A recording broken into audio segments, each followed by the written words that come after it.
Rich Dad, Poor Dad. What the rich teach their kids about money that the poor and middle class do not. By Robert Kiyosaki. To parents everywhere, a child's first and most important teachers, and to all those who educate, influence, and lead by example. Acknowledgements. How does a person say thank you when there are so many people to thank? Obviously, this book is a thank you to my two fathers, who were powerful role models, and to my mom, who taught me love and kindness. The person most responsible for this book becoming a reality is my wife, Kim, my partner in marriage, business, and in life. She makes my life complete. Introduction. Rich Dad, Poor Dad. Having two dads offered me the choice of contrasting points of view, one of a rich man and one of a poor man. I had two fathers, a rich one and a poor one. One was highly educated and intelligent. He had a PhD and completed 4 years of undergraduate work in less than 2 years. He then went on to Stanford University, the University of Chicago, and Northwestern University to do his advanced studies, all on full financial scholarships. The other father never finished the 8th grade. Both men were successful in their careers, working hard all their lives. Both earned substantial incomes, yet one always struggled financially. The other would become one of the richest men in Hawaii. One died, leaving tens of millions of dollars to his family, charities, and his church. The other left bills to be paid.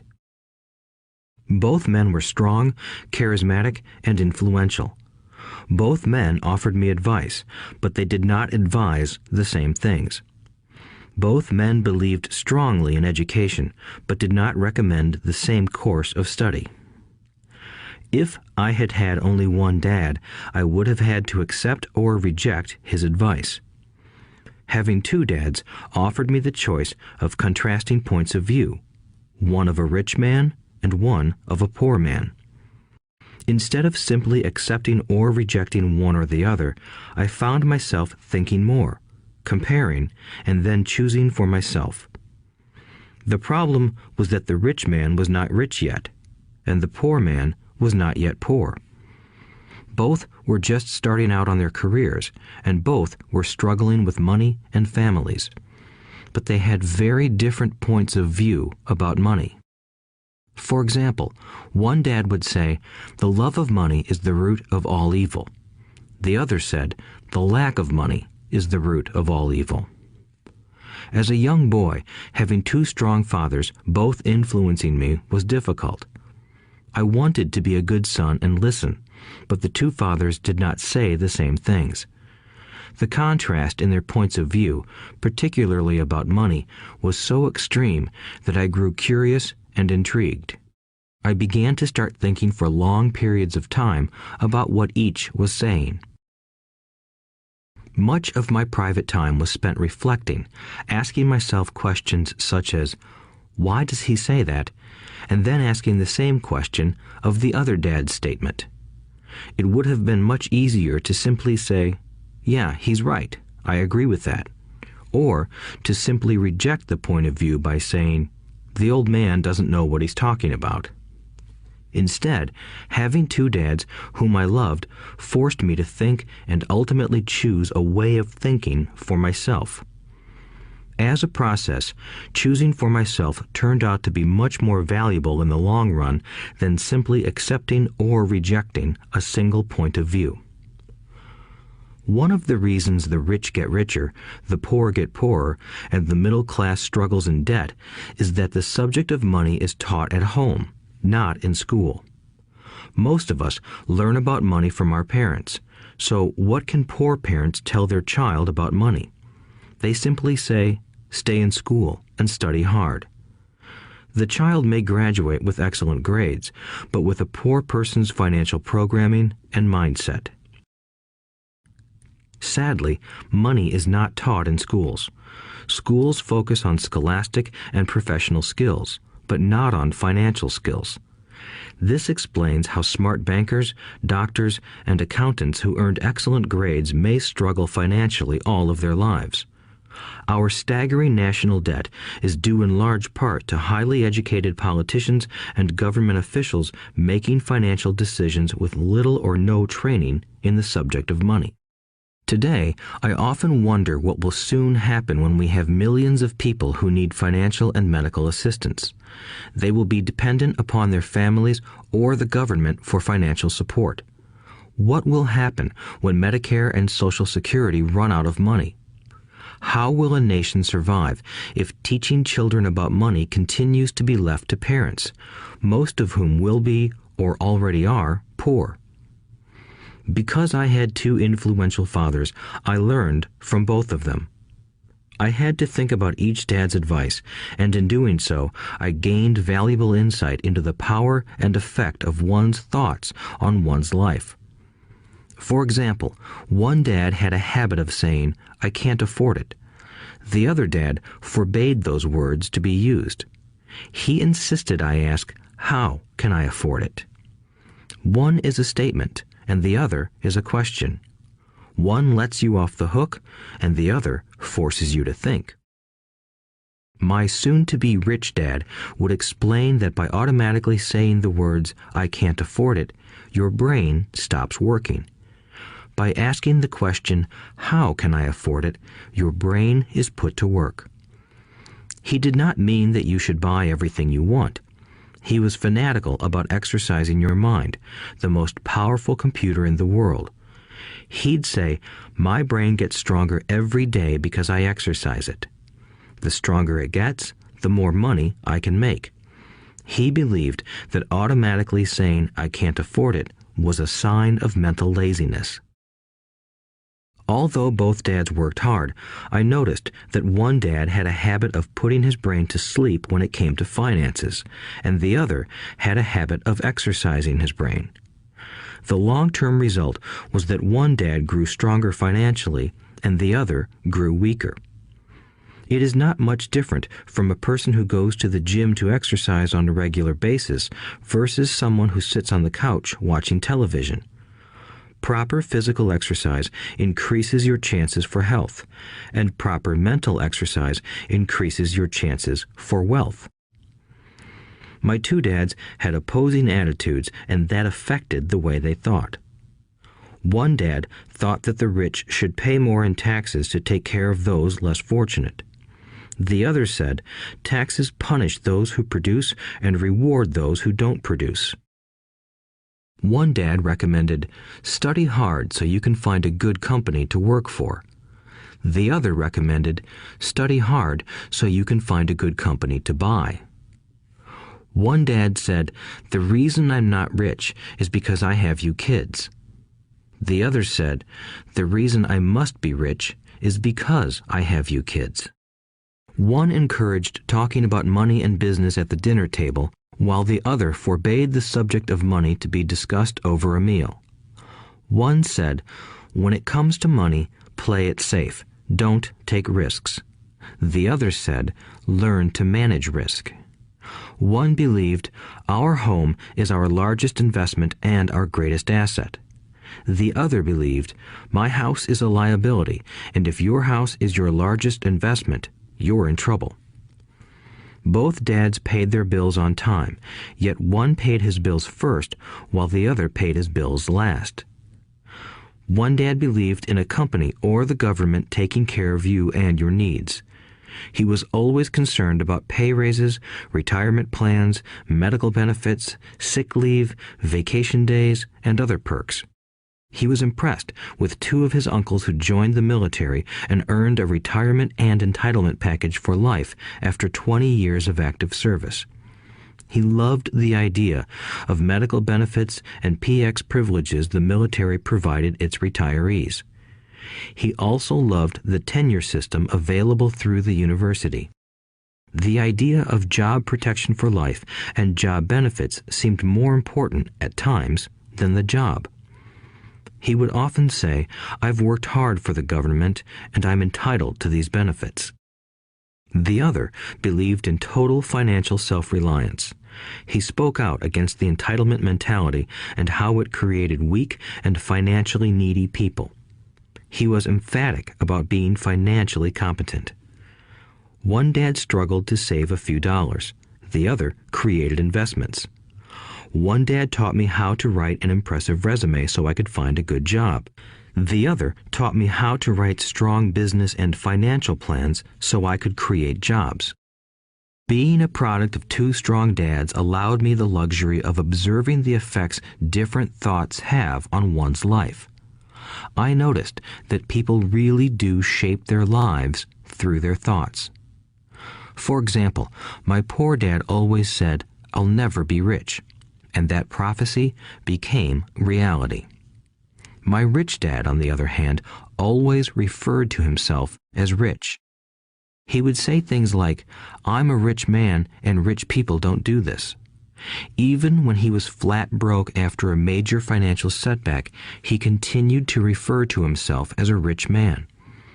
He would cover himself by saying, "There is a difference between being poor and being broke. Broke is temporary. Poor is eternal." My poor dad would say, "I'm not interested in money," or "money doesn't matter." My rich dad always said, "Money is power." The power of our thoughts may never be measured or appreciated, but it became obvious to me as a young boy that it was important to be aware of my thoughts and how I expressed myself.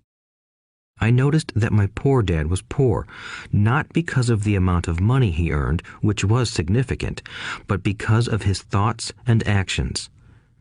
As a young boy having two fathers, I became acutely aware of being careful about which thoughts I chose to adopt as my own. Should I listen to my rich dad or to my poor dad? Although both men had tremendous respect for education and learning, they disagreed about what they thought was important to learn.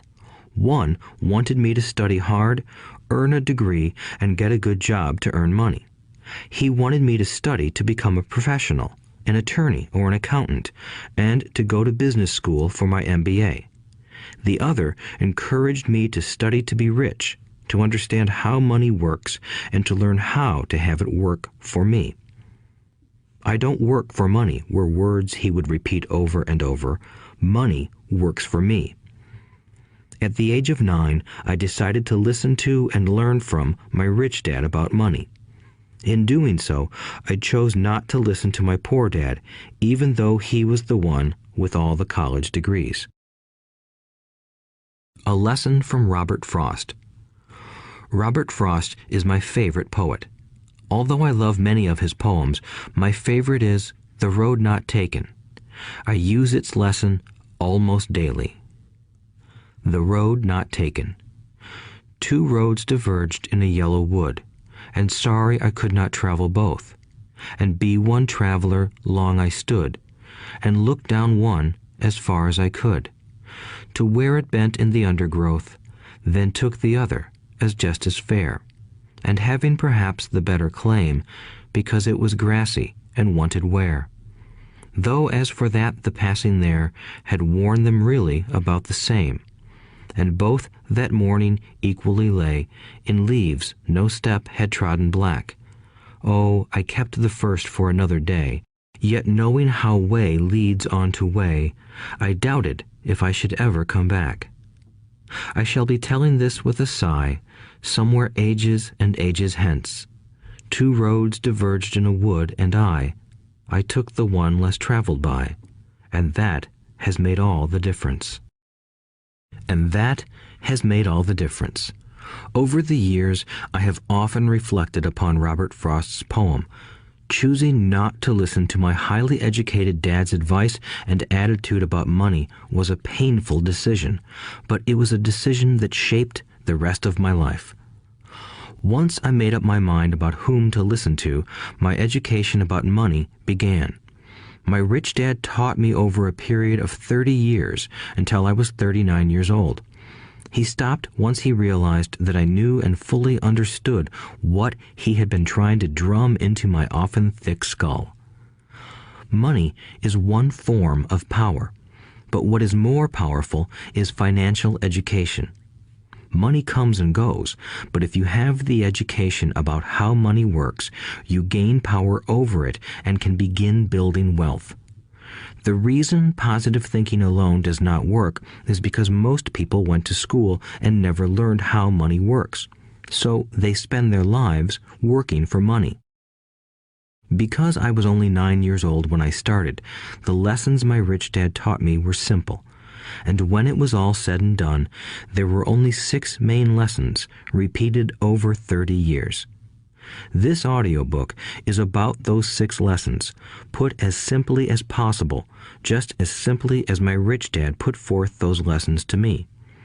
The lessons are meant not to be answers, but guideposts that will assist you and your children to grow wealthier no matter what happens in a world of increasing change and uncertainty. Chapter 1. Lesson 1. The rich don't work for money. The poor and the middle class work for money.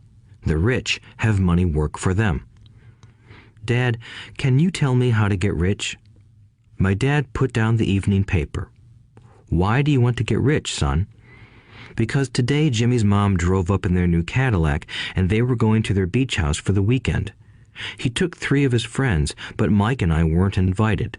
They told us we weren't invited because we were poor kids. They did? My dad asked incredulously. Yeah, they did, I replied in a hurt tone. My dad silently shook his head, pushed his glasses up the bridge of his nose, and went back to reading the paper. I stood waiting for an answer. The year was 1956. I was 9 years old. By some twist of fate, I attended the same public school where the rich people sent their kids. We were primarily a sugar plantation town. The managers of the plantation and the other affluent people, such as doctors, business owners, and bankers, sent their children to this elementary school. After grade 6, their children were generally sent off to private schools. Because my family lived on one side of the street, I went to this school. Had I lived on the other side of the street, I would have gone to a different school with kids from families more like mine. After grade 6, these kids and I would go on to the public intermediate and high school. There was no private school for them or for me. My dad finally put down the paper. I could tell he was thinking. Well, son, he began slowly, if you want to be rich, you have to learn to make money. How do I make money? I asked. Well, use your head, son, he said, smiling. Even then, I knew that really meant, that's all I'm going to tell you, or, I don't know the answer, so don't embarrass me. A partnership is formed. The next morning, I told my best friend, Mike, what my dad had said. As best as I could tell, Mike and I were the only poor kids in this school. Mike was also in this school by a twist of fate. Someone had drawn a jog in the line for the school district, and we wound up in school with the rich kids. We weren't really poor, but we felt as if we were because all the other boys had new baseball gloves, new bicycles, new everything. Mom and Dad provided us with the basics, like food and shelter and clothes, but that was about it. My dad used to say, if you want something, work for it. We wanted things, but there was not much work available for 9-year-old boys. So what do we do to make money? Mike asked. I don't know, I said, but do you want to be my partner? He agreed, and so on that Saturday morning, Mike became my first business partner. We spent all morning coming up with ideas on how to make money. Occasionally, we talked about all the cool guys at Jimmy's beach house having fun. It hurt a little, but that hurt was good, because it inspired us to keep thinking of a way to make money. Finally, that afternoon, a bolt of lightning struck. It was an idea Mike got from a science book he had read. Excitedly, we shook hands, and the partnership now had a business.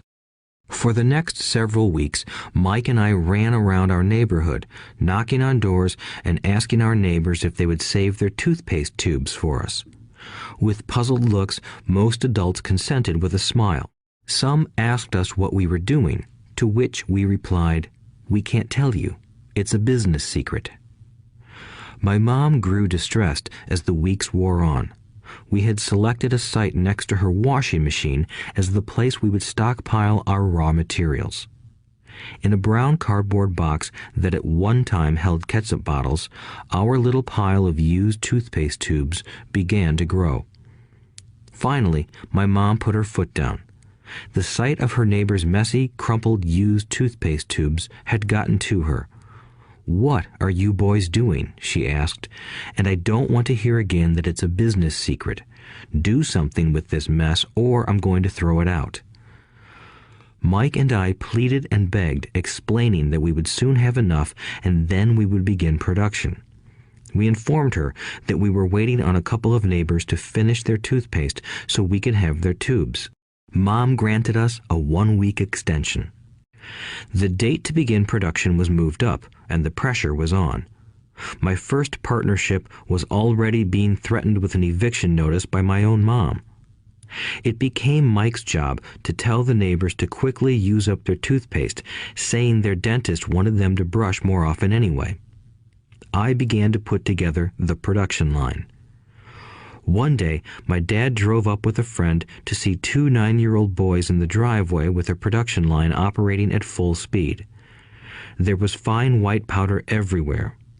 On a long table were small milk cartons from school, and our family's hibachi grill was glowing with red-hot coals at maximum heat. Dad walked up cautiously, having to park the car at the base of the driveway since the production line blocked the carport. As he and his friend got closer, they saw a steel pot sitting on top of the coals in which the toothpaste tubes were being melted down. In those days, toothpaste did not come in plastic tubes. The tubes were made of lead, so once the paint was burned off, the tubes were dropped in the small steel pot. They melted until they became liquid, and with my mom's pot holders, we poured the lead through a small hole in the top of the milk cartons. The milk cartons were filled with plaster of Paris. White powder was everywhere. In my haste, I had knocked the bag over, and the entire area looked like it had been hit by a snowstorm. The milk cartons were the outer containers for plaster of Paris molds. My dad and his friend watched as we carefully poured the molten lead through a small hole in the top of the plaster of Paris cube. "Careful," my dad said. I nodded without looking up. Finally, once the pouring was through, I put the steel pot down and smiled at my dad. "What are you boys doing?" he asked with a cautious smile. "We're doing what you told me to do. We're going to be rich," I said. "Yup," said Mike, grinning and nodding his head. "We're partners." "And what is in those plaster molds?" my dad asked. "Watch," I said. "This should be a good batch." With a small hammer, I tapped at the seal that divided the cube in half. Cautiously, I pulled up the top half of the plaster mold, and a lead nickel fell out.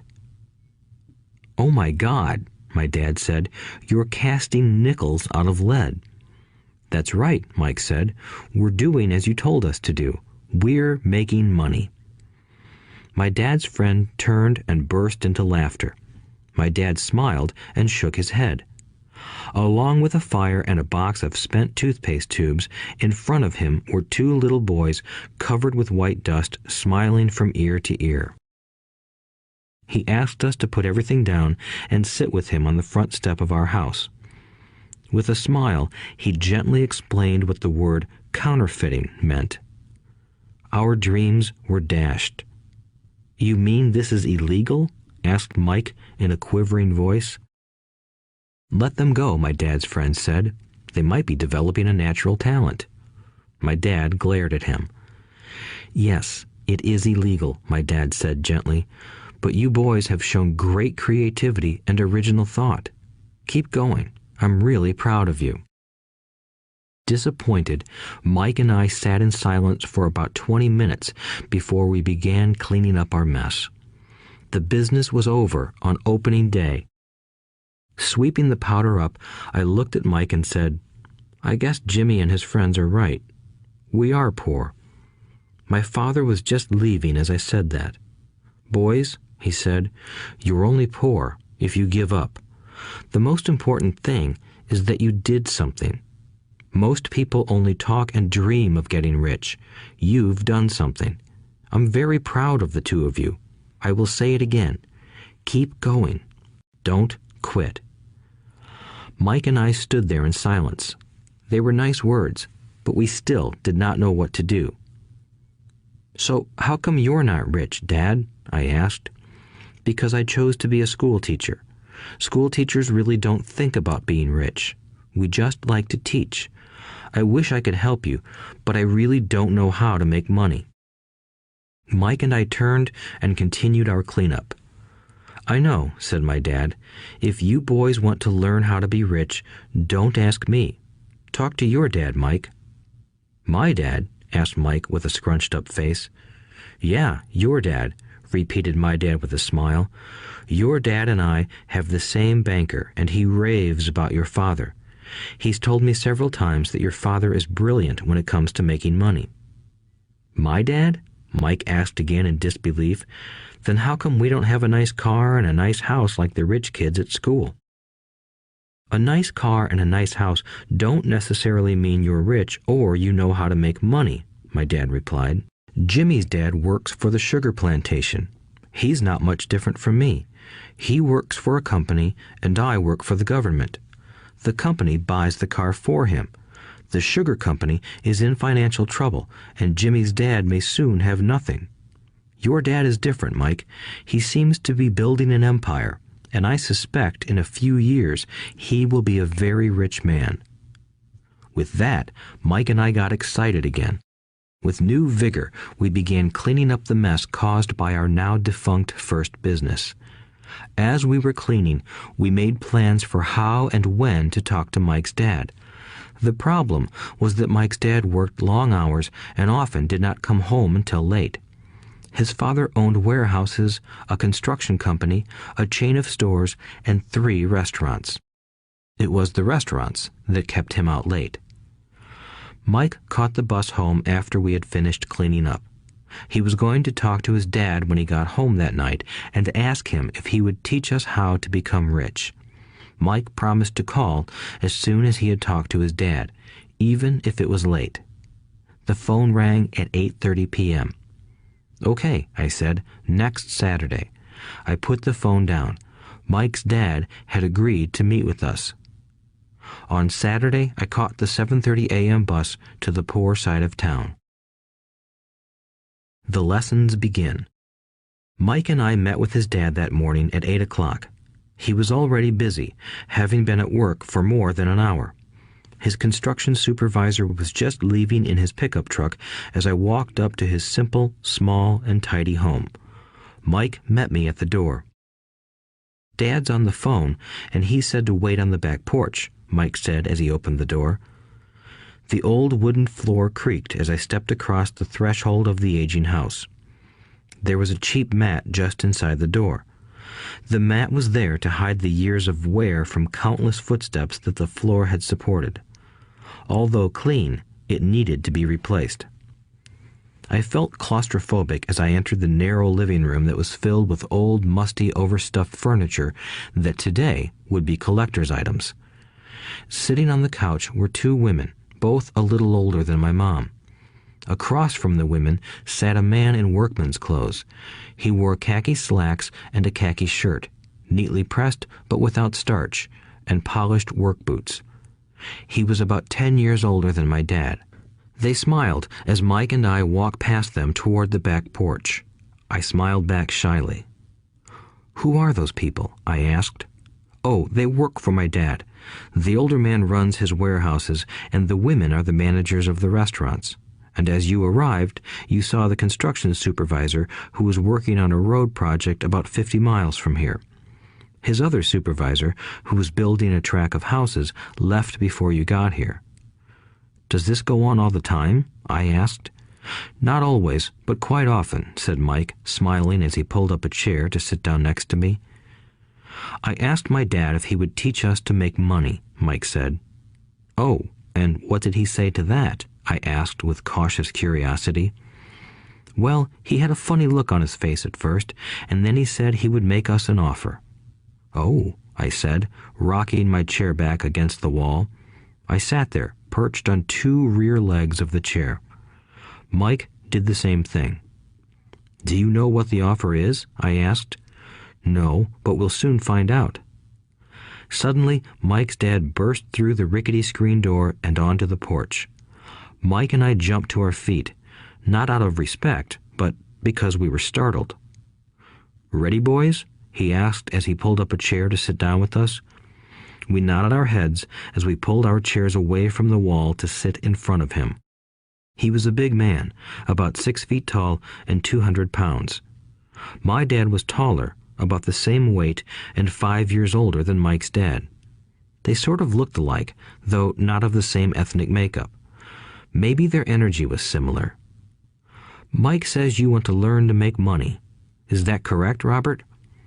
I nodded my head quickly, but with a little trepidation. He had a lot of power behind his words and smile. "Okay, here's my offer. I'll teach you, but I won't do it classroom style. You work for me, I'll teach you. You don't work for me, I won't teach you. I can teach you faster if you work, and I'm wasting my time if you just want to sit and listen like you do in school. That's my offer. Take it or leave it."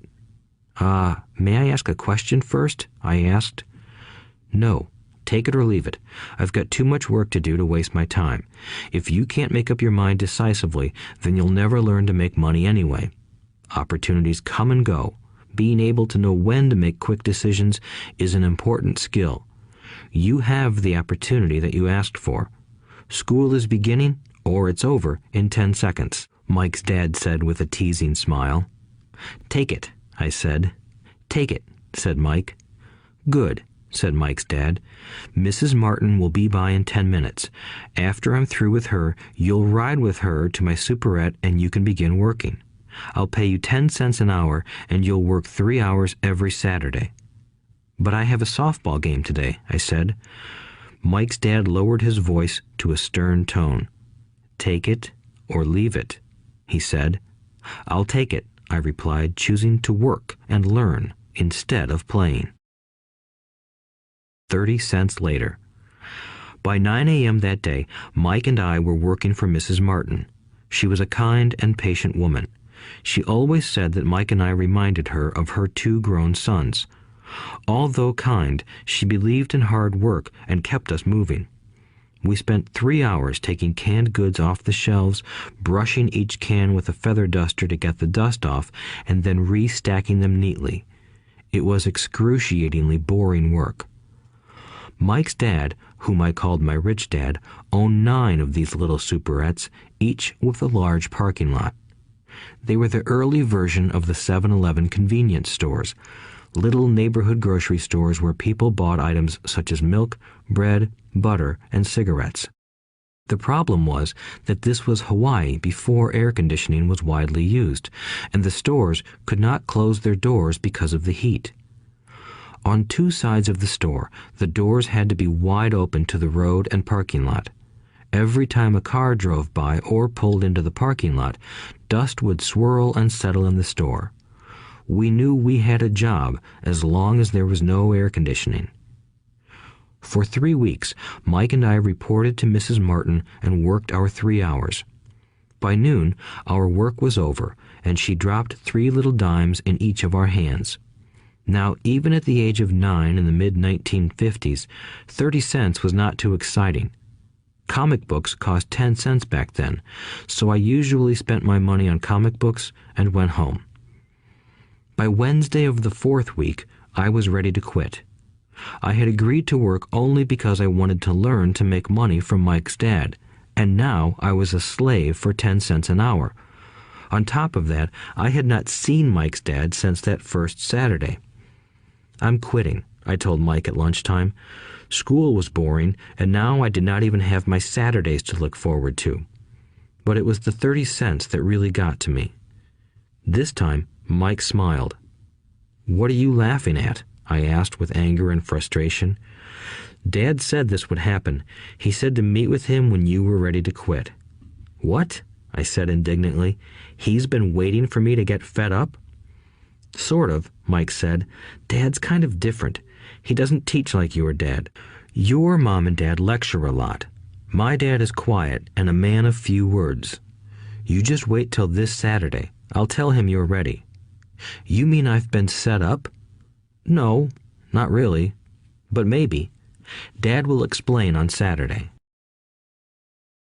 Waiting in line on Saturday. I was ready to face Mike's dad. Even my real dad was angry with him.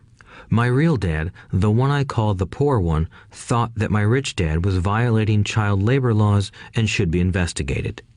My educated poor dad told me to demand what I deserve, at least 25 cents an hour. My poor dad told me that if I did not get a raise, I was to quit immediately. You don't need that damn job anyway, said my poor dad with indignation. At 8 o'clock Saturday morning, I walked through the door of Mike's house when Mike's dad opened it. Take a seat and wait in line, he said as I entered. He turned and disappeared into his little office next to a bedroom. I looked around the room and didn't see Mike anywhere. Feeling awkward, I cautiously sat down next to the same two women who were there 4 weeks earlier. They smiled and slid down the couch to make room for me. 45 minutes went by, and I was steaming. The two women had met with him and left 30 minutes earlier. An older gentleman was in there for 20 minutes and was also gone. The house was empty, and here I sat in a musty, dark living room on a beautiful, sunny Hawaiian day, waiting to talk to a cheapskate who exploited children. I could hear him rustling around the office, talking on the phone, and ignoring me. I was ready to walk out, but for some reason I stayed. Finally, 15 minutes later, at exactly 9 o'clock, Rich Dad walked out of his office, said nothing, and signaled with his hand for me to enter. I understand you want a raise or you're going to quit, Rich Dad said as he swiveled in his office chair. Well, you're not keeping your end of the bargain, I blurted out, nearly in tears. It was really frightening for me to confront a grown-up. You said that you would teach me if I worked for you. Well, I've worked for you. I've worked hard. I've given up my baseball games to work for you, but you haven't kept your word, and you haven't taught me anything. You are a crook like everyone in town thinks you are. You're greedy. You want all the money and don't take care of your employees. You made me wait and don't show me any respect. I'm only a little boy, but I deserve to be treated better. Rich Dad rocked back in his swivel chair, hands up to his chin, and stared at me. Not bad, he said. In less than a month, you sound like most of my employees. What? I asked.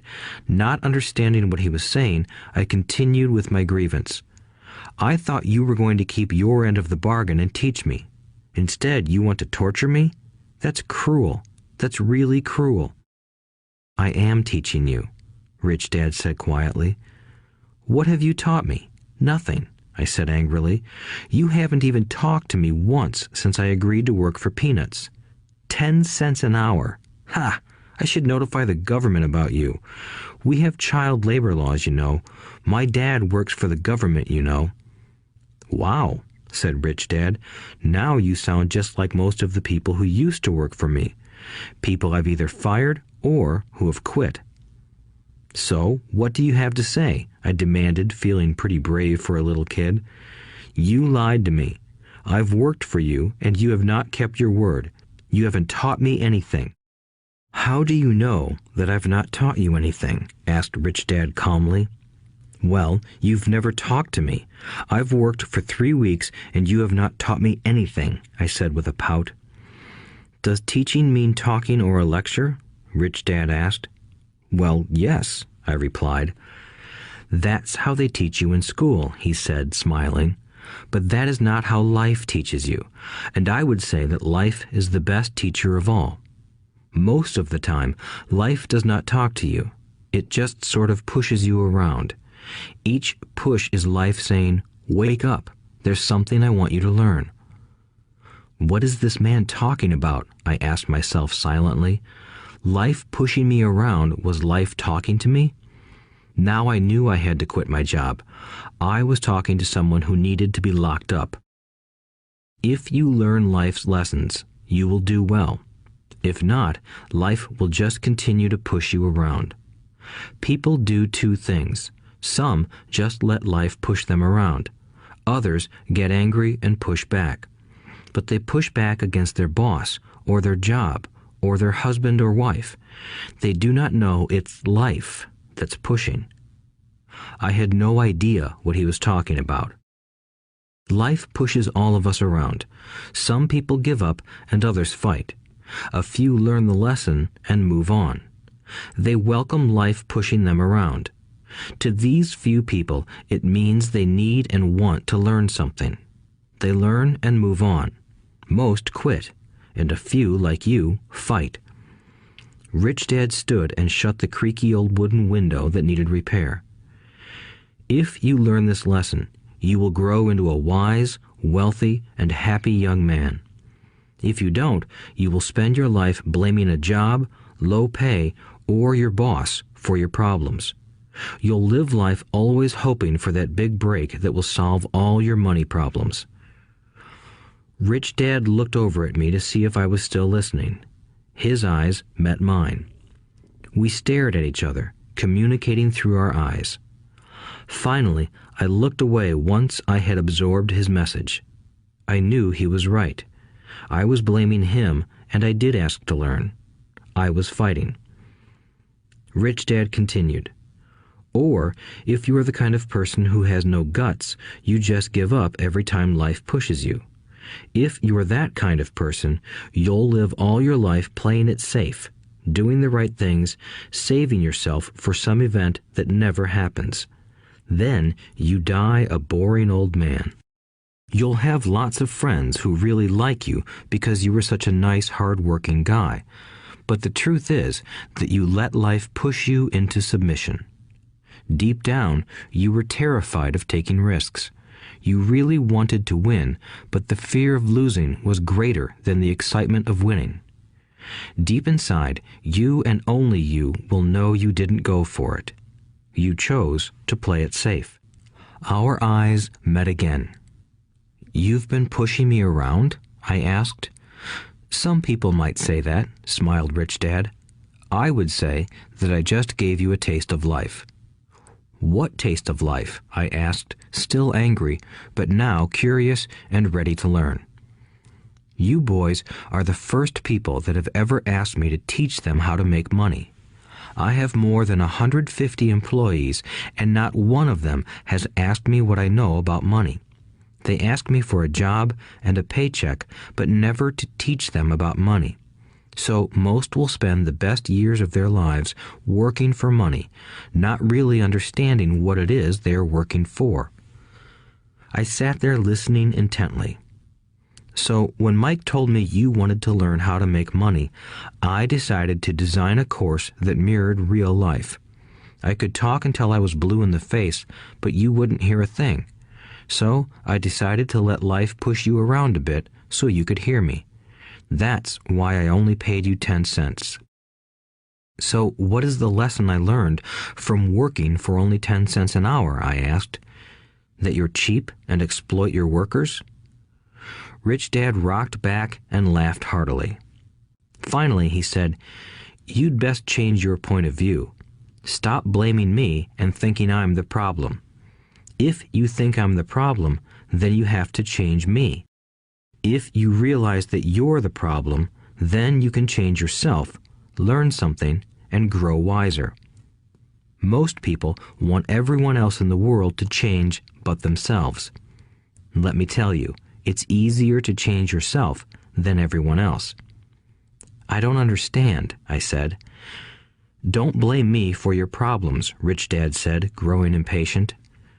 "But you only pay me 10 cents. "So what are you learning?" Rich Dad asked, smiling. "That you're cheap," I said with a sly grin.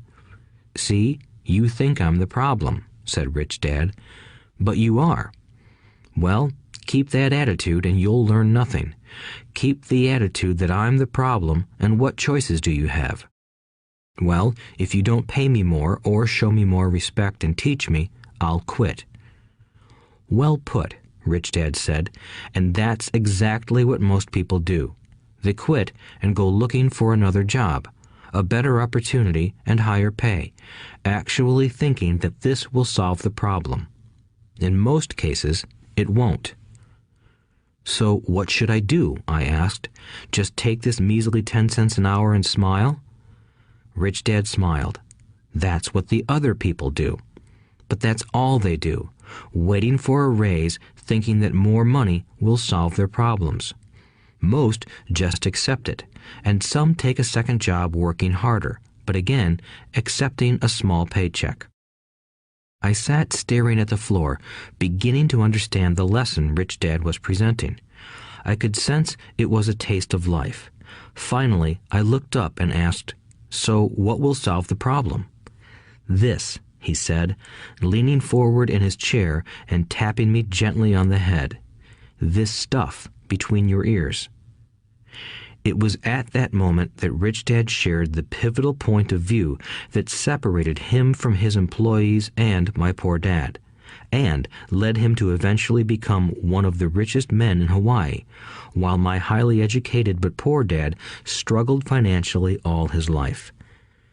It was a singular point of view that made all the difference over a lifetime. Rich Dad said this point of view over and over, which I call lesson number 1. The poor and the middle class work for money. The rich have money work for them. On that bright Saturday morning, I learned a completely different point of view from what I had been taught by my poor dad. At the age of 9, I understood that both dads wanted me to learn. Both dads encouraged me to study, but not the same things.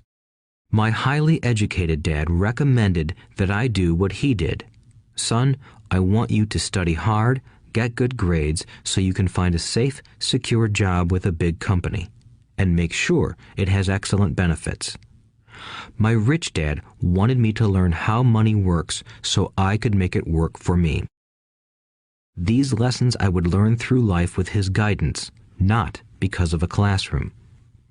My rich dad continued my first lesson. "I'm glad you got angry about working for 10 cents an hour.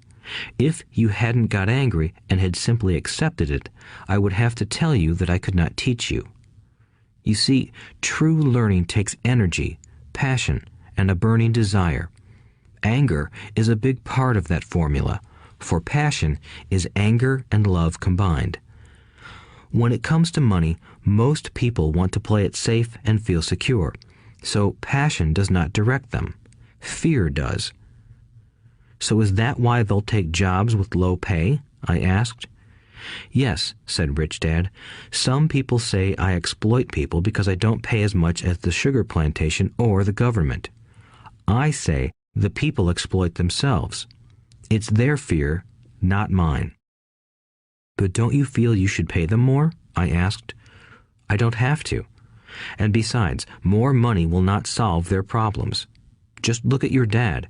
He makes a lot of money, and he still can't pay his bills. Most people, given more money, only get into more debt." "So that's why the 10 cents an hour," I said, smiling. "It's part of the lesson." "That's right," smiled Rich Dad. "You see, your dad went to school and got an excellent education so he could get a high-paying job. But he still has money problems because he never learned anything about money in school. On top of that, he believes in working for money." "And you don't?" I asked. "No, not really," said Rich Dad. "If you want to learn to work for money, then stay in school. That is a great place to learn to do that. But if you want to learn how to have money work for you, then I will teach you that. But only if you want to learn." "Wouldn't everyone want to learn that?" I asked. "No," said Rich Dad, "simply because it's easier to learn to work for money, especially if fear is your primary emotion when the subject of money is discussed." "I don't understand," I said with a frown. "Don't worry about that for now. Just know that it's fear that keeps most people working at a job. The fear of not paying their bills, the fear of being fired, the fear of not having enough money, and the fear of starting over. That's the price of studying to learn a profession or trade and then working for money. Most people become a slave to money and then get angry at their boss. Learning to have money work for you is a completely different course of study? I asked. Absolutely, Rich Dad answered. Absolutely. We sat in the silence on that beautiful Hawaiian Saturday morning. My friends had just started their Little League baseball game, but for some reason I was now thankful I had decided to work for 10 cents an hour. I sensed that I was about to learn something my friends wouldn't learn in school. Ready to learn? Asked Rich Dad. Absolutely, I said with a grin. I have kept my promise. I've been teaching you from afar, my Rich Dad said. At 9 years old, you've gotten a taste of what it feels like to work for money. Just multiply your last month by 50 years, and you will have an idea of what most people spend their life doing. I don't understand, I said. How did you feel waiting in line to see me, once to get hired and once to ask for more money? Terrible, I said. If you choose to work for money, that is what life will be like, said Rich Dad. And how did you feel when Mrs. Martin dropped 3 dimes in your hand for 3 hours of work? I felt like it wasn't enough. It seemed like nothing. I was disappointed, I said. And that is how most employees feel when they look at their paychecks, especially after all the tax and other deductions are taken out. At least you got 100%. You mean most workers don't get paid everything? I asked with amazement. Heavens no, said Rich Dad. The government always takes its share first. How do they do that? I asked. Taxes, said Rich Dad. You're taxed when you earn. You're taxed when you spend. You're taxed when you save. You're taxed when you die. Why do people let the government do that to them? The rich don't, said Rich Dad with a smile. The poor and the middle class do. I'll bet you that I earn more than your dad, yet he pays more in taxes. How can that be? I asked. At my age, that made no sense to me. Why would someone let the government do that to them? Rich Dad rocked slowly and silently in his chair, just looking at me. Ready to learn? He asked. I nodded my head slowly. As I said, there is a lot to learn. Learning how to have money work for you is a lifetime study. Most people go to college for 4 years and their education ends. I already know that my study of money will continue over my lifetime, simply because the more I find out, the more I find out I need to know. Most people never study the subject. They go to work, get their paycheck, balance their checkbooks, and that's it. Then they wonder why they have money problems. They think that more money will solve the problem, and don't realize that it's their lack of financial education that is the problem. So my dad has tax problems because he doesn't understand money? I asked, confused. Look, said Rich Dad, taxes are just one small section on learning how to have money work for you. Today, I just wanted to find out if you still have the passion to learn about money. Most people don't. They want to go to school, learn a profession, have fun at their work, and earn lots of money. One day they wake up with big money problems, and then they can't stop working. That's the price of only knowing how to work for money instead of studying how to have money work for you. So, do you still have the passion to learn? Asked Rich Dad. I nodded my head. Good, said Rich Dad. Now get back to work. This time, I will pay you nothing. What? I asked in amazement. You heard me. Nothing. You will work the same 3 hours every Saturday, but this time you will not be paid 10 cents per hour. You said you wanted to learn to not work for money, so I'm not going to pay you anything. I couldn't believe what I was hearing. I've already had this conversation with Mike, and he's already working, dusting and stacking canned goods for free.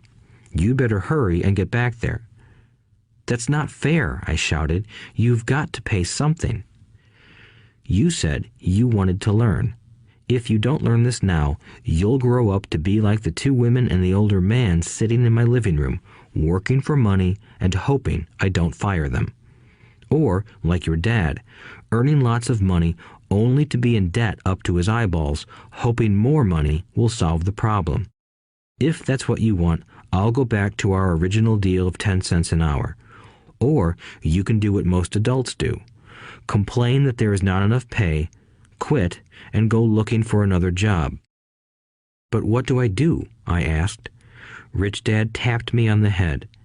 Use this, he said. If you use it well, you will soon thank me for giving you an opportunity, and you will grow into a rich man. I stood there, still not believing what a raw deal I was handed. I came to ask for a raise, and somehow I was instead working for nothing. Rich Dad tapped me on the head again and said, "Use this. Now, get out of here and get back to work." Lesson number 1. The rich don't work for money. I didn't tell my poor dad I wasn't being paid. He wouldn't have understood, and I didn't want to try to explain something I didn't understand myself. For 3 more weeks, Mike and I worked 3 hours every Saturday for nothing. The work didn't bother me, and the routine got easier. But it was the missed baseball games and not being able to afford to buy a few comic books that got to me. Rich Dad stopped by at noon on the 3rd week. We heard his truck pull up in the parking lot and sputter when the engine was turned off. He entered the store and greeted Mrs. Martin with a hug. After finding out how things were going in the store, he reached into the ice cream freezer, pulled out 2 bars, paid for them, and signaled to Mike and me. "Let's go for a walk, boys." We crossed the street, dodging a few cars, and walked across a large grassy field where a few adults were playing softball. Sitting down at a lone picnic table, he handed Mike and me the treats. "How's it going, boys?" "Okay," Mike said. I nodded in agreement. "Learn anything yet?" Rich Dad asked. Mike and I looked at each other, shrugged our shoulders, and shook our heads in unison. Avoiding one of life's biggest traps. Well, you boys had better start thinking. You're staring at one of life's biggest lessons. If you learn it, you'll enjoy a life of great freedom and security. If you don't, you'll wind up like Mrs. Martin and most of the people playing softball in this park. They work very hard for little money, clinging to the illusion of job security and looking forward to a 3-week vacation each year and maybe a skimpy pension after 45 years of service. If that excites you, I'll give you a raise to 25 cents an hour. But these are good, hard-working people. Are you making fun of them? I demanded. A smile came over Rich Dad's face. Mrs. Martin is like a mother to me. I would never be that cruel. I may sound unkind because I'm doing my best to point something out to the two of you. I want to expand your point of view so you can see something most people never have the benefit of seeing because their vision is too narrow. Most people never see the trap they are in. Mike and I sat there, uncertain of his message. He sounded cruel, yet we could sense he was trying to drive home a point. With a smile, Rich Dad said, "Doesn't that 25 cents an hour sound good? Doesn't it make your heart beat a little faster?" I shook my head no, but it really did. 25 cents an hour would be big bucks to me. "Okay, I'll pay you $1 an hour," Rich Dad said with a sly grin. Now my heart started to race. My brain was screaming, "Take it, take it." I could not believe what I was hearing. Still, I said nothing. "Okay, $2 an hour." My little brain and heart nearly exploded. After all, it was 1956, and being paid $2 an hour would have made me the richest kid in the world. I couldn't imagine earning that kind of money. I wanted to say yes. I wanted the deal. I could picture a new bicycle, new baseball glove, and the adoration of my friends when I flashed some cash. On top of that, Jimmy and his rich friends could never call me poor again. But somehow, my mouth stayed shut. The ice cream had melted and was running down my hand. Rich Dad was looking at two boys staring back at him, eyes wide open and brains empty. He was testing us, and he knew there was a part of our emotions that wanted to take the deal. He understood that every person has a weak and needy part of their soul that can be bought, and he knew that every individual also had a part of their soul that was resilient and could never be bought. It was only a question of which one was stronger. Okay, $5 an hour. Suddenly, I was silent. Something had changed. The offer was too big and ridiculous. Not many grown-ups in 1956 made more than that, but quickly my temptation disappeared and calm set in. Slowly, I turned to my left to look at Mike. He looked back at me. The part of my soul that was weak and needy was silenced. The part of me that had no price took over. I knew Mike had gotten to that point too. "Good," said Rich Dad softly. "Most people have a price, and they have a price because of human emotions named fear and greed. First, the fear of being without money motivates us to work hard, and then, once we get that paycheck, greed or desire starts us thinking about all the wonderful things money can buy. The pattern is then set." "What pattern?" I asked. "The pattern of get up, go to work, pay bills, get up, go to work, pay bills." People's lives are forever controlled by two emotions, fear and greed. Offer them more money, and they continue the cycle by increasing their spending. This is what I call the rat race. "There is another way?" Mike asked. "Yes," said Rich Dad slowly, "but only a few people find it." "And what is that way?" Mike asked. "That's what I hope you boys will learn as you work and study with me. That is why I took away all forms of pay." "Any hints?" Mike asked. "We're kind of tired of working hard, especially for nothing." "Well, the first step is telling the truth," said Rich Dad. "We haven't been lying," I said. "I did not say you were lying. I said to tell the truth," Rich Dad retorted. "The truth about what?" I asked. "How you're feeling," Rich Dad said.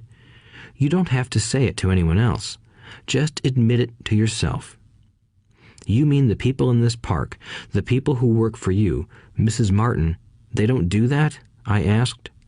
"I doubt it," said Rich Dad. "Instead, they feel the fear of not having money. They don't confront it logically. They react emotionally instead of using their heads," Rich Dad said. "Then they get a few bucks in their hands, and again, the emotions of joy, desire, and greed take over. And again they react instead of think." "So their emotions control their brain," Mike said. "That's correct," said Rich Dad. "Instead of admitting the truth about how they feel, they react to their feelings and fail to think.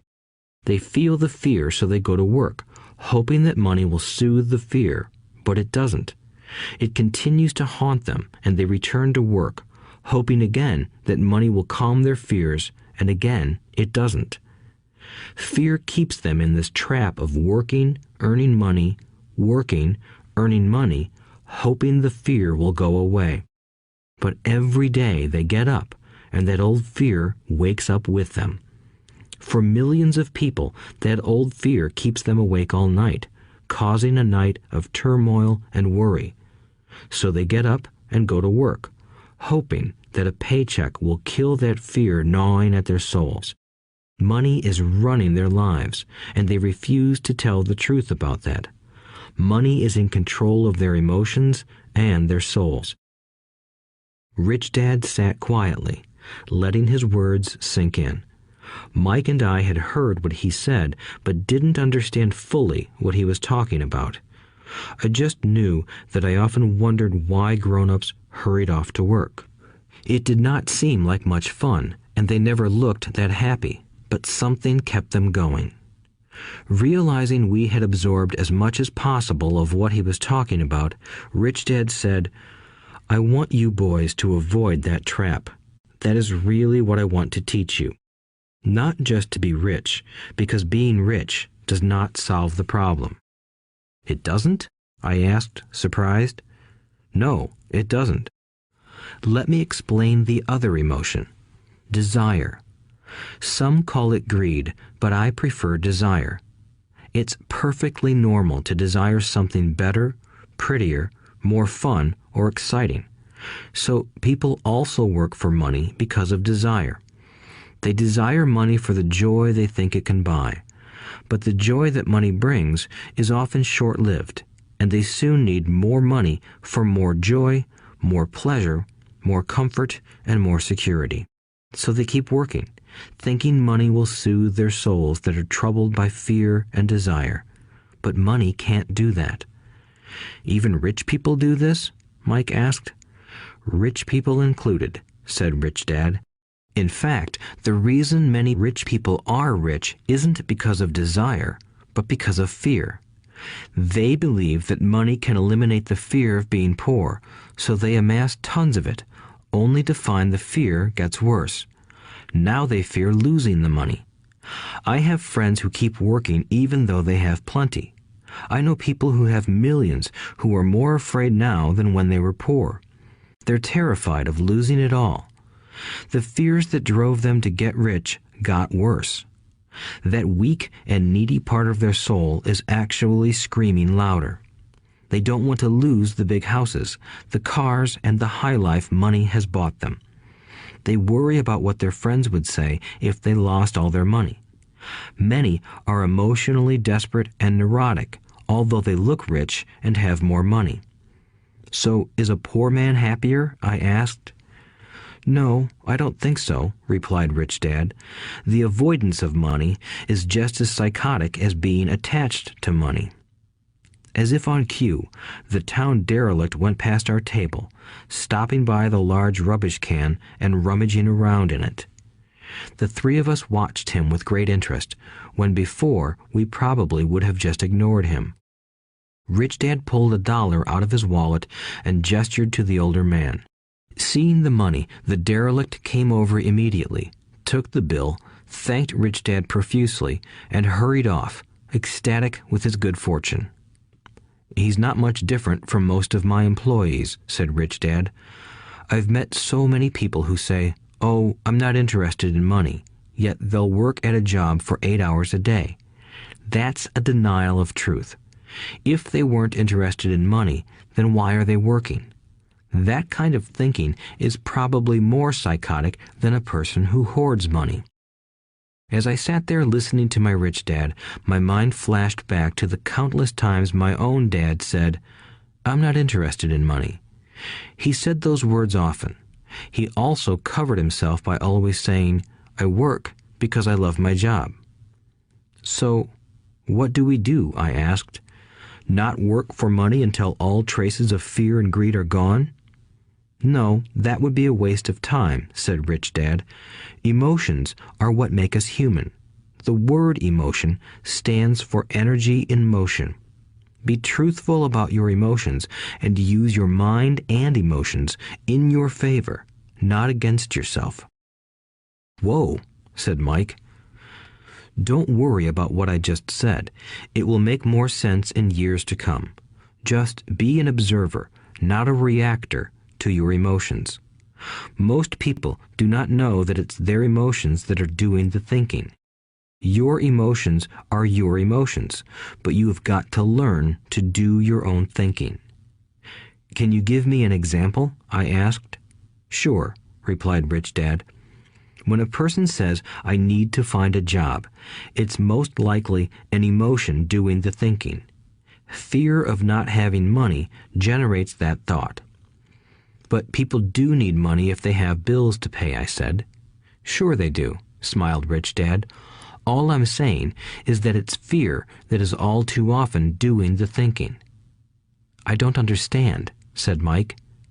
For example, said Rich Dad, if the fear of not having enough money arises, instead of immediately running out to get a job, they instead might ask themselves this question. Will a job be the best solution to this fear over the long run? In my opinion, the answer is no. A job is really a short-term solution to a long-term problem. But my dad is always saying, stay in school and get good grades so you can find a safe, secure job, I interjected, somewhat confused. Yes, I understand he says that, said Rich Dad, smiling. Most people recommend that, and it's a good path for most people. But people make that recommendation primarily out of fear. You mean my dad says that because he's afraid? Yes, said Rich Dad. He's terrified that you won't earn enough money and won't fit into society. Don't get me wrong. He loves you and wants the best for you.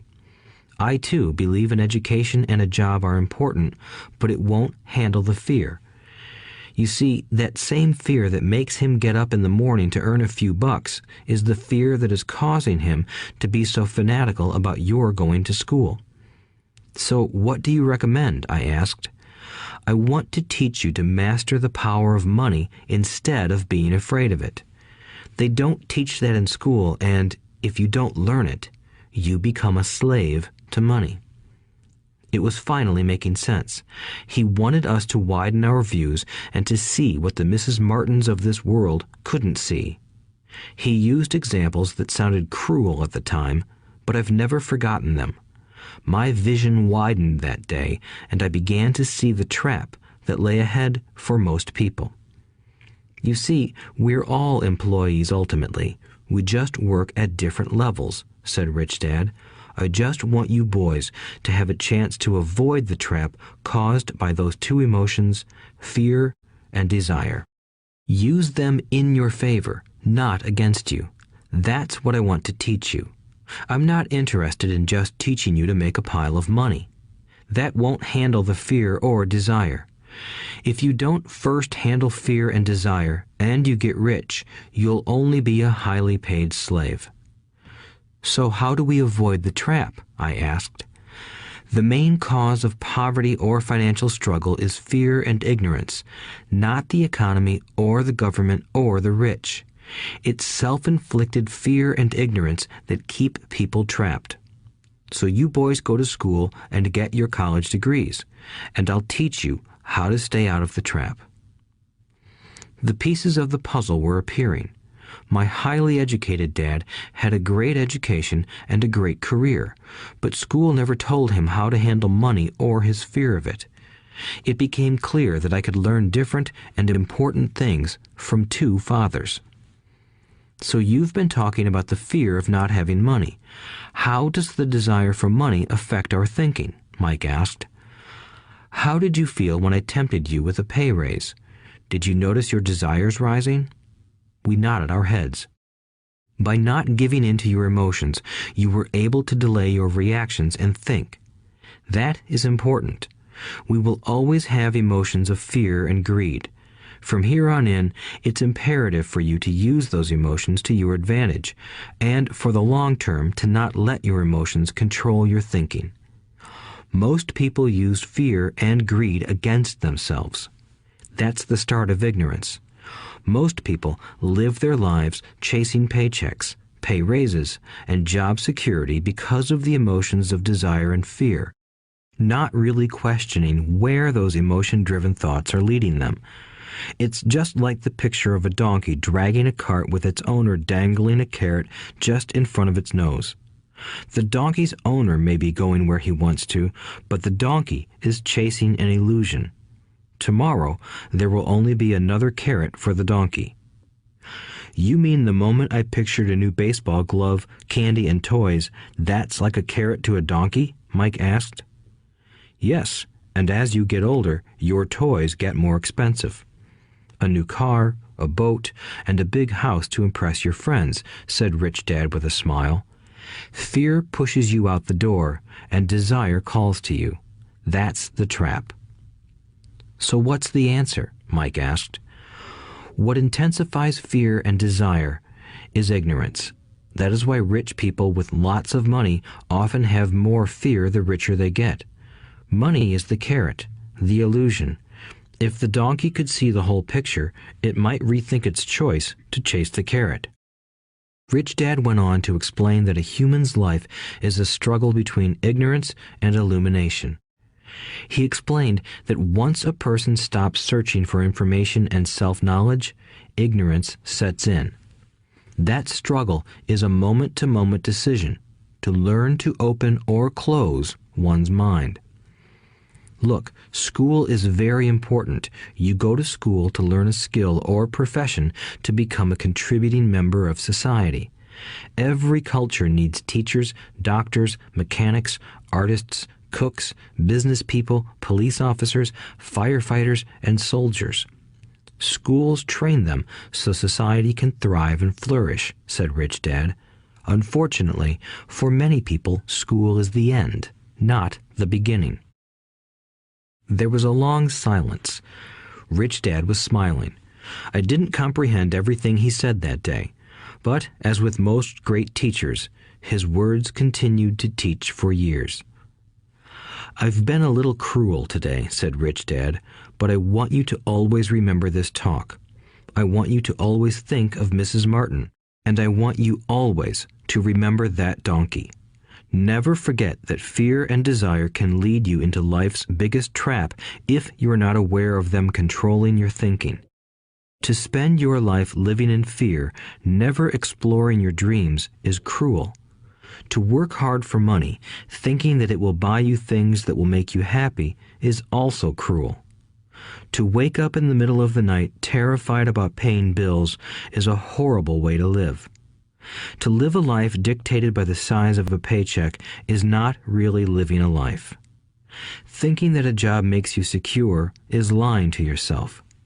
That's cruel, and that's the trap I want you to avoid. I've seen how money runs people's lives. Don't let that happen to you. Please, don't let money run your life." A softball rolled under our table. Rich Dad picked it up and threw it back. "So what does ignorance have to do with greed and fear?" I asked. "Because it is ignorance about money that causes so much greed and fear," said Rich Dad. "Let me give you some examples.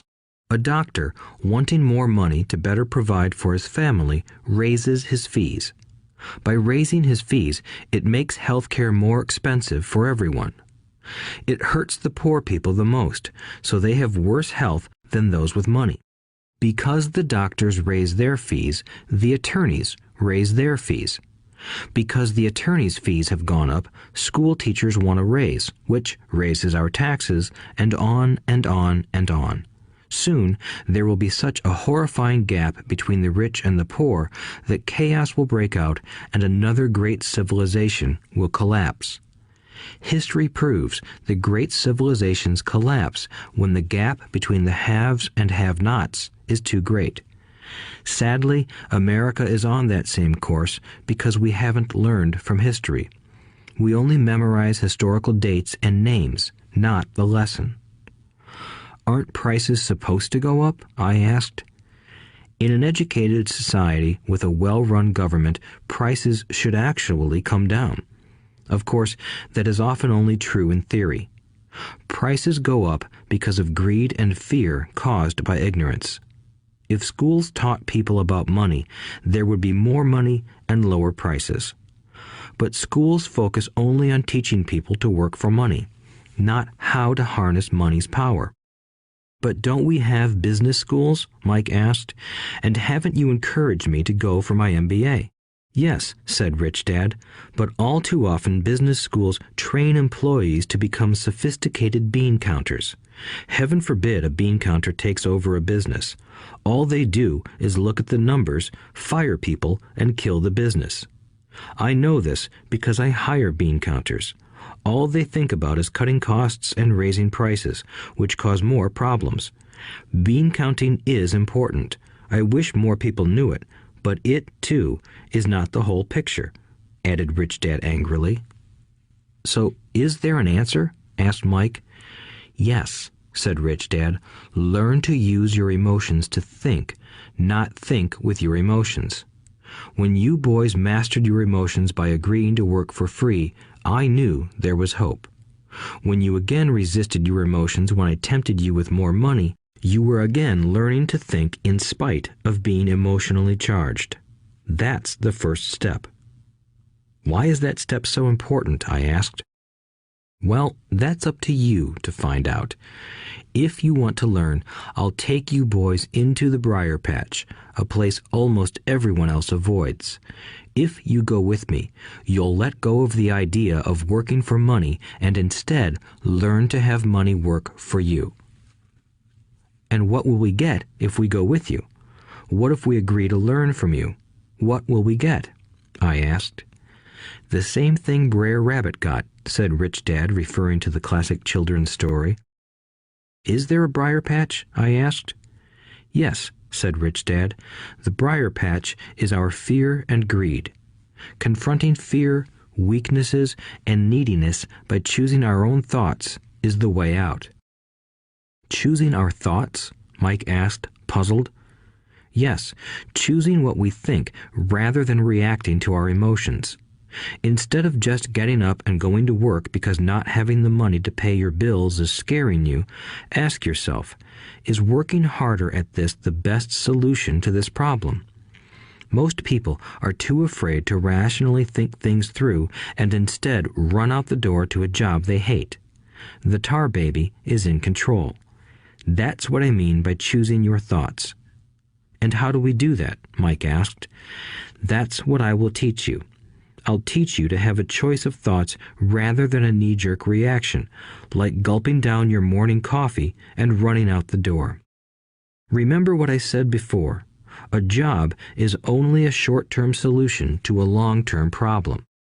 Most people have only one problem in mind, and it's short-term. It's the bills at the end of the month, the tar baby. Money controls their lives, or should I say the fear and ignorance about money controls it. So they do as their parents did. They get up every day and go work for money, not taking the time to ask the question, is there another way? Their emotions now control their thinking, not their heads. Can you tell the difference between emotions thinking and the head thinking? Mike asked. Oh yes, I hear it all the time, said Rich Dad.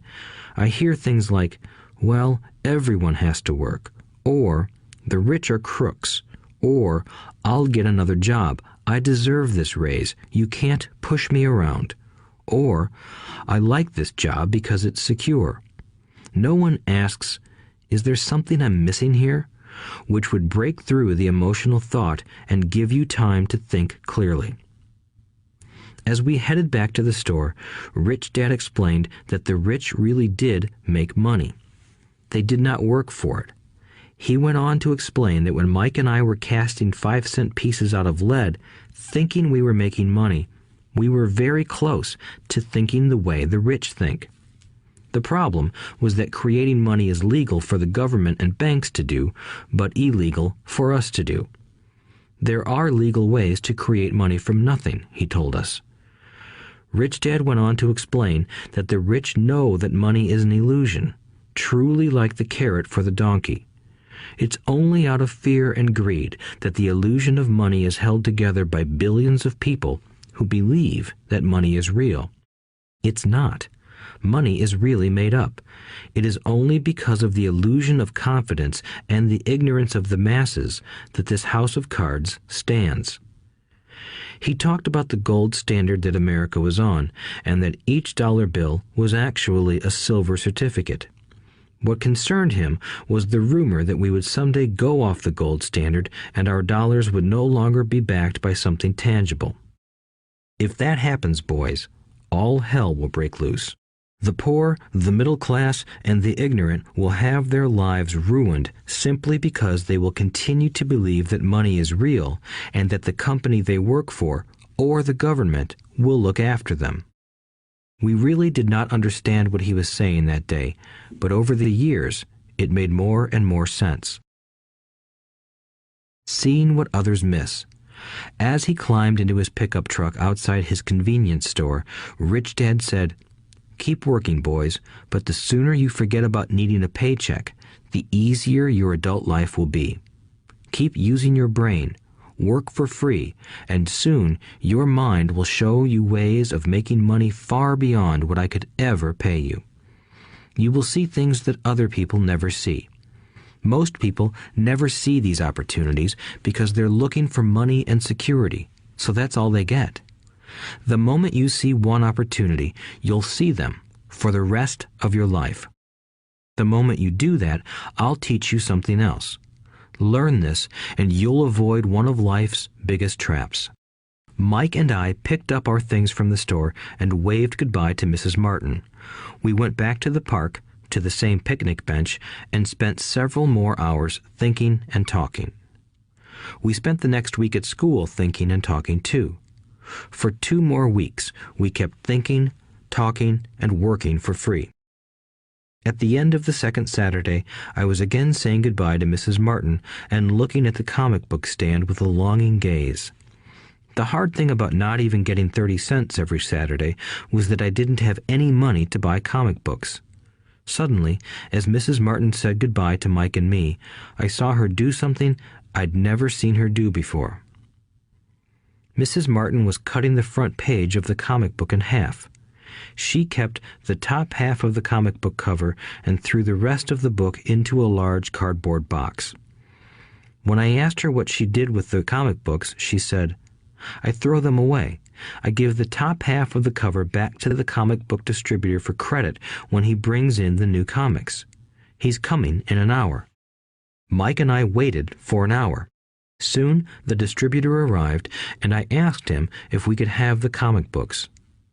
To my delight, he said, "You can have them if you work for this store and do not resell them." Remember our old business partnership? Well, Mike and I revived it.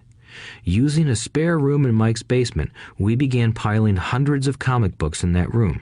Soon, our comic book library was open to the public. We hired Mike's younger sister, who loved to study, to be head librarian. She charged each child 10 cents admission to the library, which was open from 2:30 p.m. to 4:30 p.m. every day after school. The customers, the children of the neighborhood, could read as many comics as they wanted in 2 hours. It was a bargain for them since a comic cost 10 cents each, and they could read 5 or 6 in 2 hours. Mike's sister would check the kids as they left to make sure they weren't borrowing any comic books. She also kept the books, logging in how many kids showed up each day, who they were, and any comments they might have. Mike and I averaged $9.50 per week over a 3-month period. We paid his sister $1 a week and allowed her to read the comics for free, which she rarely did since she was always studying. Mike and I kept our agreement by working in the store every Saturday and collecting all the comic books from the different stores. We kept our agreement to the distributor by not selling any comic books. We burned them once they got too tattered. We tried opening a branch office, but we could never quite find someone as trustworthy and dedicated as Mike's sister. At an early age, we found out how hard it was to find good staff. 3 months after the library first opened, a fight broke out in the room. Some bullies from another neighborhood pushed their way in, and Mike's dad suggested we shut down the business. So our comic book business shut down, and we stopped working on Saturdays at the convenience store. But Rich Dad was excited because he had new things he wanted to teach us. He was happy because we had learned our first lessons so well. We learned to make money work for us. By not getting paid for our work at the store, we were forced to use our imaginations to identify an opportunity to make money. By starting our own business, the comic book library, we were in control of our own finances, not dependent on an employer.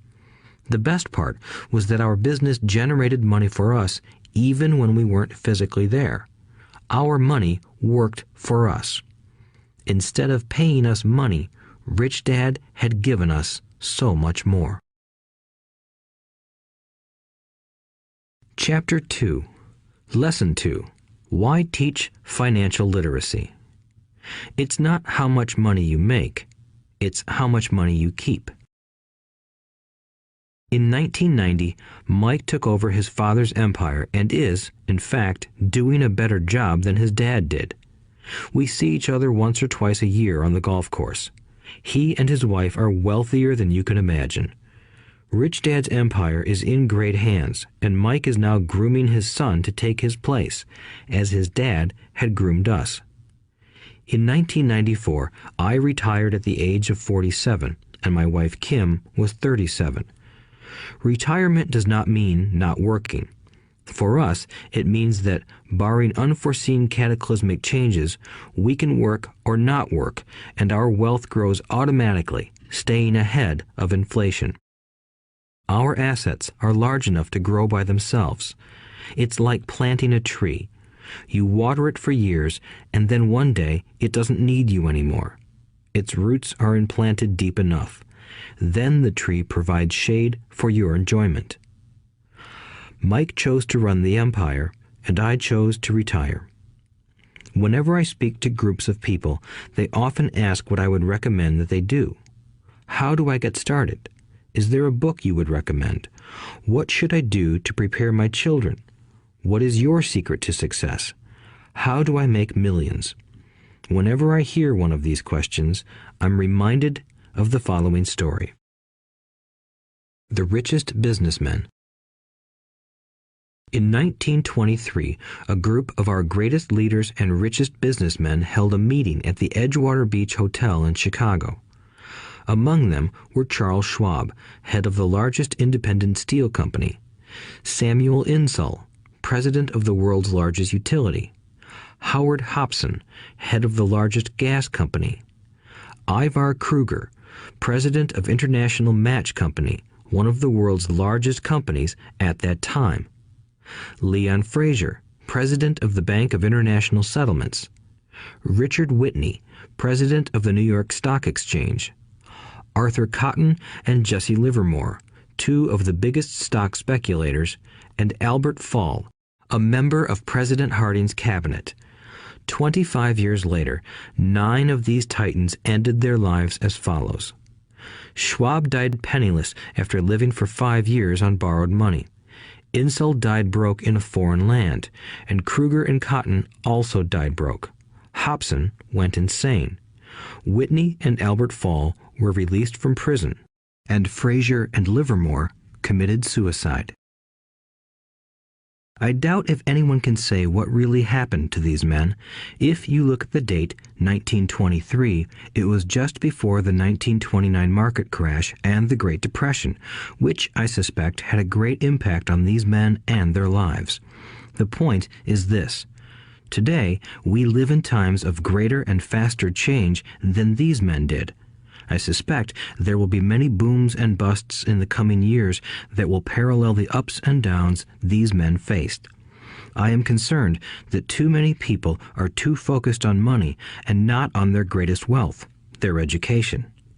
If people are prepared to be flexible, keep an open mind, and learn, they will grow richer and richer despite tough changes. If they think money will solve problems, they will have a rough ride. Intelligence solves problems and produces money. Money without financial intelligence is money soon gone. Most people fail to realize that in life, it's not how much money you make, it's how much money you keep. We've all heard stories of lottery winners who are poor, then suddenly rich, and then poor again. They win millions, yet are soon back where they started. Or stories of professional athletes who at the age of 24 are earning millions but are sleeping under a bridge 10 years later. I remember a story of a young basketball player who a year ago had millions.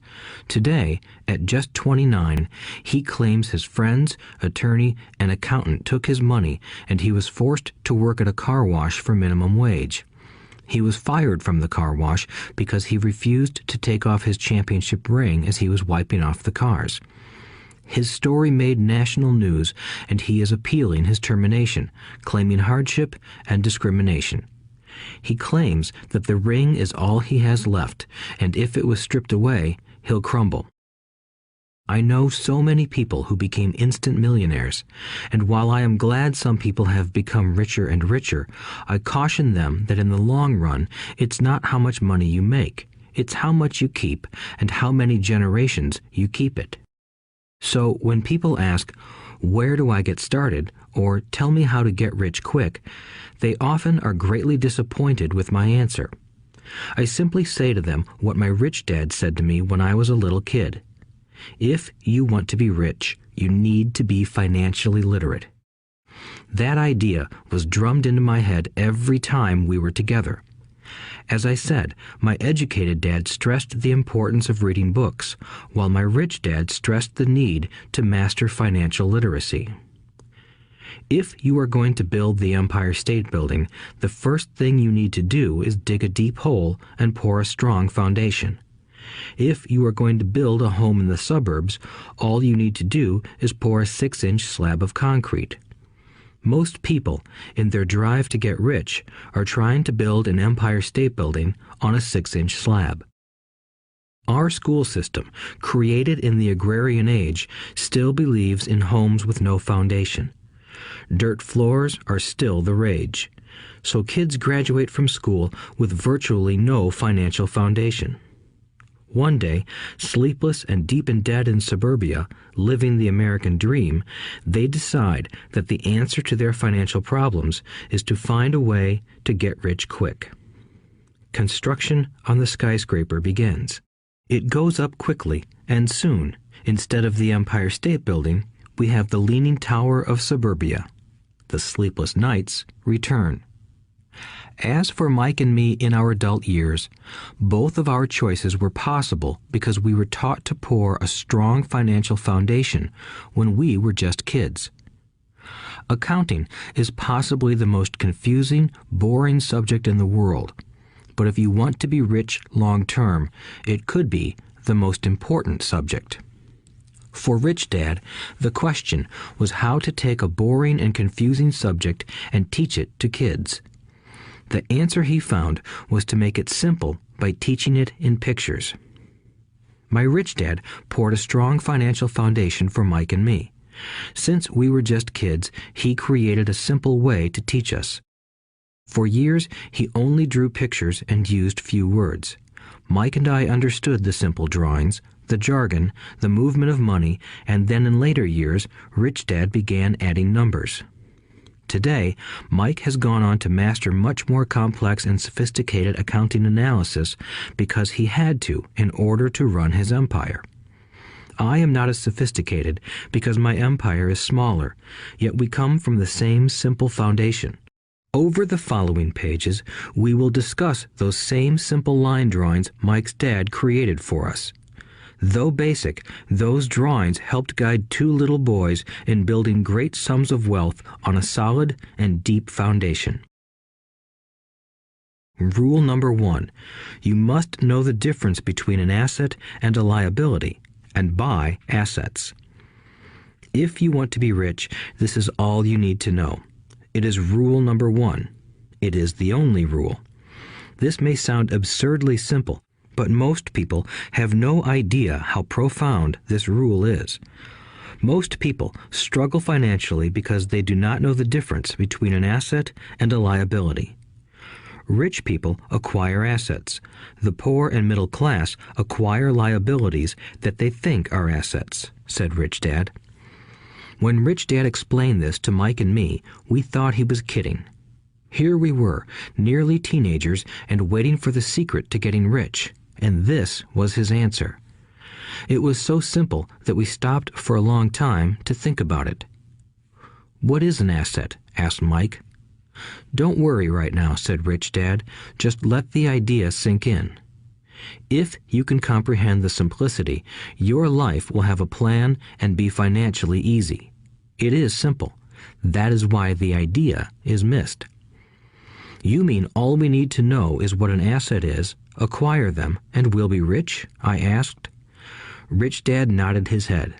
"It's that simple." "If it's that simple, how come everyone is not rich?" I asked. Rich Dad smiled. "Because people do not know the difference between an asset and a liability." I remember asking, how could adults be so misguided? If it is that simple, if it is that important, why would everyone not want to find out? It took Rich Dad only a few minutes to explain what assets and liabilities were. As an adult, I have difficulty explaining it to other adults. The simplicity of the idea escapes them because they have been educated differently. They were taught by other educated professionals, such as bankers, accountants, real estate agents, financial planners, and so forth. The difficulty comes in asking adults to unlearn or become children again. An intelligent adult often feels it is demeaning to pay attention to simplistic definitions. Rich Dad believed in the KISS principle. Keep it simple, stupid, or keep it super simple. So he kept it simple for us, and that made our financial foundation strong. So what causes the confusion? How could something so simple be so screwed up? Why would someone buy an asset that was really a liability? The answer is found in basic education. We focus on the word literacy and not financial literacy. What defines something to be an asset or a liability are not words. In fact, if you really want to be confused, look up the words asset and liability in the dictionary. I know the definition may sound good to a trained accountant, but for the average person, it makes no sense. But we adults are often too proud to admit that something does not make sense. To us young boys, Rich Dad said, "What defines an asset are not words, but numbers. And if you can't read the numbers, you can't tell an asset from a hole in the ground." In accounting, Rich Dad would say, it's not the numbers, but what the numbers are telling you. It's just like words. It's not the words, but the story the words are telling you. If you want to be rich, you've got to read and understand numbers. If I heard that once, I heard it 1,000 times from my rich dad. And I also heard the rich acquire assets and the poor and middle class acquire liabilities. Here is how to tell the difference between an asset and a liability. Most accountants and financial professionals do not agree with the definitions, but these simple drawings were the start of strong financial foundations for two young boys. An asset is something that puts money in my pocket. A liability is something that takes money out of my pocket. This is really all you need to know. If you want to be rich, simply spend your life buying assets. If you want to be poor or middle class, spend your life buying liabilities. Illiteracy, both in words and numbers, is the foundation of financial struggle. If people are having difficulties financially, there is something that they don't understand, either in words or numbers. The rich are rich because they are more literate in different areas than people who struggle financially. So if you want to be rich and maintain your wealth, it's important to be financially literate in words as well as numbers. Numbers alone mean little, just as words out of context mean little. It's the story that counts. In financial reporting, reading numbers is looking for the plot, the story of where the cash is flowing. In 80% of most families, the financial story paints a picture of hard work to get ahead. However, this effort is for naught because they spend their lives buying liabilities instead of assets. Everyone has living expenses, the need for food, shelter, and clothing. It is the cash flow that tells the story of how a person handles their money. The reason I started with the story of the richest men in America is to illustrate the flaw in believing that money will solve all problems. That is why I cringe whenever I hear people ask me how to get rich quicker or where they should start. I often hear, "I'm in debt, so I need to make more money." But more money will often not solve the problem. In fact, it may compound the problem. Money often makes obvious our tragic human flaws, putting a spotlight on what we don't know. That is why, all too often, a person who comes into a sudden windfall of cash, let's say an inheritance, a pay raise, or lottery winnings, soon returns to the same financial mess, if not worse than the mess they were in before. Money only accentuates the cash flow pattern running in your head. If your pattern is to spend everything you get, most likely an increase in cash will just result in an increase in spending. Thus the saying, "A fool and his money is one big party." I have said many times that we go to school to gain scholastic and professional skills, both of which are important. We learn to make money with our professional skills. In the 1960s, when I was in high school, if someone did well academically, people assumed this bright student would go on to be a medical doctor because it was the profession with the promise of the greatest financial reward. Today, doctors face financial challenges I wouldn't wish on my worst enemy. Insurance companies taking control of the business, managed health care, government intervention, and malpractice suits. Today, kids want to be famous athletes, movie stars, rock stars, beauty queens, or CEOs because that is where the fame, money, and prestige are. That is the reason it is so hard to motivate kids in school today. They know that professional success is no longer solely linked to academic success, as it once was. Because students leave school without financial skills, millions of educated people pursue their profession successfully, but later find themselves struggling financially. They work harder, but don't get ahead. What is missing from their education is not how to make money, but how to manage money. It's called financial aptitude, what you do with the money once you make it, how to keep people from taking it from you, how to keep it longer, and how to make that money work hard for you. Most people don't understand why they struggle financially because they don't understand cash flow. A person can be highly educated, professionally successful, and financially illiterate. These people often work harder than they need to because they learned how to work hard, but not how to have their money work hard for them. The story of how the quest for a financial dream turns into a financial nightmare. The classic story of hardworking people has set a pattern. Recently married, the happy, highly educated young couple moves into one of their cramped, rented apartments. Immediately, they realize that they are saving money because two can live as cheaply as one. The problem is the apartment is cramped. They decide to save money to buy their dream home so they can have kids. They now have two incomes, and they begin to focus on their careers. Their incomes begin to increase. As their incomes go up, their expenses go up as well. The number one expense for most people is taxes. Many people think it's income tax, but for most Americans, their highest tax is Social Security. As an employee, it appears as if the Social Security tax combined with the Medicare tax rate is roughly 7.5%, but it's really 15% since the employer must match the Social Security amount. In essence, it is money the employer can't pay you. On top of that, you still have to pay income tax on the amount deducted from your wages for Social Security tax. Income you never received because it went directly to Social Security through withholding. Going back to the young couple, as a result of their incomes increasing, they decide to buy the house of their dreams. Once in their house, they have a new tax called property tax. Then they buy a new car, new furniture, and new appliances to match their new house.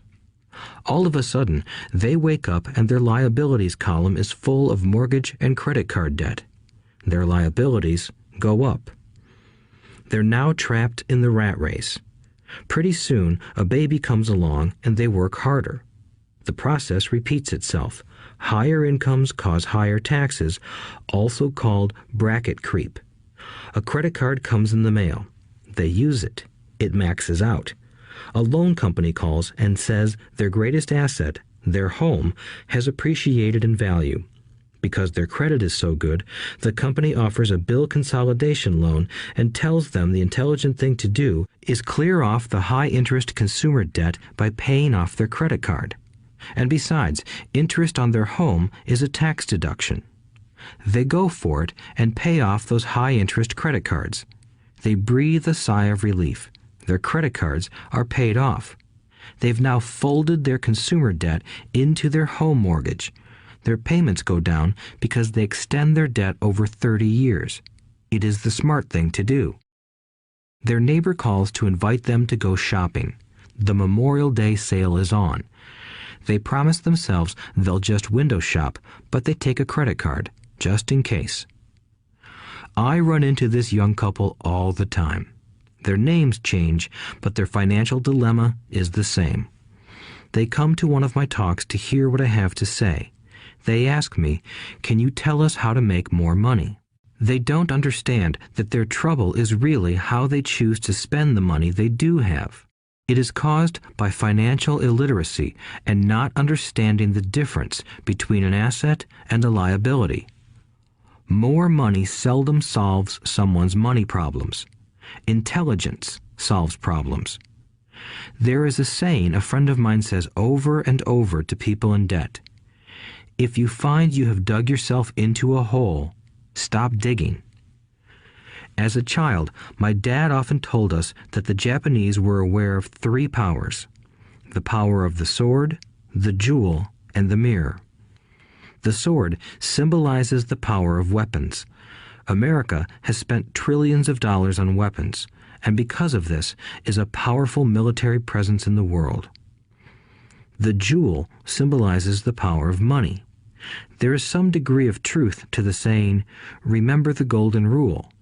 He who has the gold makes the rules." The mirror symbolizes the power of self-knowledge. This self-knowledge, according to Japanese legend, was the most treasured of the 3. All too often, the poor and middle class allow the power of money to control them. By simply getting up and working harder, failing to ask themselves if what they do makes sense, they shoot themselves in the foot as they leave for work every morning. By not fully understanding money, the vast majority of people allow its awesome power to control them. If they used the power of the mirror, they would have asked themselves, "Does this make sense?" All too often, instead of trusting their inner wisdom, that genius inside, most people follow the crowd. They do things because everybody else does them. They conform rather than question. Often, they mindlessly repeat what they have been told. Diversify. Your home is an asset. Your home is your biggest investment. You get a tax break for going into greater debt. Get a safe job. Don't make mistakes. Don't take risks. It is said that the fear of public speaking is a fear greater than death for most people. According to psychiatrists, the fear of public speaking is caused by the fear of ostracism, the fear of standing out, the fear of criticism, the fear of ridicule, and the fear of being an outcast. The fear of being different prevents most people from seeking new ways to solve their problems. That is why my educated dad said the Japanese valued the power of the mirror the most, for it is only when we look into it that we find truth. Fear is the main reason that people say, "Play it safe." That goes for anything, be it sports, relationships, careers, or money. It is that same fear, the fear of ostracism, that causes people to conform to, and not question, commonly accepted opinions or popular trends. Your home is an asset. Get a bill consolidation loan and get out of debt. Work harder. It's a promotion. Someday I'll be a vice president. Save money. When I get a raise, I'll buy us a bigger house. Mutual funds are safe. Many financial problems are caused by trying to keep up with the Joneses. Occasionally, we all need to look in the mirror and be true to our inner wisdom rather than our fears. By the time Mike and I were 16 years old, we began to have problems in school. We were not bad kids. We just began to separate from the crowd. We worked for Mike's dad after school and on weekends. Mike and I often spent hours after work just sitting at a table with his dad while he held meetings with his bankers, attorneys, accountants, brokers, investors, managers, and employees. Here was a man who had left school at 13, who was now directing, instructing, ordering, and asking questions of educated people. They came at his beck and call and cringed when he didn't approve of them. Here was a man who had not gone along with the crowd. He was a man who did his own thinking and detested the words, "We have to do it this way because that's the way everyone else does it." He also hated the word "can't." If you wanted him to do something, just say, "I don't think you can do it." Mike and I learned more sitting in on his meetings than we did in all our years of school, college included. Mike's dad was not book smart, but he was financially educated and successful as a result. He told us over and over again, an intelligent person hires people who are more intelligent than he is. So Mike and I had the benefit of spending hours listening to and learning from intelligent people.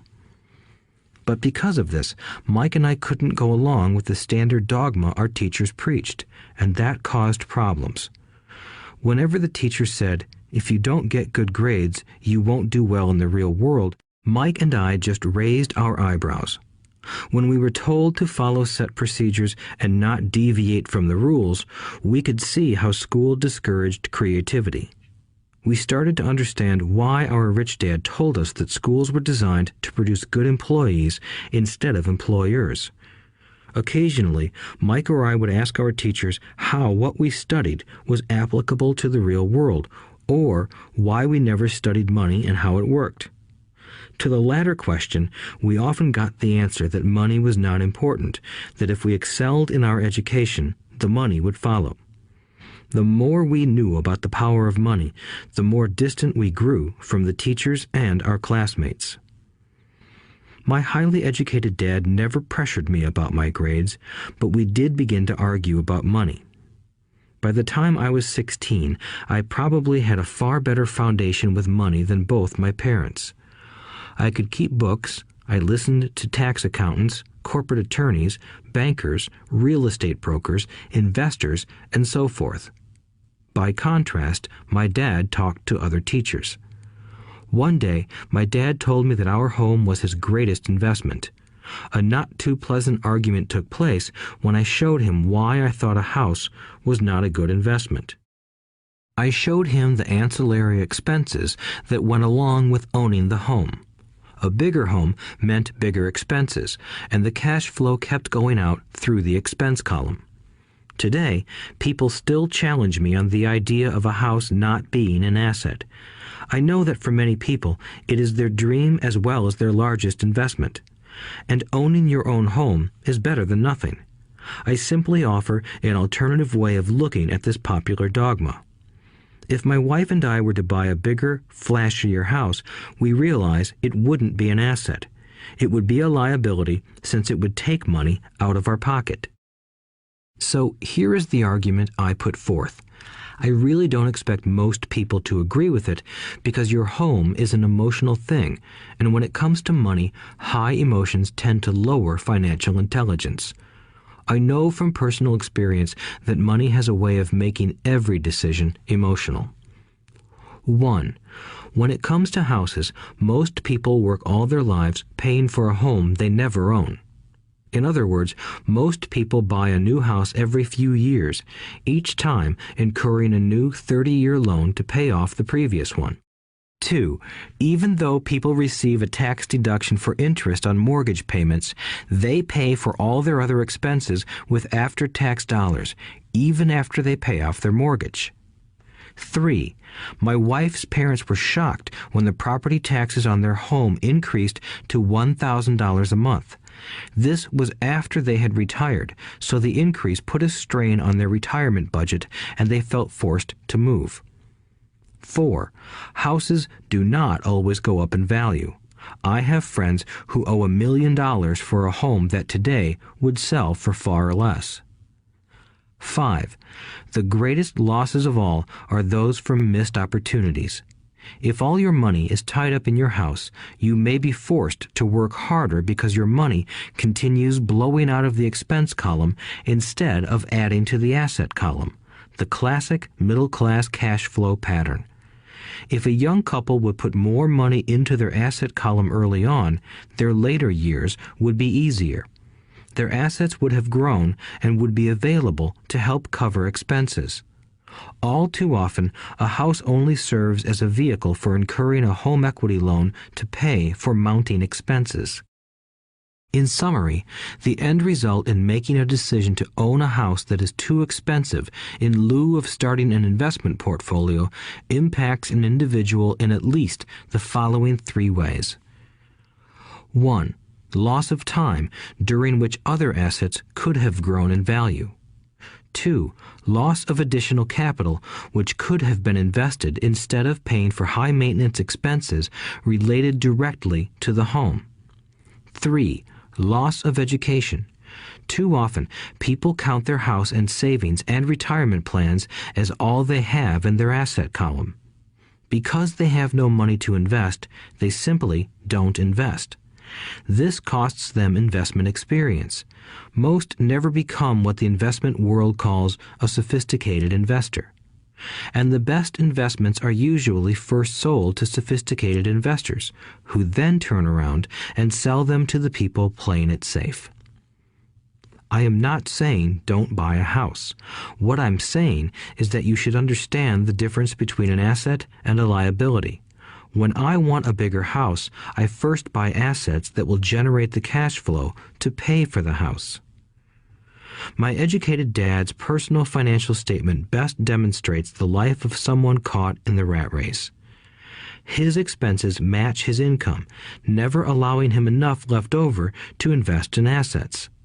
As a result, his liabilities are larger than his assets. Why the rich get richer. A review of my rich dad's financial statement shows why the rich get richer.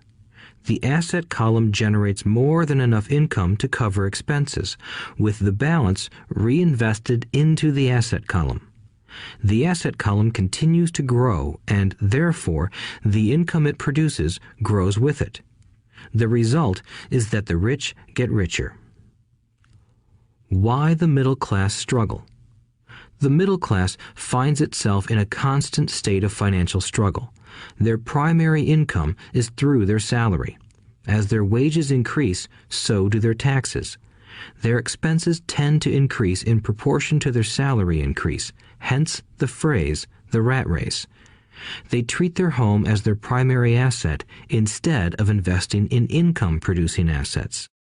This pattern of treating your home as an investment and the philosophy that a pay raise means you can buy a larger home or spend more is the foundation of today's debt-ridden society. Increased spending throws families into greater debt and into more financial uncertainty, even though they may be advancing in their jobs and receiving raises on a regular basis.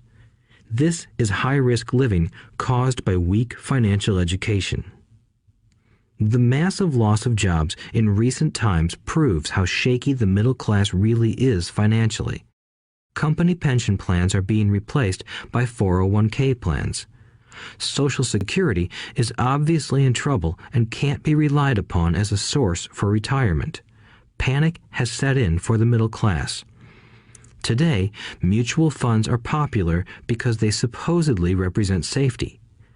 Average mutual fund buyers are too busy working to pay taxes and mortgages, save for their children's college, and pay off credit cards. They do not have time to study investing, so they rely on the expertise of the manager of a mutual fund. Also, because the mutual fund includes many different types of investments, they feel their money is safer because it is diversified. This educated middle class subscribes to the dogma put out by mutual fund brokers and financial planners. Play it safe, avoid risk. The real tragedy is that the lack of early financial education is what creates the risk faced by average middle class people. The reason they have to play it safe is because their financial positions are tenuous at best. Their balance sheets are not balanced. Instead, they are loaded with liabilities and have no real assets that generate income. Typically, their only source of income is their paycheck. Their livelihood becomes entirely dependent on their employer. So when genuine deals of a lifetime come along, these people can't take advantage of them because they are working so hard, are taxed to the max, and are loaded with debt. As I said at the start of this section, the most important rule is to know the difference between an asset and a liability. Once you understand the difference, concentrate your efforts on buying income-generating assets. That's the best way to get started on a path to becoming rich. Keep doing that and your asset column will grow. Keep liabilities and expenses down so more money is available to continue pouring into the asset column. Soon, the asset base will be so deep that you can afford to look at more speculative investments. Investments that may have returns of 100% to infinity. $5,000 investments that are soon turned into $1 million or more. Investments that the middle class calls too risky. The investment is not risky for the financially literate. As an employee who is also a homeowner, your working efforts are generally as follows. 1. You work for the company. Employees make their business owner or the shareholders rich, not themselves. Your efforts and success will help provide for the owner's success and retirement. 2. You work for the government. The government takes its share from your paycheck before you even see it. By working harder, you simply increase the amount of taxes taken by the government. Most people work from January to May just for the government. 3. You work for the bank. After taxes, your next largest expense is usually your mortgage and credit card debt. The problem with simply working harder is that each of these 3 levels takes a greater share of your increased efforts. You need to learn how to have your increased efforts benefit you and your family directly. Once you have decided to concentrate on minding your own business, focusing your efforts on acquiring assets instead of a bigger paycheck, how do you set your goals? Most people must keep their job and rely on their wages to fund their acquisition of assets. As their assets grow, how do they measure the extent of their success? When does someone know that they are rich, that they have wealth? As well as having my own definitions for assets and liabilities, I also have my own definition for wealth. Actually, I borrowed it from a man named R. Buckminster Fuller. Some call him a quack, and others call him a genius. Years ago, he got architects buzzing because he applied for a patent for something he called a geodesic dome. But in the application, Fuller also said something about wealth. It was pretty confusing at first, but after reading it, it began to make some sense. Wealth is a person's ability to survive so many number of days forward, or, if I stopped working today, how long could I survive? Unlike net worth, the difference between your assets and liabilities, which is often filled with a person's expensive junk and opinions of what things are worth, this definition creates the possibility for developing a truly accurate measurement. I could now measure and know where I was in terms of my goal to become financially independent. Although net worth often includes non-cash producing assets, like stuff you bought that now sits in your garage, wealth measures how much money your money is making and, therefore, your financial survivability. Wealth is the measure of the cash flow from the asset column compared with the expense column. Let's use an example. Let's say I have cash flow from my asset column of $1,000 a month, and I have monthly expenses of $2,000 a month. What is my wealth? Let's go back to Buckminster Fuller's definition. Using his definition, how many days forward can I survive? Assuming a 30-day month, I have enough cash flow for half a month. When I achieve $2,000 a month cash flow from my assets, then I will be wealthy. So, while I'm not yet rich, I am wealthy. I now have income generated from assets each month that fully cover my monthly expenses. If I want to increase my expenses, I first must increase my cash flow to maintain this level of wealth. Also note that it is at this point that I'm no longer dependent on my wages. I have focused on and been successful in building an asset column that has made me financially independent. If I quit my job today, I would be able to cover my monthly expenses with the cash flow from my assets. My next goal would be to have the excess cash flow from my assets reinvested into the asset column. The more money that goes into my asset column, the more my asset column grows. The more my assets grow, the more my cash flow grows. And as long as I keep my expenses less than the cash flow from these assets, I grow richer with more and more income from sources other than my physical labor. As this reinvestment process continues, I am well on my way to becoming rich. Just remember this simple observation. The rich buy assets. The poor only have expenses. The middle class buy liabilities they think are assets. So how do I start minding my own business? What is the answer? Listen to the founder of McDonald's in the next chapter. Chapter 3. Lesson 3. Mind your own business. The rich focus on their asset columns while everyone else focuses on their income statements. In 1974, Ray Kroc, the founder of McDonald's, was asked to speak to the MBA class at the University of Texas at Austin.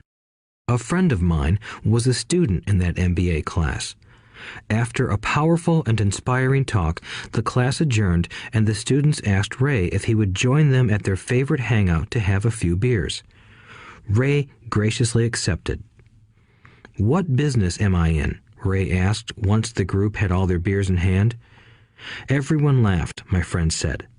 Most of the MBA students thought Ray was just fooling around. No one answered, so Ray asked again. "What business do you think I'm in?" The students laughed again, and finally one brave soul yelled out, "Ray, who in the world doesn't know that you're in the hamburger business?" Ray chuckled. "That's what I thought you would say." He paused and then quickly added, "Ladies and gentlemen, I'm not in the hamburger business. My business is real estate." As my friend tells the story, Ray spent a good amount of time explaining his viewpoint. In his business plan, Ray knew that the primary business focus was to sell hamburger franchises, but what he never lost sight of was the location of each franchise. He knew that the land and its location were the most significant factors in the success of each franchise. Basically, the person who bought the franchise was also buying the real estate under the franchise for Ray Kroc's organization. Today, McDonald's is the largest single owner of real estate in the world, owning even more than the Catholic Church. McDonald's owns some of the most valuable intersections and street corners in America and around the globe. My friend considers this as one of the most important lessons in his life. Today, he owns car washes, but his business is the real estate under those car washes. The previous chapter presented that most people work for everyone but themselves. They work first for the owners of the company, then for the government through taxes, and finally for the bank that owns their mortgage. When I was a young boy, we did not have a McDonald's nearby. Yet my rich dad was responsible for teaching Mike and me the same lesson that Ray Kroc talked about at the University of Texas. It is secret number 3 of the rich. The secret is mind your own business. Financial struggle is often directly the result of people working all their lives for someone else. Many people will simply have nothing at the end of their working days to show for their efforts. Our current educational system focuses on preparing today's youth to get good jobs by developing scholastic skills. Their lives will revolve around their wages or, as described earlier, their income column. Many will study further to become engineers, scientists, cooks, police officers, artists, writers, and so on. These professional skills allow them to enter the workforce and work for money. But there is a big difference between your profession and your business. Often I ask people, "What is your business?" And they will say, "Oh, I'm a banker." Then I ask them if they own the bank, and they usually respond, "No, I work there." In that instance, they have confused their profession with their business. Their profession may be a banker, but they still need their own business. A problem with school is that you often become what you study. So if you study cooking, you become a chef. If you study the law, you become an attorney. And a study of auto mechanics makes you a mechanic. The mistake in becoming what you study is that too many people forget to mind their own business. They spend their lives minding someone else's business and making that person rich. To become financially secure, a person needs to mind their own business. Your business revolves around your asset column, not your income column. As stated earlier, the number one rule is to know the difference between an asset and a liability and to buy assets. The rich focus on their asset columns, while everyone else focuses on their income statements. That is why we hear so often, "I need a raise. If only I had a promotion. I am going back to school to get more training so I can get a better job. I am going to work overtime. Maybe I can get a second job." In some circles, these are sensible ideas, but you are still not minding your own business. These ideas all still focus on the income column and will only help a person become more financially secure if the additional money is used to purchase income-generating assets. The primary reason the majority of the poor and middle class are fiscally conservative, which means I can't afford to take risks, is that they have no financial foundation. They have to cling to their jobs and play it safe. When downsizing became the in thing to do, millions of workers found out their largest so-called asset, their home, was eating them alive. Their asset was costing them money every month. Their car, another asset, was eating them alive. The golf clubs in the garage that cost $1,000 were not worth $1,000 anymore. Without job security, they had nothing to fall back on. What they thought were assets could not help them survive in a time of financial crisis. I assume most of us have filled out a credit application to buy a house or a car. It's always interesting to look at the net worth section because of what accepted banking and accounting practices allow a person to count as assets. One day when I wanted a loan, my financial position did not look too good. So I added my new golf clubs, my art collection, books, electronics, Armani suits, wristwatches, shoes, and other personal effects to boost the number in the asset column. But I was turned down because I had too much investment real estate. The loan committee didn't like that I made so much money from rent. They wanted to know why I did not have a normal job with a salary.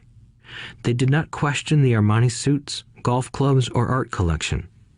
Life is sometimes tough when you do not fit the standard profile. I cringe every time I hear someone say to me that their net worth is $1 million or $100,000 or whatever. One of the main reasons net worth is not accurate is simply because the moment you begin selling your assets, you are taxed for any gains. So many people have put themselves in deep financial trouble when they run short of income.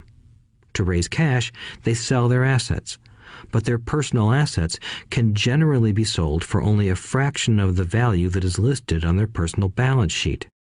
Or, if there is a gain on the sale of the assets, they are taxed on the gain. So again, the government takes its share, thus reducing the amount available to help them out of debt. That is why I say someone's net worth is often worth less than they think. Start minding your own business.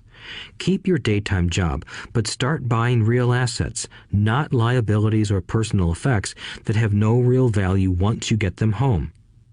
A new car loses nearly 25% of the price you pay for it the moment you drive it off the lot. It is not a true asset even if your banker lets you list it as one. My $400 new titanium driver was worth $150 the moment I teed off. Keep expenses low.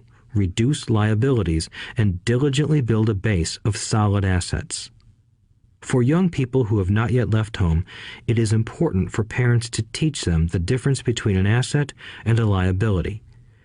Get them to start building a solid asset column before they leave home, get married, buy a house, have kids, and get stuck in a risky financial position, clinging to a job and buying everything on credit. I see so many young couples who get married and trap themselves into a lifestyle that will not let them get out of debt for most of their working years. For many people, just as the last child leaves home, the parents realize they have not adequately prepared for retirement and they begin to scramble to put some money away. Then their own parents become ill and they find themselves with new responsibilities. So what kind of assets am I suggesting that you or your children acquire? In my world, real assets fall into the following categories. Businesses that do not require my presence. I own them, but they are managed or run by other people. If I have to work there, it's not a business. It becomes my job. Stocks, bonds, income-generating real estate, notes, IOUs, royalties from intellectual property such as music, scripts, and patents. Anything else that has value, produces income, or appreciates, and has a ready market. As a young boy, my educated dad encouraged me to find a safe job, but my rich dad encouraged me to begin acquiring assets that I loved. If you don't love it, you won't take care of it. I collect real estate simply because I love buildings and land. I love shopping for them, and I could look at them all day long. When problems arise, the problems aren't so bad that it changes my love for real estate. For people who hate real estate, they shouldn't buy it. I also love stocks of small companies, especially startups, because I am an entrepreneur, not a corporate person. In my early years, I worked in large organizations such as Standard Oil of California, the U.S. Marine Corps, and Xerox Corporation. I enjoyed my time with those organizations and have fond memories, but I know deep down I am not a company man. I like starting companies, not running them. So my stock buys are usually of small companies. Sometimes I even start the company and take it public. Fortunes are made in new stock issues, and I love the game. Many people are afraid of small-cap companies and call them risky, and they are.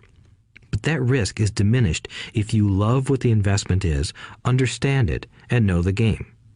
With small companies, my investment strategy is to be out of the stock in a year. On the other hand, my real estate strategy is to start small and keep trading up for bigger properties, and, therefore, delay paying taxes on the gain. This allows the value to increase dramatically. I generally hold real estate less than 7 years. For years, even while I was with the Marine Corps and Xerox, I did what my rich dad recommended. I kept my day job, but I still minded my own business. I was active in my asset column trading real estate and small stocks.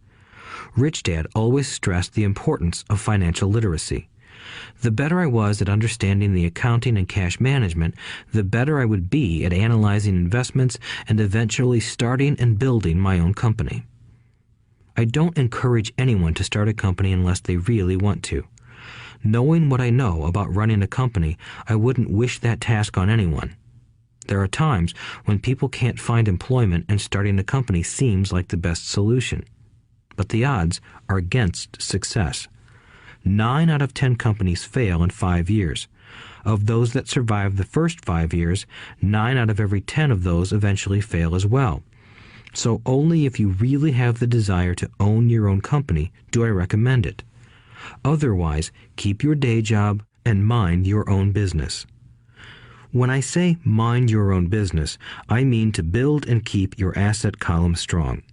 Once a dollar goes into it, never let it come out. Think of it this way.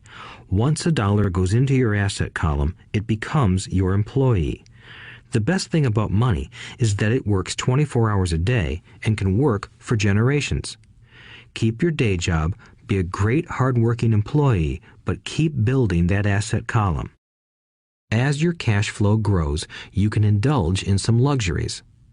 An important distinction is that rich people buy luxuries last, while the poor and middle class tend to buy luxuries first. The poor and the middle class often buy luxury items like big houses, diamonds, furs, jewelry, or boats because they want to look rich. They look rich, but in reality they just get deeper in debt on credit. The old money people, the long-term rich, build their asset column first. Then the income generated from the asset column buys their luxuries. The poor and middle class buy luxuries with their own sweat, blood, and children's inheritance. A true luxury is a reward for investing in and developing a real asset. For example, when my wife Kim and I had extra money coming from our apartment houses, she went out and bought her Mercedes. It didn't take any extra work or risk on her part because the apartment house bought the car. She did, however, have to wait 4 years while the real estate investment portfolio grew and began generating enough extra cash flow to pay for the car. But the luxury, the Mercedes, was a true reward because she proved she knew how to grow her asset column. That car now means a lot more to her than simply another pretty car. It means she used her financial intelligence to afford it. Instead, most people impulsively go out and buy a new car or some other luxury on credit. They may feel bored and just want a new toy. Buying a luxury on credit often causes a person to eventually resent that luxury because the debt becomes a financial burden. After you've taken the time and invested in and built your own business, you are now ready to learn the biggest secret of the rich, the secret that puts the rich way ahead of the pack. Chapter 4. Lesson 4. The History of Taxes and the Power of Corporations. My rich dad just played the game smart, and he did it through corporations, the biggest secret of the rich. I remember in school being told the story of Robin Hood and his merry men. My teacher thought it was a wonderful story of a romantic hero who robbed from the rich and gave to the poor. My rich dad did not see Robin Hood as a hero. He called Robin Hood a crook. Robin Hood may be long gone, but his followers live on. I often still hear people say, "Why don't the rich pay for it?" Or, "The rich should pay more in taxes and give it to the poor." It is this Robin Hood fantasy, or taking from the rich to give to the poor, that has caused the most pain for the poor and the middle class. The reason the middle class is so heavily taxed is because of the Robin Hood ideal. The reality is that the rich are not taxed. It's the middle class who pays for the poor, especially the educated, upper-income middle class. Again, to understand fully how things happen, we need to look at the history of taxes. Although my highly educated dad was an expert on the history of education, my rich dad fashioned himself an expert on the history of taxes. Rich Dad explained to Mike and me that originally in England and America, there were no taxes. Occasionally, there were temporary taxes levied in order to pay for wars. The king or the president would put the word out and ask everyone to chip in. Taxes were levied in Britain for the fight against Napoleon from 1799 to 1816, and in America to pay for the Civil War from 1861 to 1865. In 1874, England made income tax a permanent levy on its citizens. In 1913, an income tax became permanent in the United States with the adoption of the 16th Amendment to the U.S. Constitution. At one time, Americans were anti-tax. It had been the tax on tea that led to the famous Tea Party in Boston Harbor, an incident that helped ignite the Revolutionary War. It took approximately 50 years in both England and the United States to sell the idea of a regular income tax. What these historical dates fail to reveal is that both of these taxes were initially levied against only the rich. It was this point that Rich Dad wanted Mike and me to understand. He explained that the idea of taxes was made popular and accepted by the majority by telling the poor and the middle class that taxes were created only to punish the rich. This is how the masses voted for the law, and it became constitutionally legal. Although it was intended to punish the rich, in reality it wound up punishing the very people who voted for it, the poor and middle class. Once government got a taste of money, its appetite grew, said Rich Dad. Your dad and I are exactly opposite. He's a government bureaucrat, and I am a capitalist. We get paid, and our success is measured on opposite behaviors. He gets paid to spend money and hire people. The more he spends and the more people he hires, the larger his organization becomes. In the government, a large organization is a respected organization. On the other hand, within my organization, the fewer people I hire and the less money I spend, the more I am respected by my investors. That's why I don't like government people. They have different objectives than most business people. As the government grows, more and more tax dollars are needed to support it. My educated dad sincerely believed that government should help people. He loved John F. Kennedy and especially the idea of the Peace Corps. He loved the idea so much that both he and my mom worked for the Peace Corps, training volunteers to go to Malaysia, Thailand, and the Philippines. He always strived for additional grants and budget increases so he could hire more people, both in his job with the Education Department and in the Peace Corps. From the time I was about 10 years old, I would hear from my rich dad that government workers were a pack of lazy thieves, and from my poor dad I would hear how the rich were greedy crooks who should be made to pay more taxes. Both sides had valid points. It was difficult to go to work for one of the biggest capitalists in town and come home to a father who was a prominent government leader. It was not easy to know which dad to believe. Yet, when you study the history of taxes, an interesting perspective emerges. As I said, the passage of taxes was only possible because the masses believed in the Robin Hood theory of economics. Take from the rich and give to everyone else. The problem was that the government's appetite for money was so great that taxes soon needed to be levied on the middle class, and from there it kept trickling down. However, the rich saw an opportunity because they don't play by the same set of rules. The rich knew about corporations, which became popular in the days of sailing ships. The rich created the corporation as a vehicle to limit their risk to the assets of each voyage. The rich put their money into a corporation to finance the voyage. The corporation would then hire a crew to sail to the New World to look for treasure. If the ship was lost, the crew lost their lives, but the loss to the rich would be limited only to the money they invested for that particular voyage. It is the knowledge of the legal corporate structure that really gives the rich a vast advantage over the poor and middle class. Having two fathers teaching me, one a socialist and the other a capitalist, I quickly began to realize that the philosophy of the capitalist made more financial sense to me. It seemed to me that the socialists ultimately penalized themselves due to their lack of financial education. No matter what the take from the rich crowd came up with, the rich always found a way to outsmart them. That is how taxes were eventually levied on the middle class. The rich outsmarted the intellectuals solely because they understood the power of money, a subject not taught in schools. How did the rich outsmart the intellectuals? Once the take from the rich tax was passed, cash started flowing into government coffers. Initially, people were happy. Money was handed out to government workers and the rich. It went to government workers in the form of jobs and pensions, and it went to the rich via their factories receiving government contracts. The government received a large pool of money, but the problem was the fiscal management of that money. The government ideal is to avoid having excess money.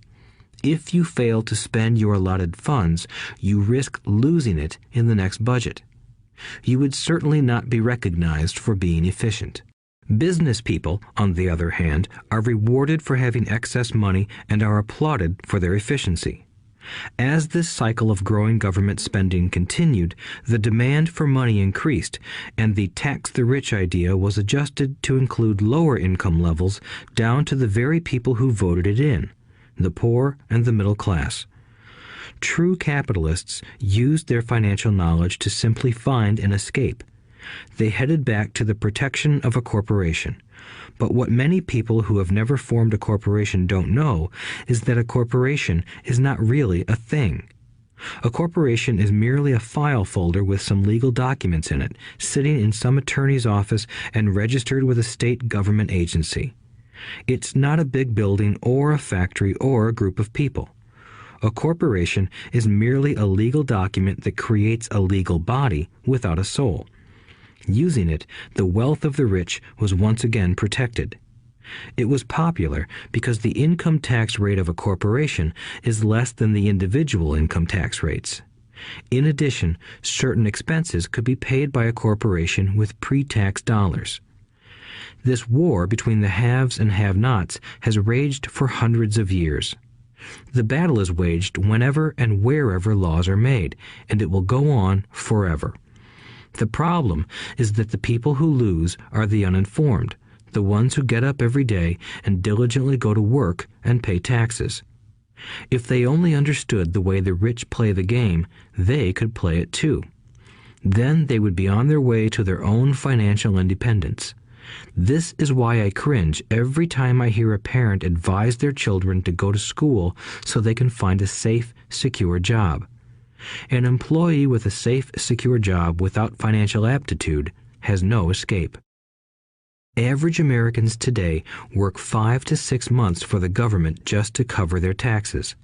In my opinion, that is simply too long. The harder you work, the more you pay the government.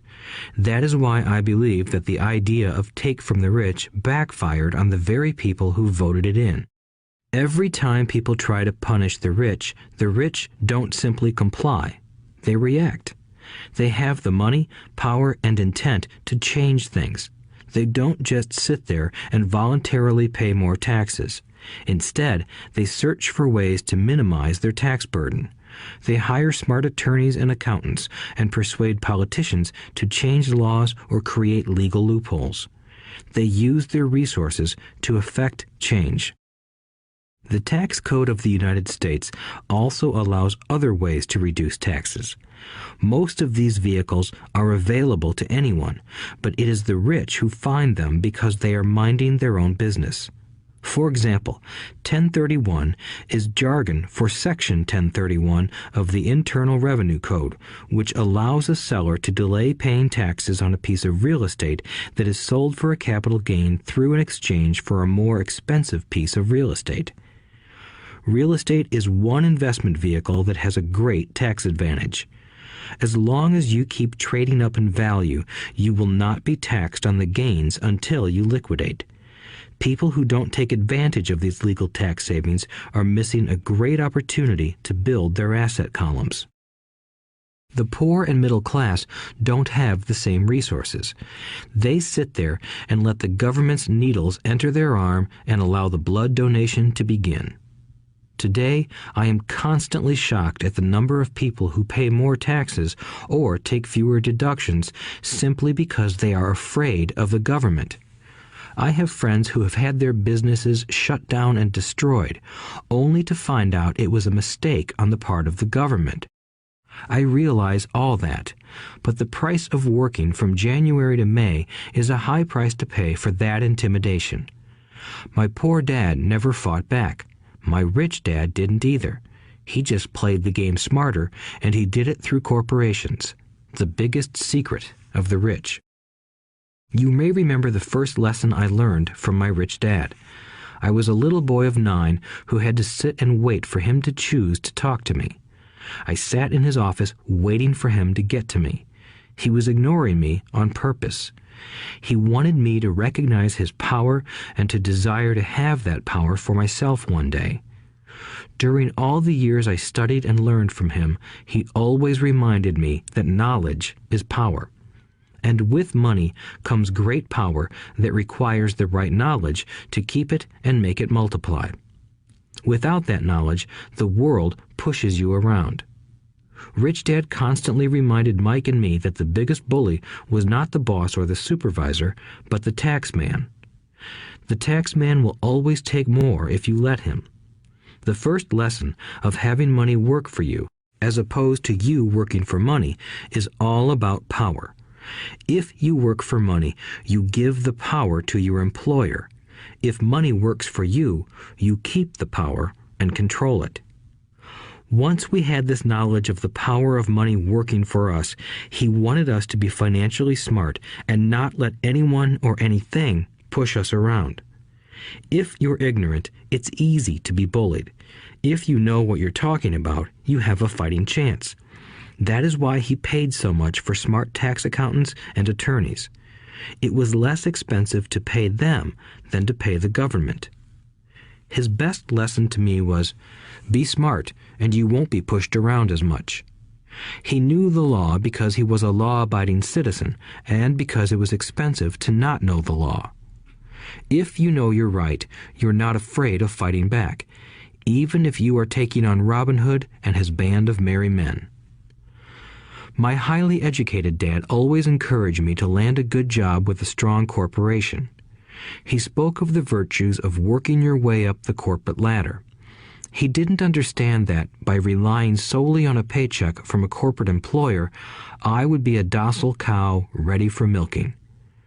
When I told my rich dad of my father's advice, he only chuckled. "Why not own the ladder?" was all he said. As a young boy, I did not understand what Rich Dad meant by owning my own corporation. It was an idea that seemed impossible and intimidating. Although I was excited by the idea, my inexperience wouldn't let me envision the possibility that grown-ups would someday work for a company I would own. The point is that, if not for my rich dad, I would have probably followed my educated dad's advice. It was merely the occasional reminder of my rich dad that kept the idea of owning my own corporation alive and kept me on a different path. By the time I was 15 or 16, I knew I wasn't going to continue down the path my educated dad recommended. I didn't know how I was going to do it, but I was determined not to head in the direction most of my classmates were heading. That decision changed my life. It was not until my mid-20s that my rich dad's advice began to make more sense to me. I was just out of the Marine Corps and working for Xerox. I was making a lot of money, but every time I looked at my paycheck, I was disappointed. The deductions were so large, and the more I worked, the greater they became. As I became more successful, my bosses talked about promotions and raises. It was flattering, but I could hear my rich dad asking in my ear, "Who are you working for? Who are you making rich?" In 1974, while still an employee for Xerox, I formed my first corporation and began minding my own business. There were already a few assets in my asset column, but now I was determined to focus on making it bigger. Those paychecks, with all the deductions, made all the years of my rich dad's advice make total sense. I could see the future if I followed my educated dad's advice. Many employers feel that advising their workers to mind their own business is bad for business. But for me, focusing on my own business and developing assets made me a better employee because I now had a purpose. I came in early and worked diligently, amassing as much money as possible so I could invest in real estate. Hawaii was just set to boom, and there were fortunes to be made. The more I realized that we were in the beginning stages of a boom, the more Xerox machines I sold. The more I sold, the more money I made, and, of course, the more deductions came out of my paycheck. It was inspiring. I wanted out of the employee trap so badly that I worked even harder so I could invest more. By 1978, I was consistently one of the top 5 salespeople at the company. I badly wanted out of the rat race. In less than 3 years, I was making more in my real estate holding corporation than I was making at Xerox, and the money I was making in my asset column in my own corporation was money working for me, not me pounding on doors selling copiers. My rich dad's advice made much more sense. Soon, the cash flow from my properties were so strong that my company bought me my first Porsche. My fellow Xerox salespeople thought I was spending my commissions. I wasn't. I was investing my commissions in assets. My money was working hard to make more money. Each dollar in my asset column was a great employee, working hard to make more employees and buy the boss a new Porsche with before-tax dollars. I began to work harder for Xerox. The plan was working, and my Porsche was the proof. By using the lessons I learned from my rich dad, I was able to get out of the proverbial rat race at an early age. It was made possible because of the strong financial knowledge I had acquired through Rich Dad's lessons. Without this financial knowledge, which I call financial intelligence or financial IQ, my road to financial independence would have been much more difficult. I now teach others in the hope that I may share my knowledge with them.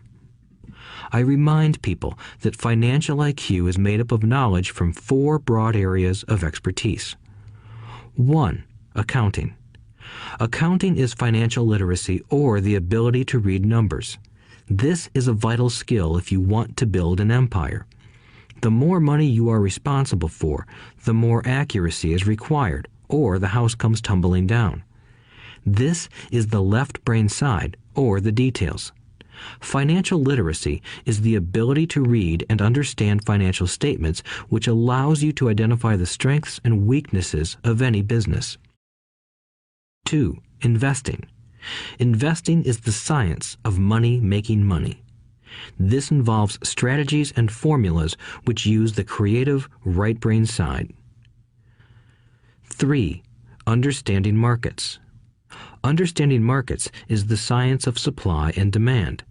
You need to know the technical aspects of the market, which are emotion-driven, in addition to the fundamental or economic aspects of an investment. Does an investment make sense or does it not make sense based on current market conditions? 4. The law. A corporation wrapped around the technical skills of accounting, investing, and markets can contribute to explosive growth. A person who understands the tax advantages and protections provided by a corporation can get rich so much faster than someone who is an employee or a small business sole proprietor. It's like the difference between someone walking and someone flying. The difference is profound when it comes to long-term wealth. Tax advantages. A corporation can do many things that an employee cannot, like pay expenses before paying taxes. That is a whole area of expertise that is very exciting. Employees earn and get taxed and then try to live on what is left. A corporation earns, spends everything it can, and is taxed on anything that is left. It's one of the biggest legal tax loopholes that the rich use. They're easy to set up and are not expensive if you own investments that are producing good cash flow. For example, by owning your own corporation, your vacations can be board meetings in Hawaii. Car payments, insurance, repairs, and health club memberships are company expenses. Most restaurant meals are partial expenses and on. But it's done legally with pre-tax dollars. Protection from lawsuits. We live in a litigious society. Everybody wants a piece of your action. The rich hide much of their wealth using vehicles such as corporations and trusts to protect their assets from creditors. When someone sues a wealthy individual, they are often met with layers of legal protection and often find that the wealthy person actually owns nothing. They control everything, but own nothing. The poor and middle class try to own everything and lose it to the government or to fellow citizens who like to sue the rich. They learned it from the Robin Hood story. Take from the rich and give it to the poor. It is not the purpose of this audiobook to go into the specifics of owning a corporation. But I will say that if you own any kind of legitimate assets, I would consider finding out more about the benefits and protection offered by a corporation as soon as possible. There are many books written on the subject that will detail the benefits and even walk you through the steps necessary to set up a corporation. Garrett Sutton's books on corporations provide wonderful insight into the power of personal corporations. Financial IQ is actually the synergy of many skills and talents. I would say it is the combination of the 4 technical skills listed above that make up basic financial intelligence. If you aspire to great wealth, it is the combination of these skills that will greatly amplify your financial intelligence. In summary, business owners with corporations 1. Earn, 2. Spend, 3. Pay taxes. Employees who work for corporations 1. Earn, 2. Pay taxes, 3. Spend. As part of your overall financial strategy, I recommend that you learn about the protection that legal entities can provide for businesses and assets. Chapter 5. Lesson 5. The rich invent money. Often in the real world, it's not the smart who get ahead, but the bold. Last night, I took a break from writing and watched a TV program on the history of a young man named Alexander Graham Bell. Bell had just patented his telephone and was having growing pains because the demand for his new invention was so strong. Needing a bigger company, he then went to the giant at that time, Western Union, and asked them if they would buy his patent and his tiny company. He wanted $100,000 for the whole package.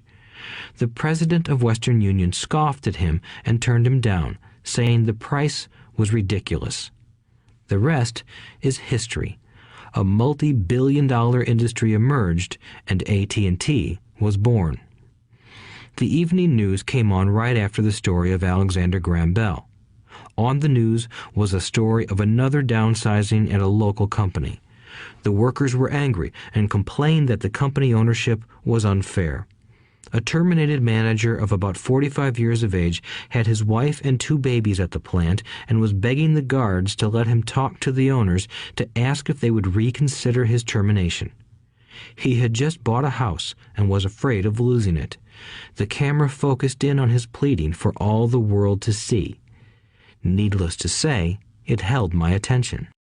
I have been teaching professionally since 1984.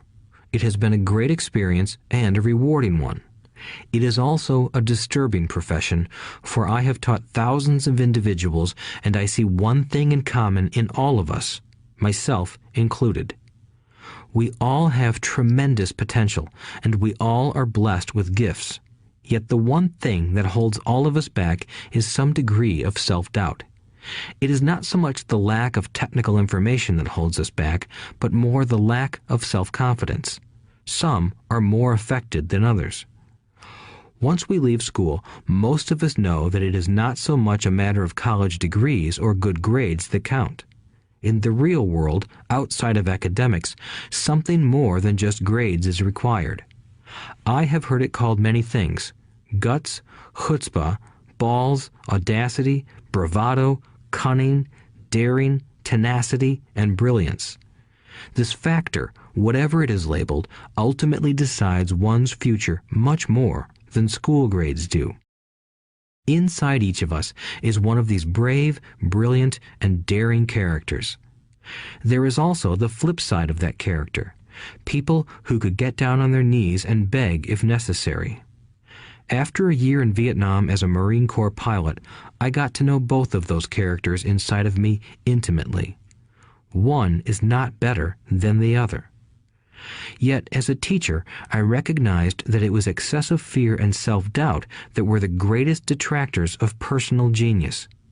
It broke my heart to see students know the answers, yet lack the courage to act on the answer.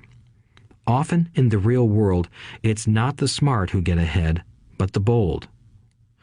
In my personal experience, your financial genius requires both technical knowledge as well as courage. If fear is too strong, the genius is suppressed. In my classes, I strongly urge students to learn to take risks, to be bold, and to let their genius convert that fear into power and brilliance. It works for some and just terrifies others. I have come to realize that for most people, when it comes to the subject of money, they would rather play it safe. I have had to field questions such as, why take risks? Why should I bother developing my financial IQ? Why should I become financially literate? And I answer, just to have more options. There are huge changes up ahead. In the coming years, there will be more people just like the young inventor Alexander Graham Bell. There will be 100 people like Bill Gates and hugely successful companies like Microsoft created every year all over the world. And there will also be many more bankruptcies, layoffs, and downsizings. So why bother developing your financial IQ? No one can answer that but you. Yet I can tell you why I myself do it. I do it because it is the most exciting time to be alive. I'd rather be welcoming change than dreading change. I'd rather be excited about making millions than worrying about not getting a raise. This period we are in now is a most exciting time, unprecedented in our world's history. Generations from now, people will look back at this period of time and remark at what an exciting era it must have been. It was the death of the old and birth of the new. It was full of turmoil, and it was exciting. So why bother developing your financial IQ? Because if you do, you will prosper greatly. And if you don't, this period of time will be a frightening one. It will be a time of watching some people move boldly forward while others cling to worn-out life preservers. Land was wealth 300 years ago, so the person who owned the land owned the wealth. Later, wealth was in factories and production, and America rose to dominance. The industrialist owned the wealth. Today, wealth is in information, and the person who has the most timely information owns the wealth. The problem is that information flies around the world at the speed of light. The new wealth cannot be contained by boundaries and borders as land and factories were. The changes will be faster and more dramatic. There will be a dramatic increase in the number of new multimillionaires. There also will be those who are left behind.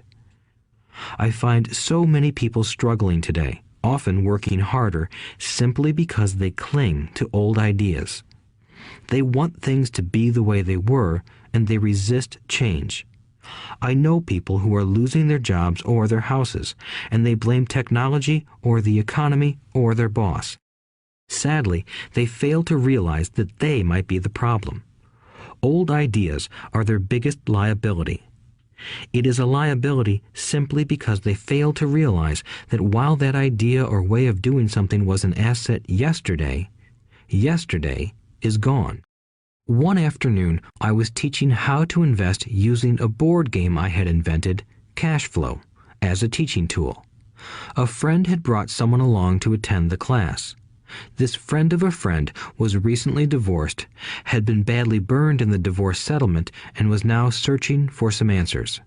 Her friend thought the class might help. The game was designed to help people learn how money works. In playing the game, they learn about the interaction of the income statement with the balance sheet. They learn how cash flows between the two and how the road to wealth is through striving to increase your monthly cash flow from the asset column to the point that it exceeds your monthly expenses. Once you accomplish this, you are able to get out of the rat race and out onto the fast track. As I have said, some people hate the game, some love it, and others miss the point. This woman missed a valuable opportunity to learn something. In the opening round, she drew a doodad card with the boat on it. At first, she was happy. "Oh, I've got a boat." Then, as her friend tried to explain how the numbers worked on her income statement and balance sheet, she got frustrated because she had never liked math. The rest of her table waited while her friend continued explaining the relationship between the income statement, balance sheet, and monthly cash flow. Suddenly, when she realized how the numbers worked, it dawned on her that her boat was eating her alive. Later on in the game, she was also downsized and had a child. It was a horrible game for her.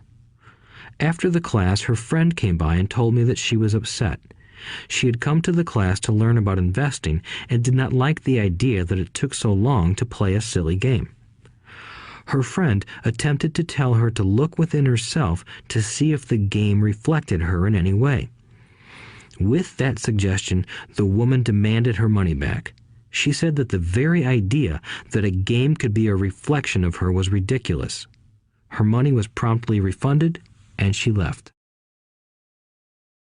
Since 1984, I have made millions simply by doing what the school system does not do. In school, most teachers lecture. I hated lectures as a student. I was soon bored, and my mind would drift. In 1984, I began teaching via games and simulations, and I still rely on these tools today. I always encourage adult students to look at games as reflecting back to them what they know and what they need to learn. Most importantly, games reflect behavior. They are instant feedback systems. Instead of the teacher lecturing you, the game is giving you a personalized lecture, one that is custom-made just for you. The friend of the woman who left later called to give me an update. She said her friend was fine and had calmed down. In her cooling-off period, she could see some slight relationship between the game and her life. Although she and her husband did not own a boat, they did own everything else imaginable. She was angry after their divorce, both because he had run off with a younger woman and because, after 20 years of marriage, they had accumulated little in the way of assets. There was virtually nothing for them to split. Their 20 years of married life had been incredible fun, but all they had accumulated was a ton of doodads.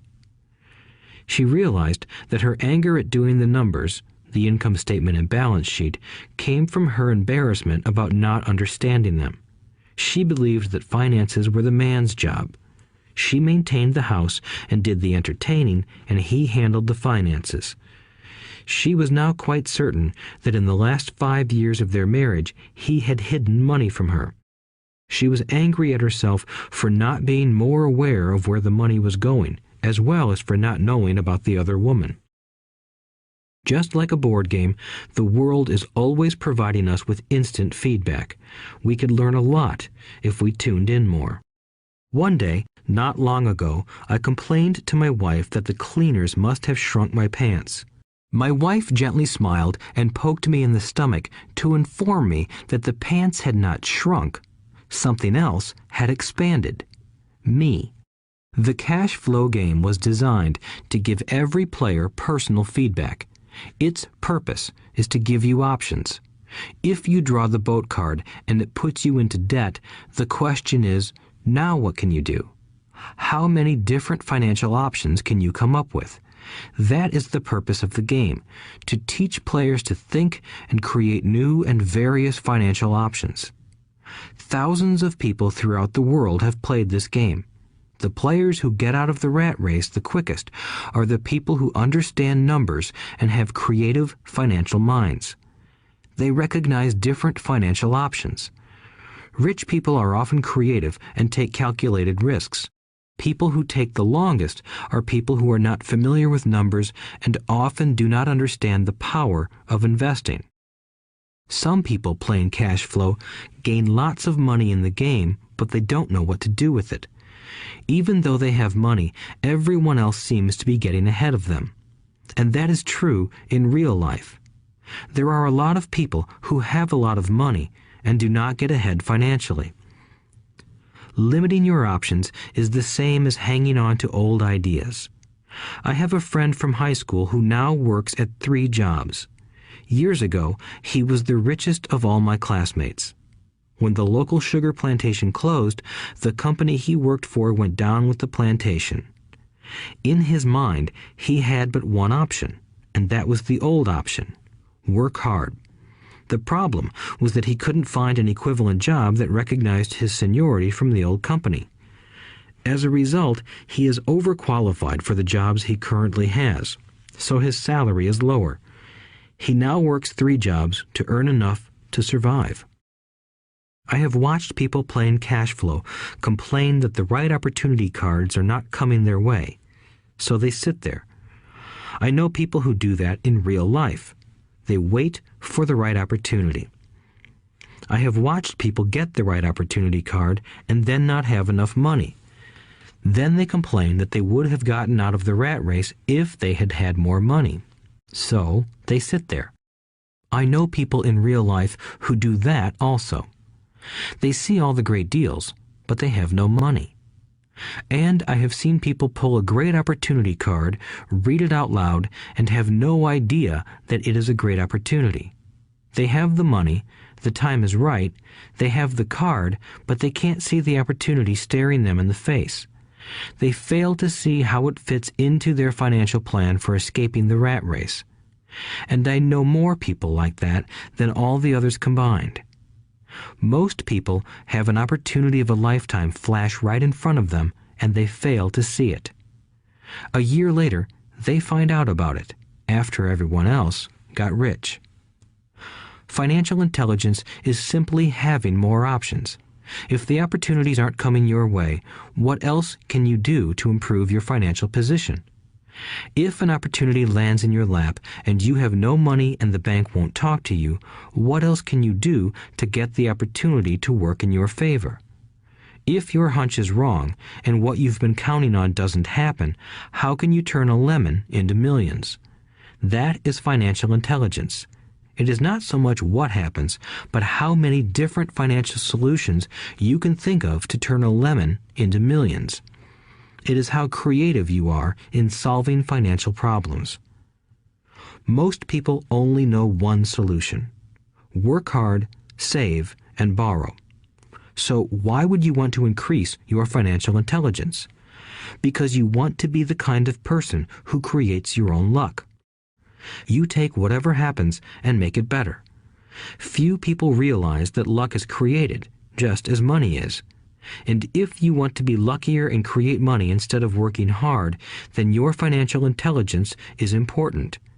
If you are the kind of person who is waiting for the right thing to happen, you might wait for a long time.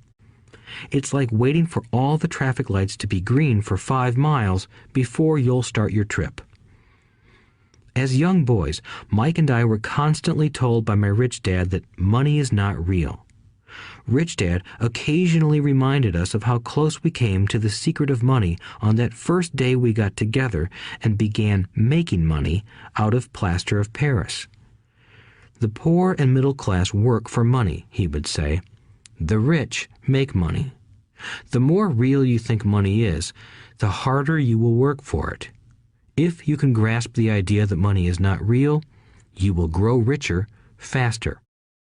What is it? Was a question Mike and I often came back with. What is money if it is not real? What we agree it is, was all Rich Dad would say.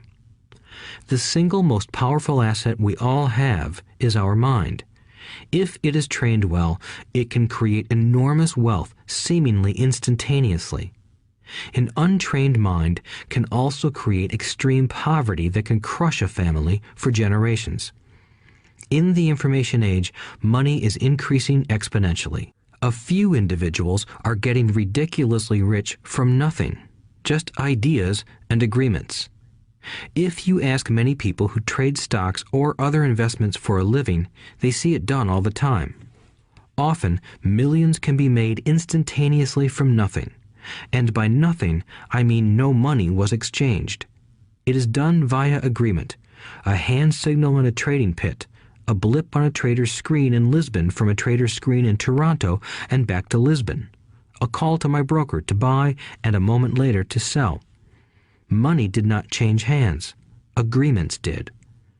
So why develop your financial genius? Only you can answer that. I can tell you why I have been developing this area of my intelligence. I do it because I want to make money fast. Not because I need to, but because I want to. It is a fascinating learning process. I develop my financial IQ because I want to participate in the fastest game and biggest game in the world. And, in my own small way, I would like to be part of this unprecedented evolution of humanity, the era where humans work purely with their minds and not with their bodies. Besides, it is where the action is. It is what is happening. It's hip, it's scary, and it's fun. That is why I invest in my financial intelligence, developing the most powerful asset I have. I want to be with people moving boldly forward. I do not want to be with those left behind. I will give you a simple example of creating money. In the early 1990s, the economy of Phoenix, Arizona was horrible. I was watching a TV show when a financial planner came on and began forecasting doom and gloom. His advice was to save money. Put $100 away every month, he said. In 40 years, you will be a multimillionaire. Well, putting money away every month is a sound idea. It is one option, the option most people subscribe to. The problem is this. It blinds the person to what is really going on. It causes them to miss major opportunities for much more significant growth of their money. The world is passing them by. As I said, the economy was terrible at that time. For investors, this is the perfect market condition. A chunk of my money was in the stock market and in apartment houses. I was short of cash. Because people were giving properties away, I was buying. I was not saving money. I was investing. Kim and I had more than $1 million in cash working in a market that was rising fast. It was the best opportunity to invest. The economy was terrible. I just could not pass up these small deals. Houses that were once $100,000 were now $75,000. But instead of shopping with local real estate agents, I began shopping at the bankruptcy attorney's office or the courthouse steps. In these shopping places, a $75,000 house could sometimes be bought for $20,000 or less.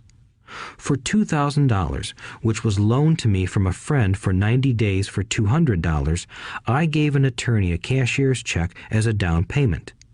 While the acquisition was being processed, I ran an ad advertising a $75,000 house for only $60,000 and no money down. The phone rang hard and heavy. Prospective buyers were screened, and once the property was legally mine, all the prospective buyers were allowed to look at the house. It was a feeding frenzy. The house sold in a few minutes. I asked for a $2,500 processing fee, which they gladly handed over, and the escrow and title company took over from there. I returned the $2,000 to my friend with an additional $200. He was happy, the home buyer was happy, the attorney was happy, and I was happy. I had sold a house for $60,000 that cost me $20,000. The $40,000 was created from money in my asset column in the form of a promissory note from the buyer. Total working time, 5 hours.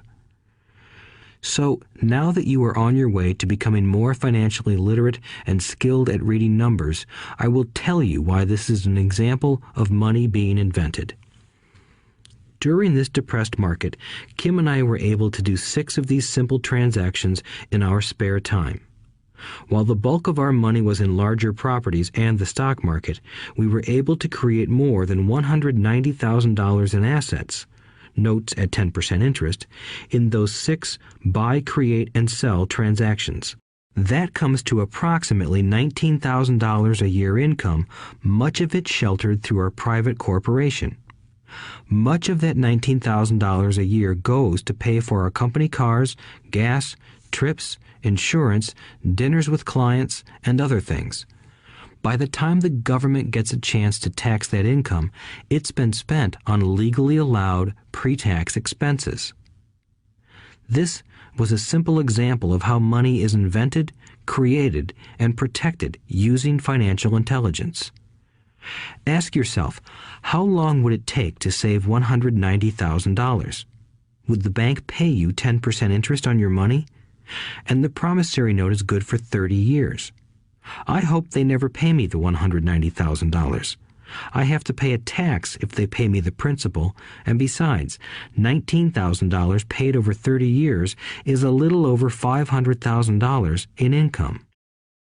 I have people ask what happens if the person doesn't pay. That does happen, and it's good news. That $60,000 home could be taken back and resold for $70,000 and another $2,500 collected as a loan processing fee. It would still be a zero-down transaction in the mind of the new buyer, and the process would go on. The first time I sold the house, I paid back the $2,000, so technically I have no money in the transaction. My return on investment, ROI, is infinity. It's an example of no money making a lot of money. In the second transaction, when resold, I would have put $2,000 in my pocket and re-extended the loan to 30 years. What would my ROI be if I got paid money to make money? I do not know, but it sure beats saving $100 a month, which actually starts out as $150 because it's after-tax income for 40 years earning low interest. And again, you're taxed on the interest. That is not too intelligent. It may be safe, but it's not smart. A few years later, as the Phoenix real estate market strengthened, those houses we sold for $60,000 became worth $110,000. Foreclosure opportunities were still available, but became rare. It cost a valuable asset, my time, to go out looking for them. Thousands of buyers were looking for the few available deals. The market had changed. It was time to move on and look for other opportunities to put in the asset column. You cannot do that here. That is against the law. You're lying. I hear those comments much more often than, "Can you show me how to do that?" The math is simple. You do not need algebra or calculus, and the escrow company handles the legal transaction and the servicing of the payments. I have no roofs to fix or toilets to unplug because the owners do that. It's their house. Occasionally, someone does not pay, and that is wonderful because there are late fees, or they move out and the property is sold again. The court system handles that. And it may not work in your area. The market conditions may be different, but the example illustrates how a simple financial process can create hundreds of thousands of dollars with little money and low risk. It is an example of money being only an agreement. Anyone with a high school education can do it. Yet most people won't. Most people listen to the standard advice of work hard and save money. For about 30 hours of work, approximately $190,000 was created in the asset column, and no taxes were paid. Which one sounds harder to you? 1.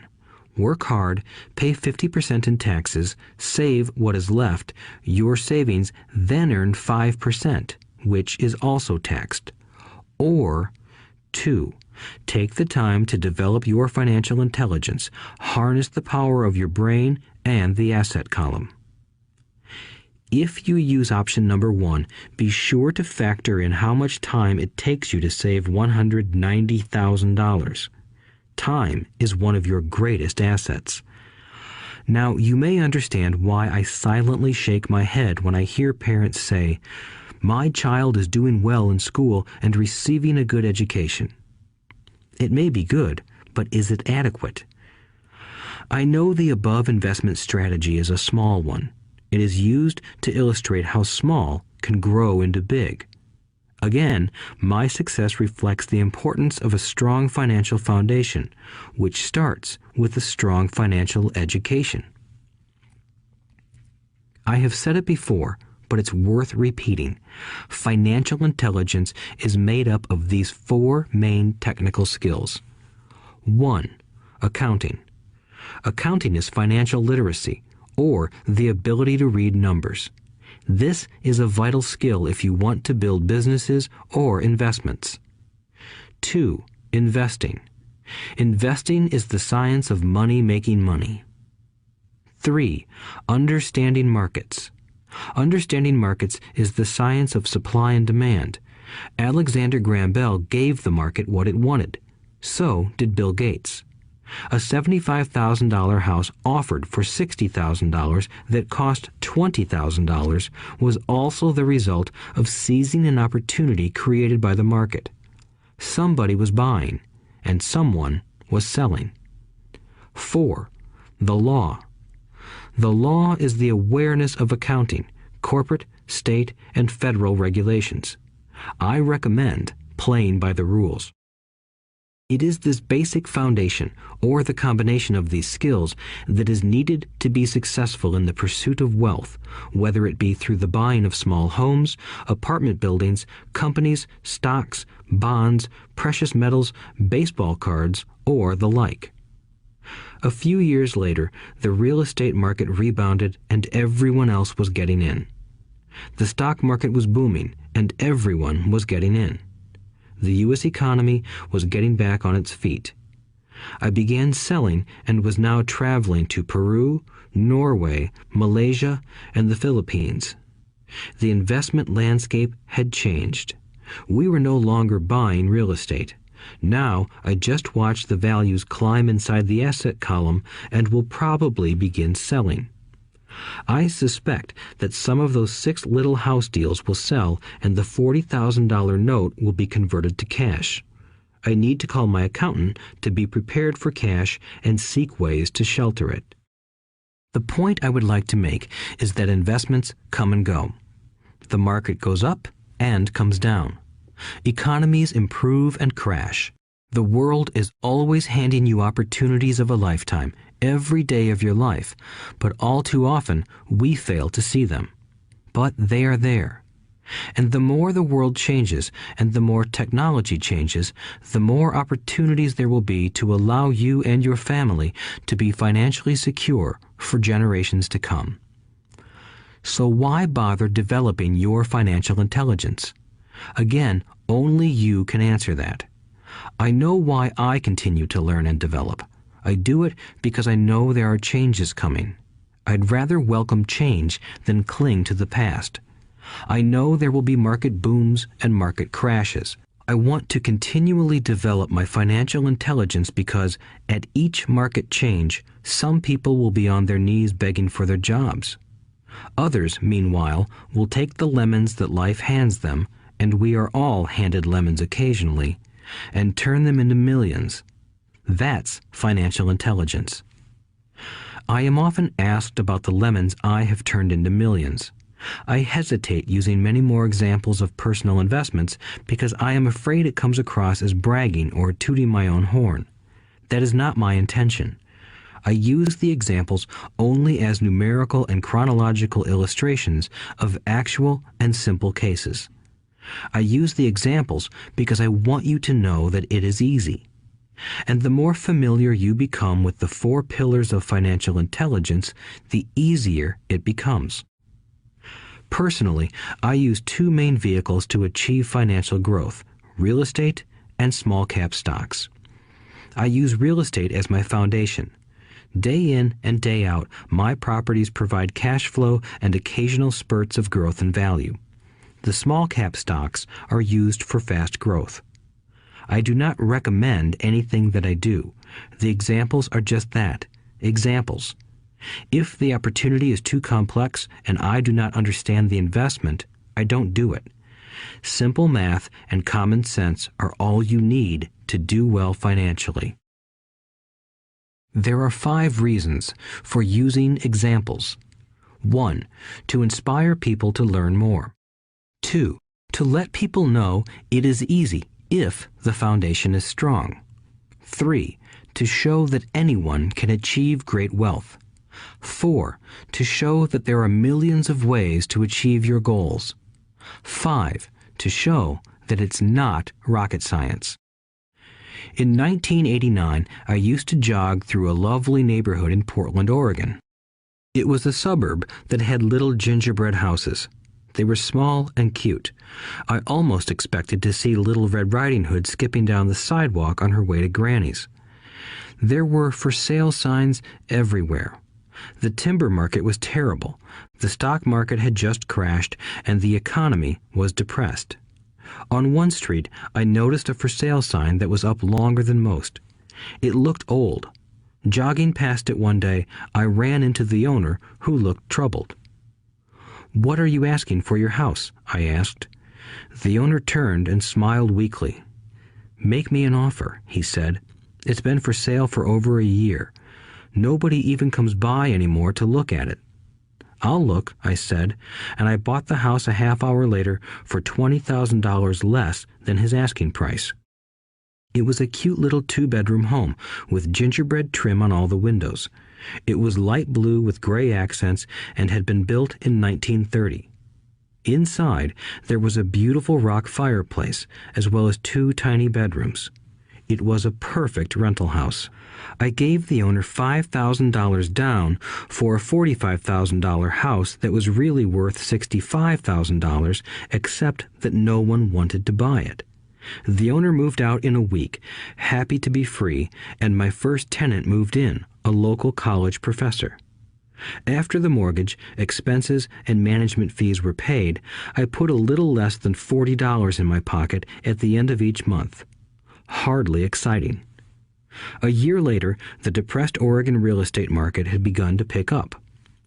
California investors, flush with money from their still booming real estate market, were moving north and buying up Oregon and Washington.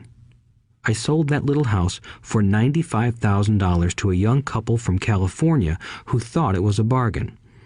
My capital gains of approximately $40,000 were placed into a 1031 tax-deferred exchange, and I went shopping for a place to put my money. In about a month, I found a 12-unit apartment house right next to the Intel plant in Beaverton, Oregon. The owners lived in Germany, had no idea what the place was worth, and again, just wanted to get out of it. I offered $275,000 for a $450,000 building. They agreed to $300,000. I bought it and held it for 2 years. Utilizing the same 1031 exchange process, we sold the building for $495,000 and bought a 30-unit apartment building in Phoenix, Arizona. We had moved to Phoenix by then to get out of the rain and needed to sell anyway. Like the former Oregon market, the real estate market in Phoenix was depressed. The price of the 30-unit apartment building in Phoenix was $875,000, with $225,000 down. The cash flow from the 30 units was a little over $5,000 a month. The Arizona market began moving up, and a few years later, a Colorado investor offered us $1.2 million for the property. The point of this example is how a small amount can grow into a large amount. Again, it is a matter of understanding financial statements, investment strategies, a sense of the market, and the laws. If people are not versed in these subjects, then obviously they must follow standard dogma, which is to play it safe, diversify, and only invest in secure investments.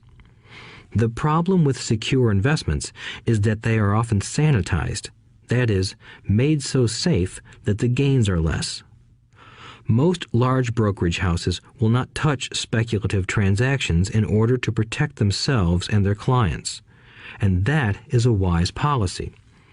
The really hot deals are not offered to people who are novices.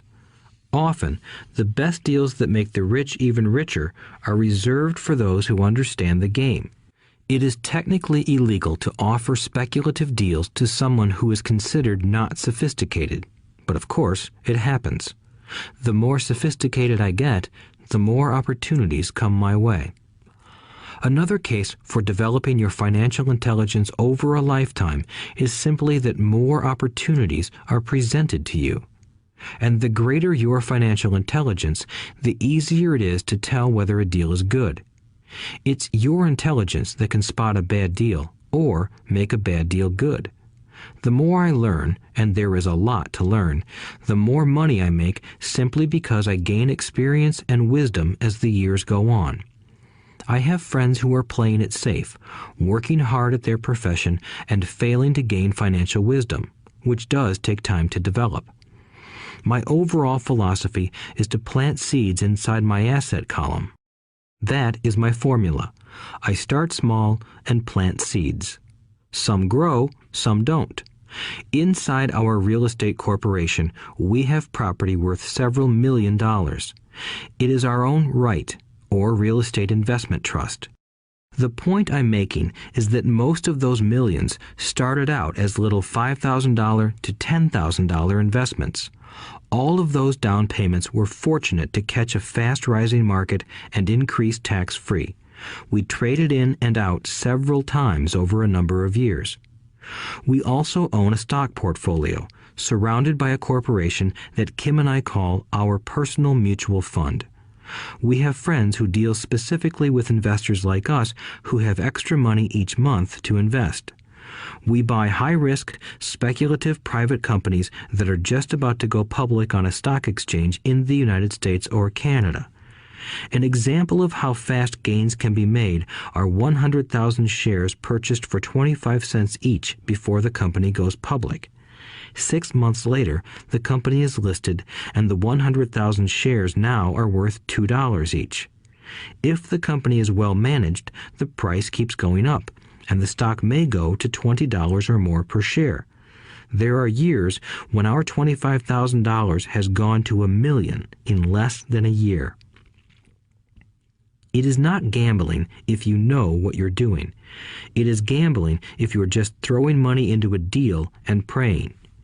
The idea in anything is to use your technical knowledge, wisdom, and love of the game to cut the odds down, to lower the risk.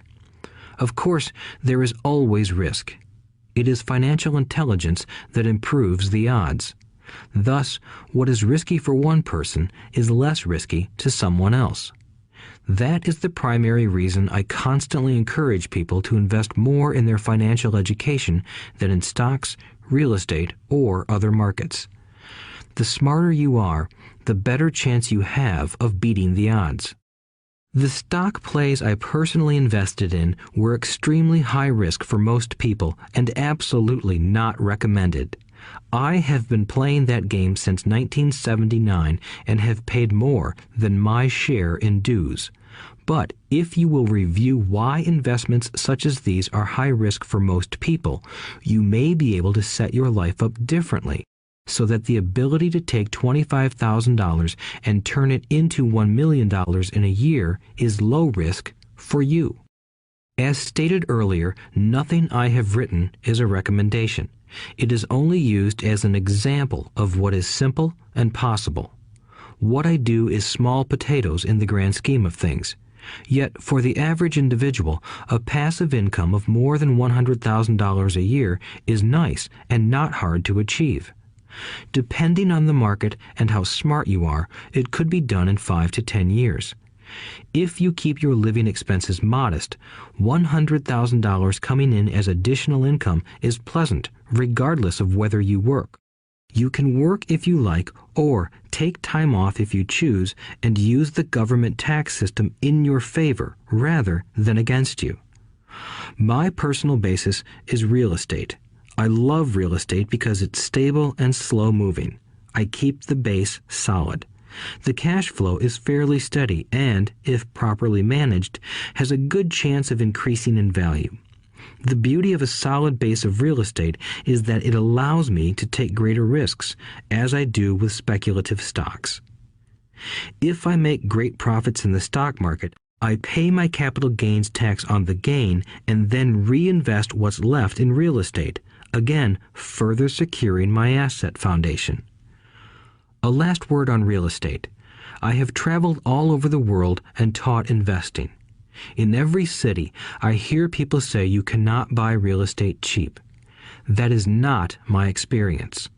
Even in New York or Tokyo, or just on the outskirts of the city, prime bargains are overlooked by most people.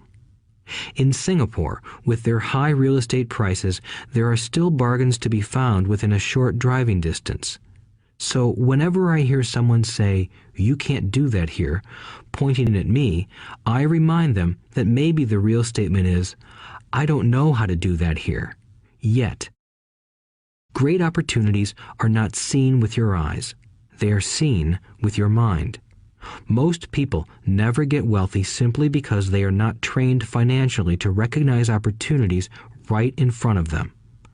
I am often asked, how do I start? In the final chapter of this audiobook, I offer 10 steps that I followed on the road to my financial freedom. But always remember to have fun. When you learn the rules and the vocabulary of investing and begin to build your asset column, I think you'll find that it's as fun a game as you've ever played. Sometimes you win, and sometimes you learn. But have fun. Most people never win because they're more afraid of losing. That is why I found school so silly. In school, we learn that mistakes are bad, and we are punished for making them. Yet if you look at the way humans are designed to learn, we learn by making mistakes. We learn to walk by falling down. If we never fell down, we would never walk. The same is true for learning to ride a bike. I still have scars on my knees, but today I can ride a bike without thinking. The same is true for getting rich. Unfortunately, the main reason most people are not rich is because they are terrified of losing. Winners are not afraid of losing, but losers are. Failure is part of the process of success. People who avoid failure also avoid success. I look at money much like my game of tennis. I play hard, make mistakes, correct, make more mistakes, correct, and I get better. If I lose the game, I reach across the net, shake my opponent's hand, smile, and say, "See you next Saturday." There are two kinds of investors. One, the first and most common type is a person who buys a packaged investment. They call a retail outlet, such as a real estate company, a stockbroker, or a financial planner, and they buy something. It could be a mutual fund, a right, a stock, or bond. It is a clean and simple way of investing. An analogy would be a shopper who goes to a computer store and buys a computer right off the shelf. 2. The second type is an investor who creates investments. This investor usually assembles a deal in the same way a person who buys components builds a computer. I do not know the first thing about putting components of a computer together, but I do know how to put pieces of opportunities together, or know people who know how. It is this second type of investor who is the more professional investor. Sometimes it may take years for all the pieces to come together, and sometimes they never do. It is this second type of investor that my rich dad encouraged me to be. It is important to learn how to put the pieces together, because that is where the huge wins reside, and sometimes some huge losses if the tide goes against you. If you want to be the second type of investor, you need to develop 3 main skills. These skills are in addition to those required to become financially intelligent. 1. Find an opportunity that everyone else missed. You see with your mind what others miss with their eyes. For example, a friend bought this run-down old house. It was spooky to look at. Everyone wondered why he bought it. What he saw that we did not was that the house came with 4 extra empty lots. He discovered that after going to the title company. After buying the house, he tore the house down and sold the 5 lots to a builder for 3 times what he paid for the entire package. He made $75,000 for 2 months of work. It's not a lot of money, but it sure beats minimum wage, and it's not technically difficult. 2. Raise money. The average person only goes to the bank. This second type of investor needs to know how to raise capital, and there are many ways that don't require a bank. To get started, I learned how to buy houses without a bank. It was the learned skill of raising money more than the houses themselves that was priceless. All too often, I hear people say, "The bank won't lend me money," or "I don't have the money to buy it." If you want to be a Type 2 investor, you need to learn how to do that which stops most people. In other words, a majority of people let their lack of money stop them from making a deal. If you can avoid that obstacle, you will be millions ahead of those who don't learn those skills. There have been many times I have bought a house, a stock, or an apartment building without a penny in the bank. I once bought an apartment house for $1.2 million. I did what is called tying it up with a written contract between seller and buyer. I then raised the $100,000 deposit, which bought me 90 days to raise the rest of the money. Why did I do it? Simply because I knew it was worth $2 million. I never raised the money. Instead, the person who put up the $100,000 gave me $50,000 for finding the deal, took over my position, and I walked away. Total working time? 3 days. Again, it's what you know more than what you buy. Investing is not buying. It's more a case of knowing. 3. Organize smart people. Intelligent people are those who work with or hire a person who is more intelligent than they are. When you need advice, make sure you choose your advisor wisely. There is a lot to learn, but the rewards can be astronomical. If you do not want to learn those skills, then being a Type 1 investor is highly recommended. It is what you know that is your greatest wealth. It is what you do not know that is your greatest risk. There is always risk, so learn to manage risk instead of avoiding it. Chapter 6. Lesson 6. Work to learn, don't work for money. Job security meant everything to my educated dad. Learning meant everything to my rich dad. A few years ago, I granted an interview with a newspaper in Singapore. The young female reporter was on time, and the interview got underway immediately. We sat in the lobby of a luxurious hotel, sipping coffee and discussing the purpose of my visit to Singapore. I was to share the platform with Zig Ziglar. He was speaking on motivation, and I was speaking on the secrets of the rich. Someday, I would like to be a best-selling author like you, she said. I had seen some of the articles she had written for the paper, and I was impressed. She had a tough, clear style of writing. Her articles held a reader's interest. You have a great style, I said in reply. What holds you back from achieving your dream? My work does not seem to go anywhere, she said quietly.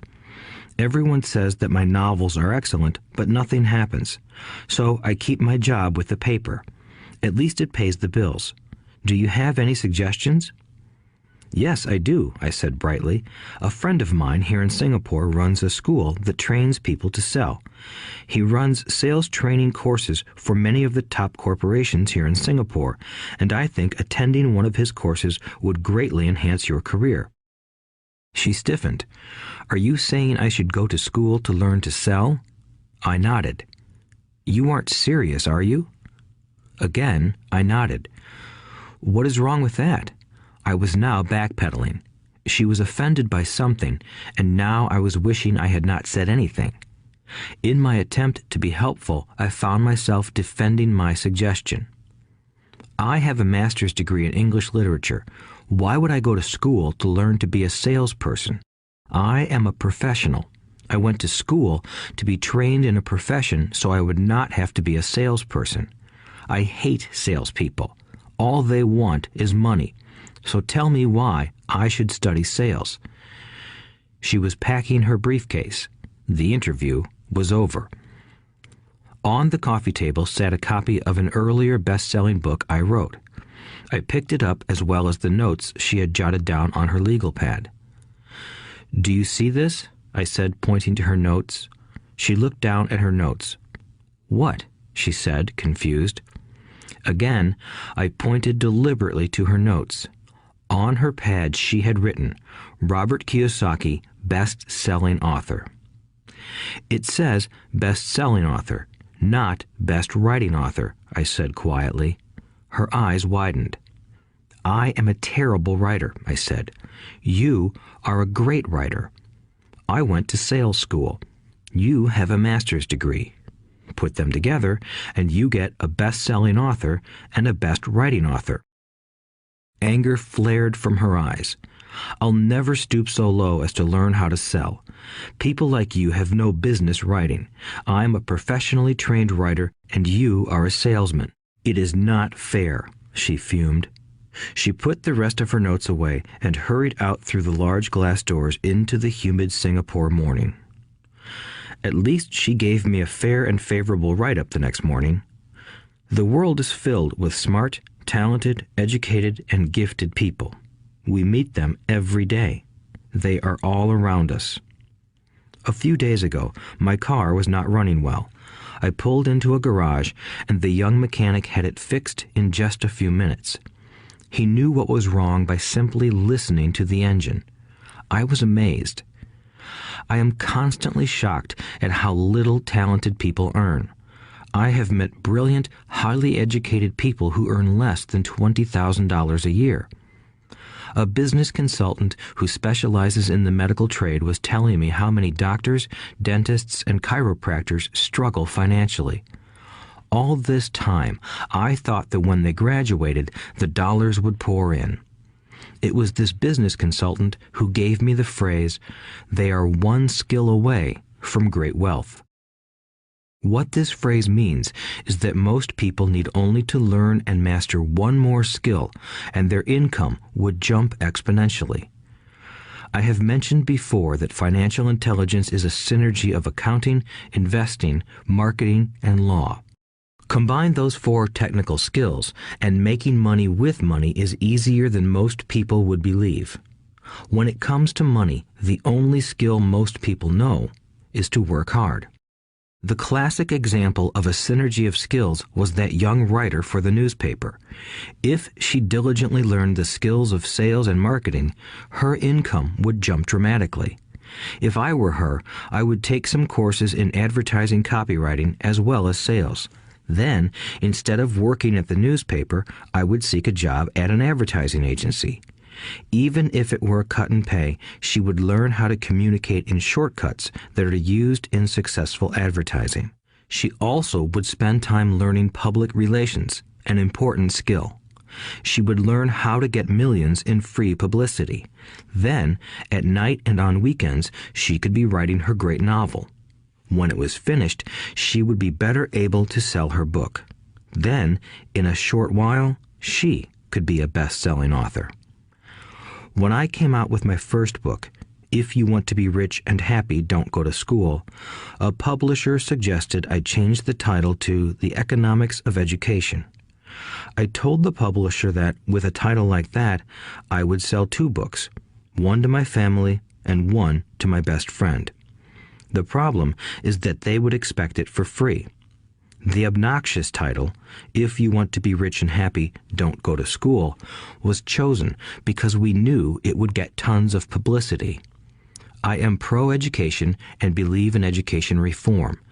If I were not pro-education, why would I continue to press for changing our antiquated educational system? So I chose a title that would get me on more TV and radio shows simply because I was willing to be controversial. Many people thought I was a fruitcake, but the book sold and sold. When I graduated from the U.S. Merchant Marine Academy in 1969, my educated dad was happy. Standard Oil of California had hired me for its oil tanker fleet as a third mate. The pay was low compared with my classmates, but it was okay for a first real job after college.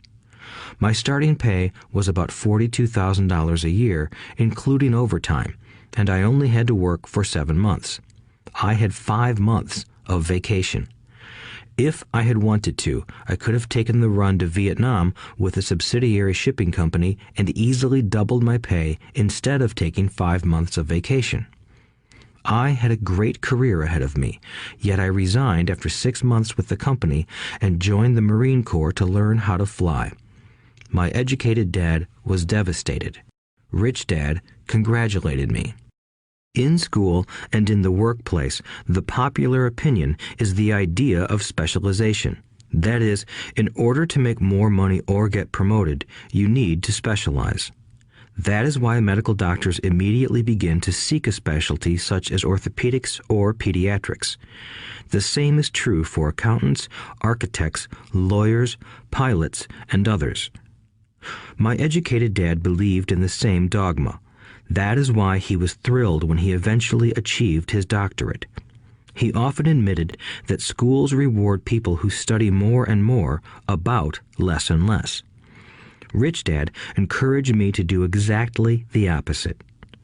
You want to know a little about a lot, was his suggestion. That is why for years I worked in different areas of his companies. For a while, I worked in his accounting department.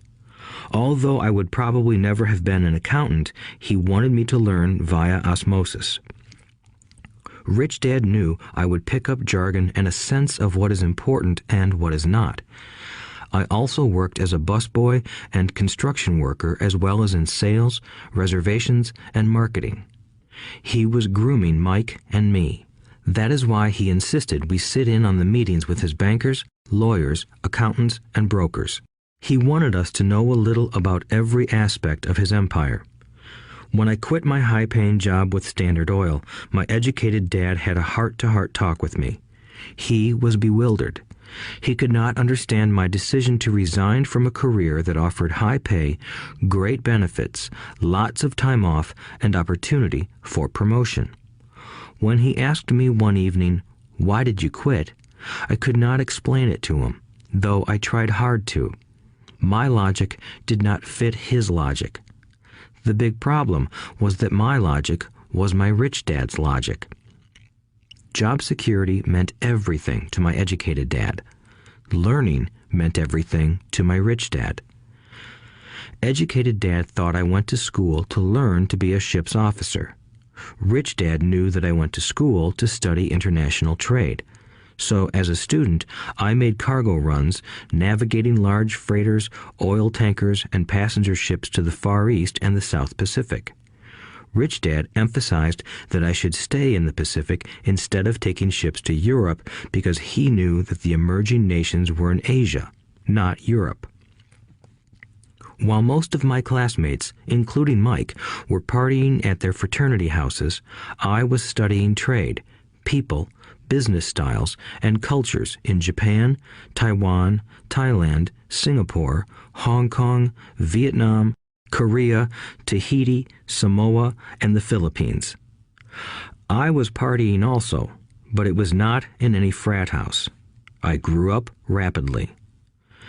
Educated Dad just could not understand why I decided to quit and join the Marine Corps. I told him I wanted to learn to fly, but really I wanted to learn to lead troops. Rich Dad explained to me that the hardest part of running a company is managing people. He had spent 3 years in the Army. My educated dad was draft exempt. Rich Dad valued learning to lead men into dangerous situations. Leadership is what you need to learn next, he said. If you are not a good leader, you'll get shot in the back, just like they do in business. Returning from Vietnam in 1973, I resigned my commission, even though I loved flying. I found a job with Xerox Corporation. I joined it for one reason, and it was not for the benefits. I was a shy person, and the thought of selling was the most frightening subject in the world. Xerox has one of the best sales trainings programs in America. Rich Dad was proud of me. My educated dad was ashamed.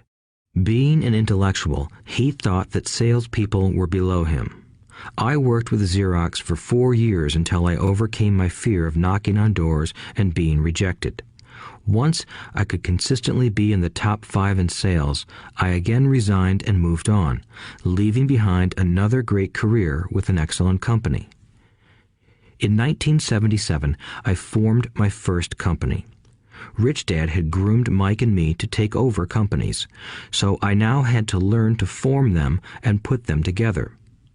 My first product, the nylon and Velcro wallet, was manufactured in the Far East and shipped to a warehouse in New York, near where I had gone to school.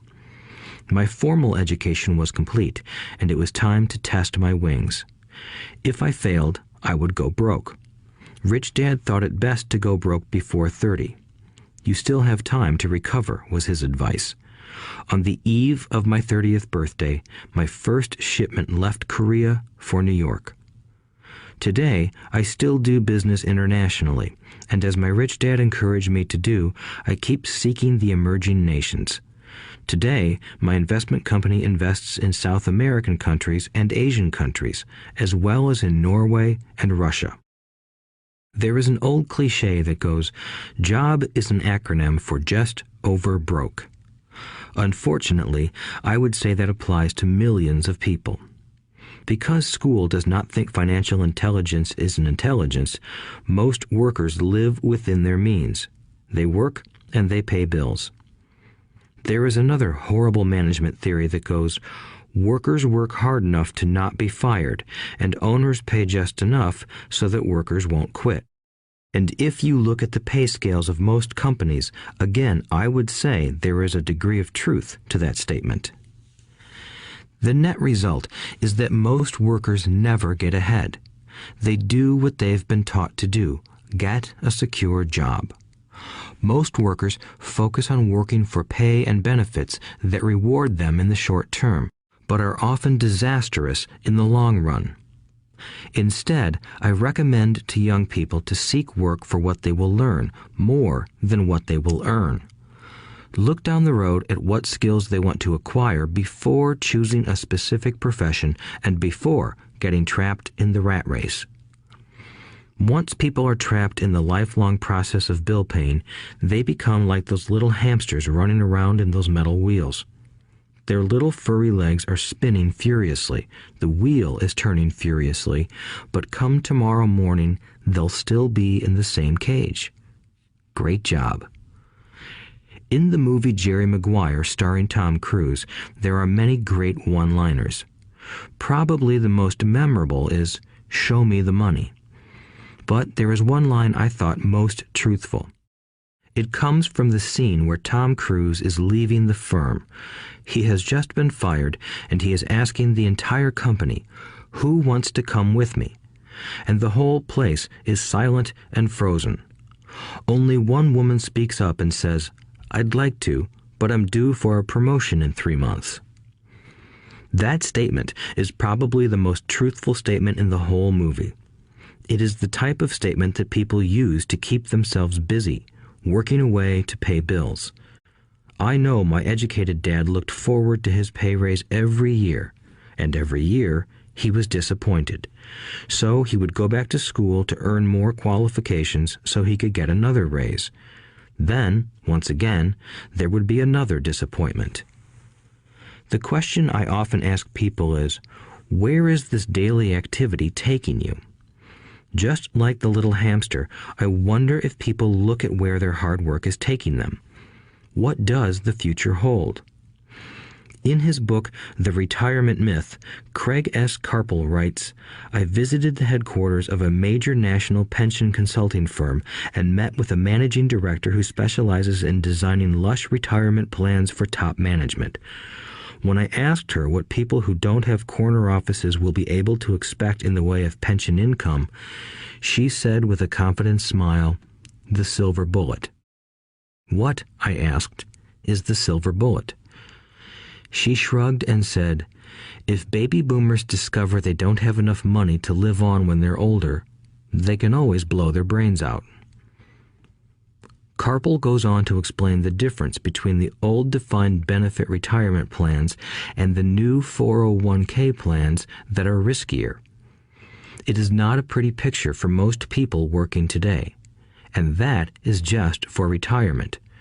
Add medical fees and long-term nursing home care, and the picture is frightening. Already, many hospitals in countries with socialized medicine need to make tough decisions such as who will live and who will die. They make those decisions purely on how much money they have and how old the patients are. If the patient is old, they often will give the medical care to someone younger. The older, poor patient gets put to the back of the line. Just as the rich can afford better education, the rich will be able to keep themselves alive, while those who have little wealth will die.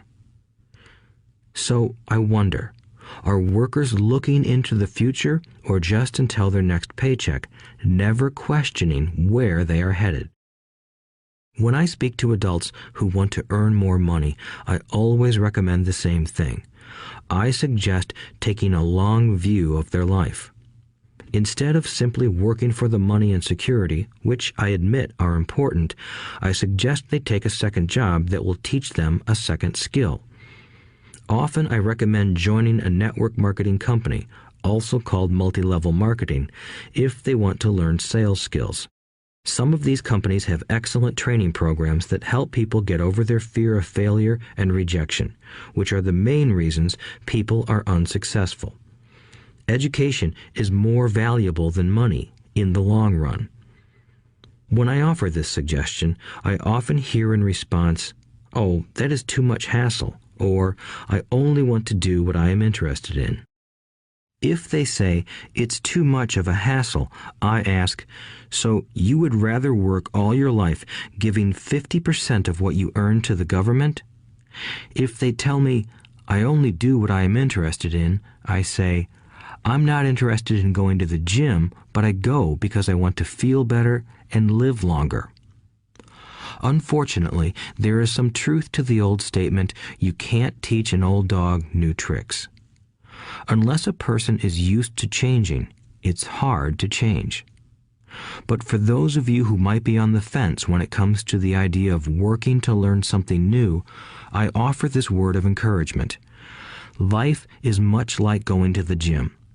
The most painful part is deciding to go. Once you get past that, it's easy. There have been many days I have dreaded going to the gym, but once I am there and in motion, it is a pleasure. After the workout is over, I am always glad I talked myself into going. If you are unwilling to work to learn something new and instead insist on becoming highly specialized within your field, make sure the company you work for is unionized. Labor unions are designed to protect specialists. My educated dad, after falling from grace with the governor, became the head of the teachers' union in Hawaii. He told me that it was the hardest job he ever held. My rich dad, on the other hand, spent his life doing his best to keep his companies from becoming unionized. He was successful. Although the unions came close, Rich Dad was always able to fight them off. Personally, I take no sides because I can see the need for and the benefits of both sides. If you do as school recommends, become highly specialized, then seek union protection.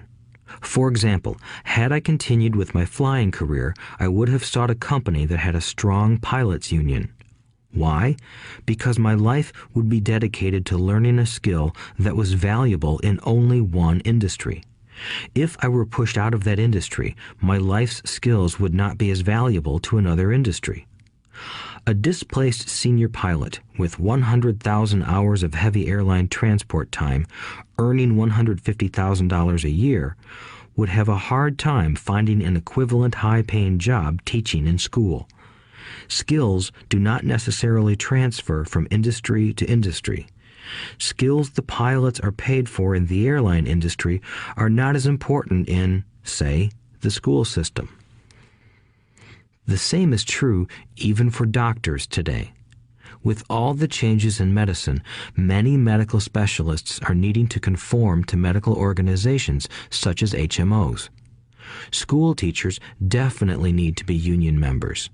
Today in America, the teachers' union is the largest and the richest labor union of all. The NEA, the National Education Association, has tremendous political clout. Teachers need the protection of their union because their skills are also of limited value to an industry outside of education. So the rule of thumb is, highly specialized, then unionize. It's the smart thing to do. When I ask the classes I teach, how many of you can cook a better hamburger than McDonald's, almost all the students raise their hands. I then ask, so if most of you can cook a better hamburger, how come McDonald's makes more money than you? The answer is obvious. McDonald's is excellent at business systems. The reason so many talented people are poor is because they focus on building a better hamburger and know little to nothing about business systems. A friend of mine in Hawaii is a great artist. He makes a sizable amount of money.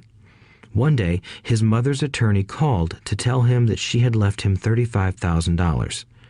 That is what was left of her estate after the attorney and the government took their shares.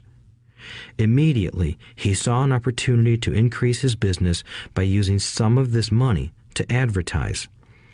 2 months later, his first 4-color full-page ad appeared in an expensive magazine that targeted the very rich. The ad ran for 3 months. He received no replies from the ad, and all of his inheritance is now gone. He now wants to sue the magazine for misrepresentation. This is a common case of someone who can build a beautiful hamburger but knows little about business. When I asked him what he learned, his only reply was, "Advertising salespeople are crooks." I then asked him if he would be willing to take a course in sales and a course in direct marketing.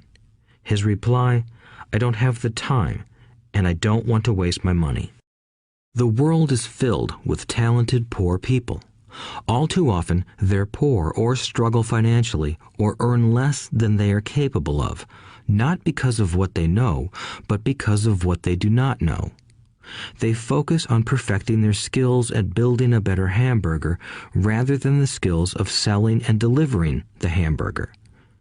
Maybe McDonald's does not make the best hamburger, but they are the best at selling and delivering a basic average burger.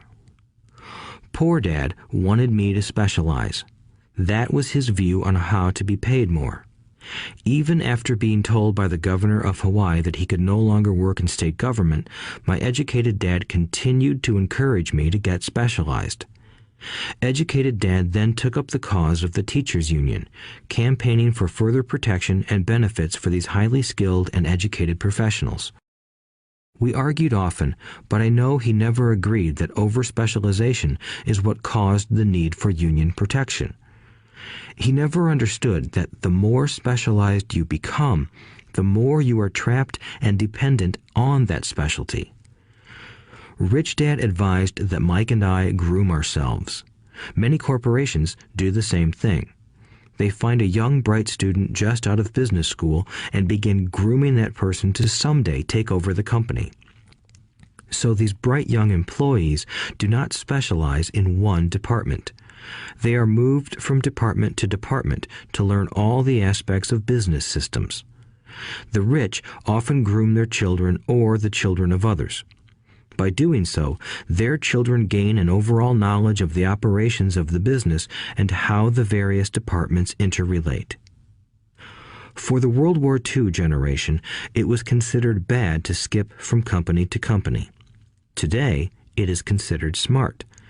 Since people will skip from company to company rather than seek greater specialization in skills, why not seek to learn more than to earn? In the short term, it may earn you less, but it will pay dividends in the long term. The main management skills needed for success are 1. Management of cash flow, 2. Management of systems, 3. Management of people. The most important specialized skills are sales and marketing. The ability to sell, to communicate to another human being, be it a customer, employee, boss, spouse, or child, is the base skill of personal success. Communication skills such as writing, speaking, and negotiating are crucial to a life of success. These are skills I work on constantly, attending courses or buying educational resources to expand my knowledge. As I have mentioned, my educated dad worked harder and harder the more competent he became.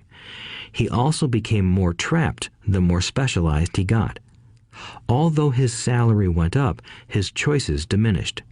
Soon after he was locked out of government work, he found out how vulnerable he really was professionally. It is like professional athletes who suddenly are injured or are too old to play. Their once high-paying position is gone, and they have limited skills to fall back on. I think that is why my educated dad sided so much with the unions after that. He realized how much a union would have benefited him. Rich Dad encouraged Mike and me to know a little about a lot. He encouraged us to work with people smarter than we were and to bring smart people together to work as a team. Today, it would be called a synergy of professional specialties. Today, I meet ex-school teachers earning hundreds of thousands of dollars a year. They earn that much because they have specialized skills in their field as well as other skills. They can teach as well as sell and market. I know of no other skills to be more important than selling and marketing. The skills of selling and marketing are difficult for most people, primarily due to their fear of rejection. The better you are at communicating, negotiating, and handling your fear of rejection, the easier life is.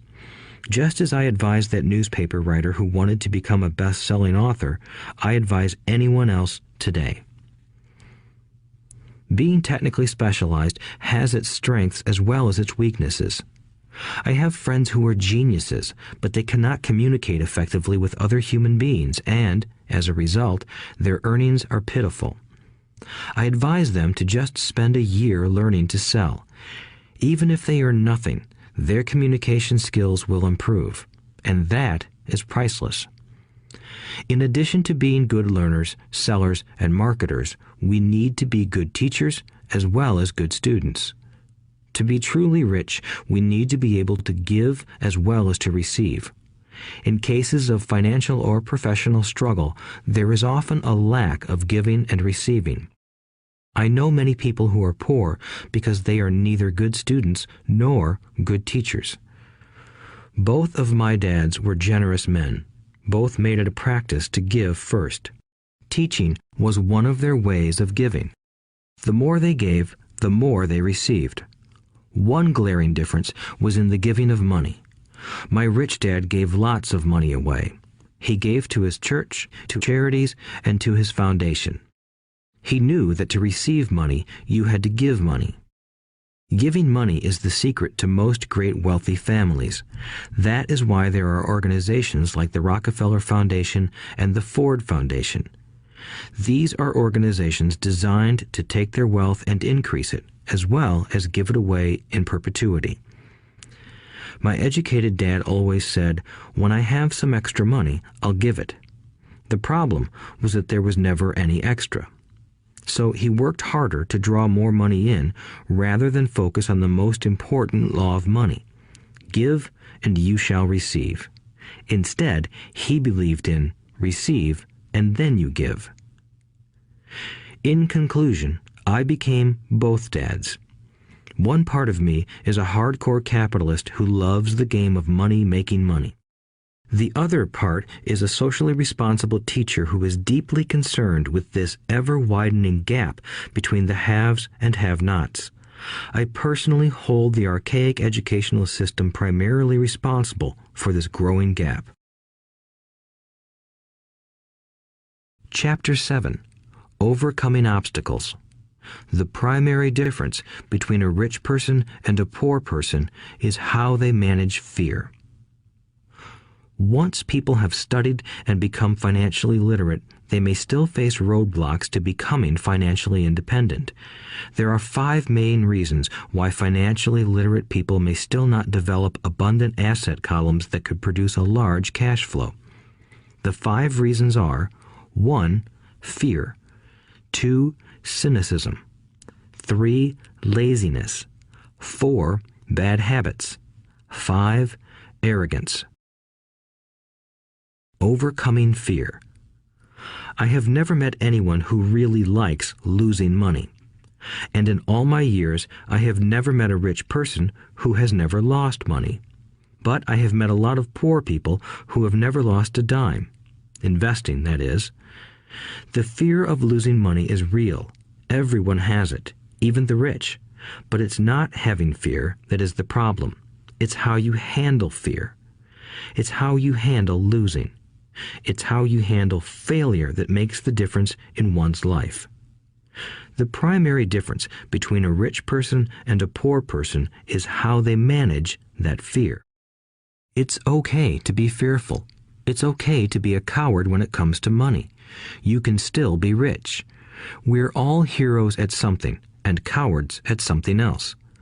My friend's wife is an emergency room nurse. When she sees blood, she flies into action. When I mention investing, she runs away. When I see blood, I don't run. I pass out. My rich dad understood phobias about money. Some people are terrified of snakes.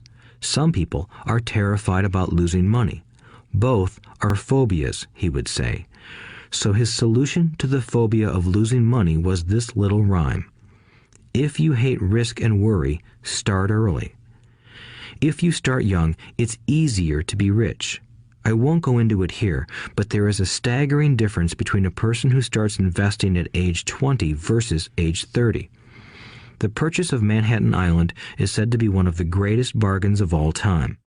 New York was purchased for $24 in trinkets and beads. Yet if that $24 had been invested at 8% annually, that $24 would have been worth more than $28 trillion by 1995. Manhattan could be repurchased with money left over to buy much of Los Angeles. But what if you don't have much time left or would like to retire early?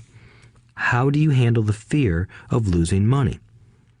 My poor dad did nothing. He simply avoided the issue, refusing to discuss the subject. My rich dad, on the other hand, recommended that I think like a Texan. I like Texas and Texans, he used to say. In Texas, everything is bigger. When Texans win, they win big. And when they lose, it's spectacular. They like losing? I asked. That's not what I'm saying. Nobody likes losing. Show me a happy loser, and I'll show you a loser, said Rich Dad. It's a Texan's attitude toward risk, reward, and failure I'm talking about. It's how they handle life. They live it big. Not like most of the people around here, living like roaches when it comes to money, terrified that someone will shine a light on them and whimpering when the grocery clerk shortchanges them a quarter. Rich Dad went on, "What I like best is the Texas attitude. They're proud when they win, and they brag when they lose. Texans have a saying, if you're going to go broke, go big. You don't want to admit you went broke over a duplex."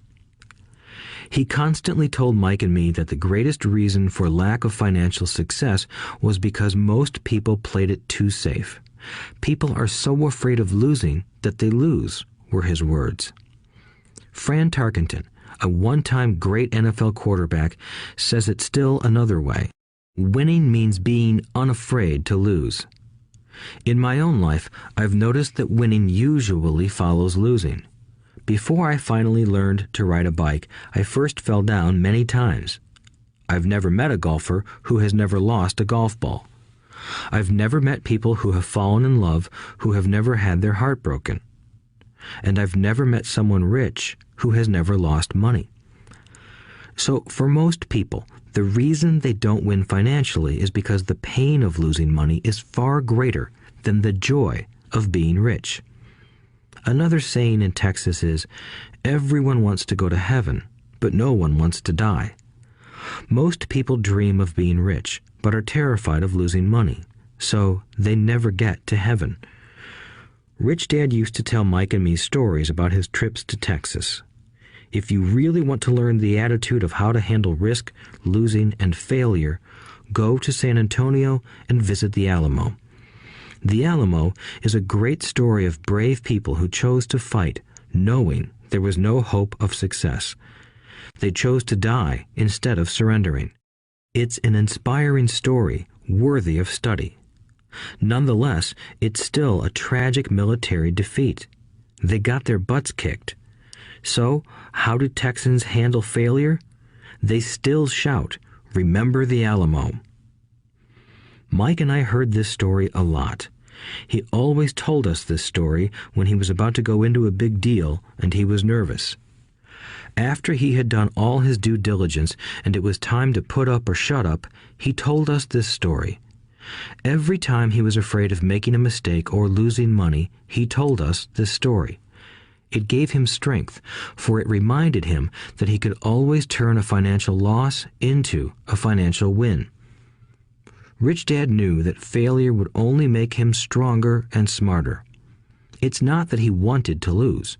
He just knew who he was and how he would take a loss. He would take a loss and make it a win. That's what made him a winner and others losers. It gave him the courage to cross the line when others backed out. That's why I like Texans so much, he would say. They took a great failure and turned it into inspiration, as well as a tourist destination that makes them millions. But probably his words that mean the most to me today are these. Texans don't bury their failures. They get inspired by them. They take their failures and turn them into rallying cries. Failure inspires Texans to become winners. But that formula is not just the formula for Texans. It is the formula for all winners. I've said that falling off my bike was part of learning to ride. I remember falling off only made me more determined to learn to ride, not less. I also said that I have never met a golfer who has never lost a ball. For top professional golfers, losing a ball or a tournament provides the inspiration to be better, to practice harder, to study more. That's what makes them better. For winners, losing inspires them. For losers, losing defeats them. I like to quote John D. Rockefeller, who said, "I always tried to turn every disaster into an opportunity." And being Japanese American, I can say this. Many people say that Pearl Harbor was an American mistake. I say it was a Japanese mistake. From the movie Tora, Tora, Tora, a somber Japanese admiral says to his cheering subordinates, "I am afraid we have awakened a sleeping giant." Remember Pearl Harbor became a rallying cry. It turned one of America's greatest losses into the reason to win. This great defeat gave America strength, and America soon emerged as a world power. Failure inspires winners, and failure defeats losers. It is the biggest secret of winners. It's the secret that losers do not know. The greatest secret of winners is that failure inspires winning. Thus, they're not afraid of losing.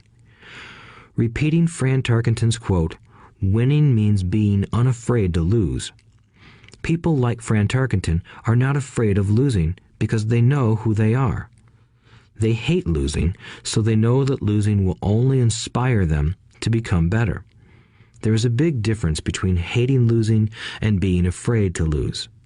Most people are so afraid of losing money that they lose. They go broke over a duplex. Financially, they play life too safe and too small. They buy big houses and big cars, but not big investments. The main reason that over 90% of the American public struggles financially is because they play not to lose. They don't play to win. They go to their financial planners or accountants or stockbrokers and buy a balanced portfolio.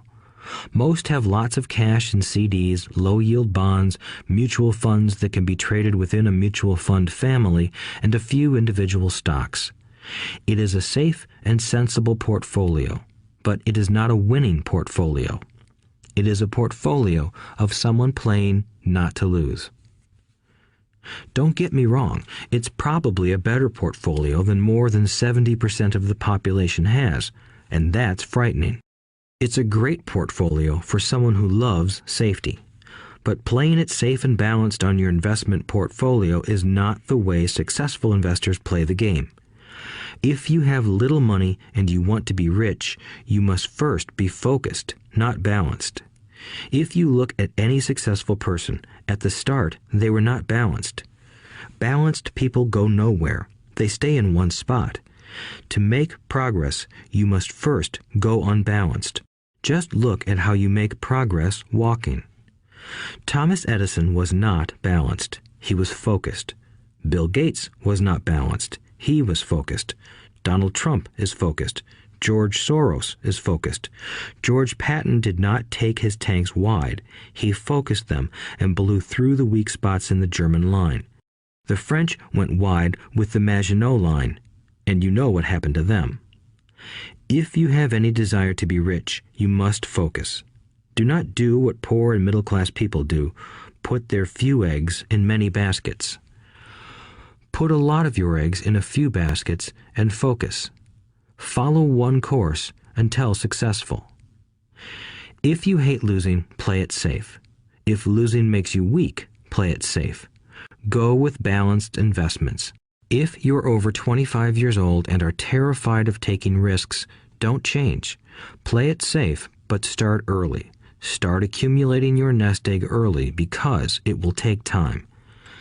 But if you have dreams of freedom, of getting out of the rat race, the first question to ask yourself is, how do I respond to failure? If failure inspires you to win, maybe you should go for it, but only maybe. If failure makes you weak or causes you to throw temper tantrums, like spoiled brats who call attorneys to file lawsuits every time something doesn't go their way, then play it safe. Keep your daytime job, or buy bonds or mutual funds. But remember, there is risk in those financial instruments also, even though they may appear safe. I say all this, mentioning Texas and Fran Tarkenton, because stacking the asset column is easy. It's really a low-aptitude game. It doesn't take much education. Fifth-grade math will do. But building your asset column is a game in which attitude plays a major role. It takes guts, patience, and a great attitude toward failure. Losers avoid failing, and failure turns losers into winners. Just remember the Alamo. Overcoming cynicism. The sky is falling. The sky is falling. Most of us know the story of Chicken Little, who ran around warning the barnyard of impending doom. We all know people who are that way. There's a Chicken Little inside each of us. As I stated earlier, the cynic is really a little chicken. We all get a little chicken when fear and doubt cloud our thoughts. All of us have doubts. I'm not smart. I'm not good enough. So-and-so is better than me. Our doubts often paralyze us. We play the what-if game. What if the economy crashes right after I invest? What if I lose control and I can't pay the money back? What if things don't go as I planned? Or we have friends or loved ones who will remind us of our shortcomings. They often say, "What makes you think you can do that? If it's such a good idea, how come someone else hasn't done it? That will never work. You don't know what you're talking about." These words of doubt often get so loud that we fail to act. A horrible feeling builds in our stomach.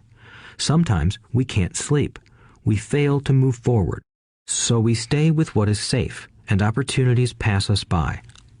We watch life passing by as we sit immobilized with a cold knot in our body.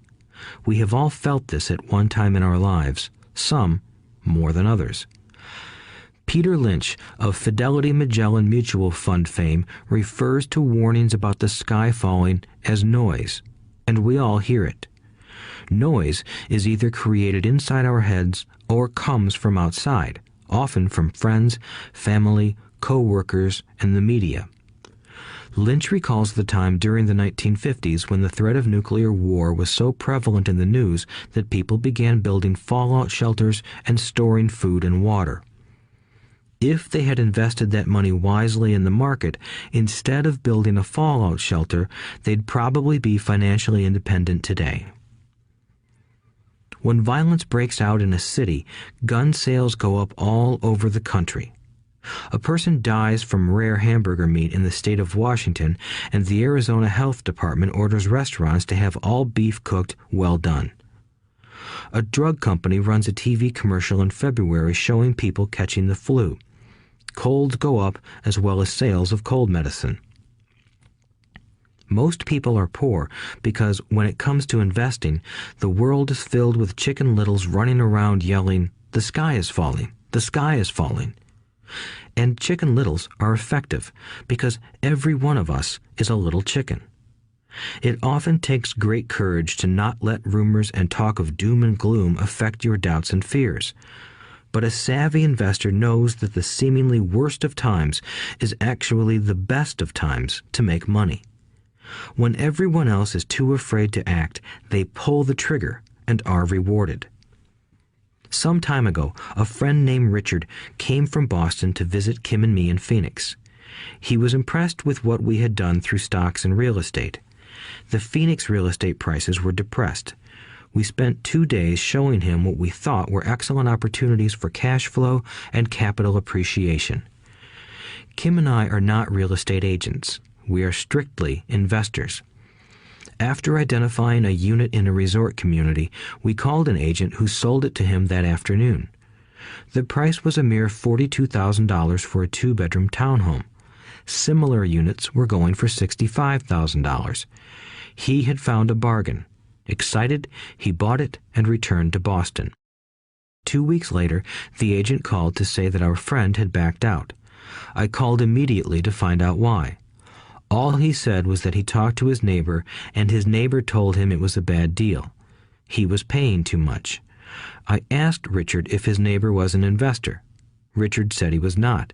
When I asked why he listened to him, Richard got defensive and simply said he wanted to keep looking. The real estate market in Phoenix turned, and a few years later, that little unit was renting for $1,000 a month, $2,500 in the peak winter months. The unit was worth $95,000.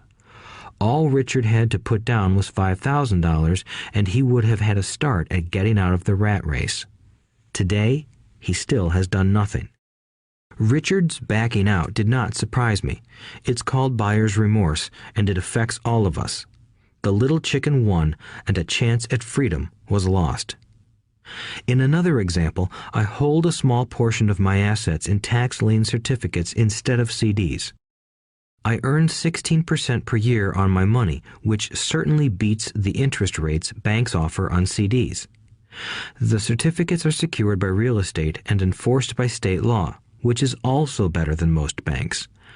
The formula they're bought on makes them safe. They just lack liquidity. So I look at them as 2 to 7 year CDs. Almost every time I tell someone that I hold my money this way, especially if they have money in CDs, they will tell me it's risky. They tell me why I should not do it.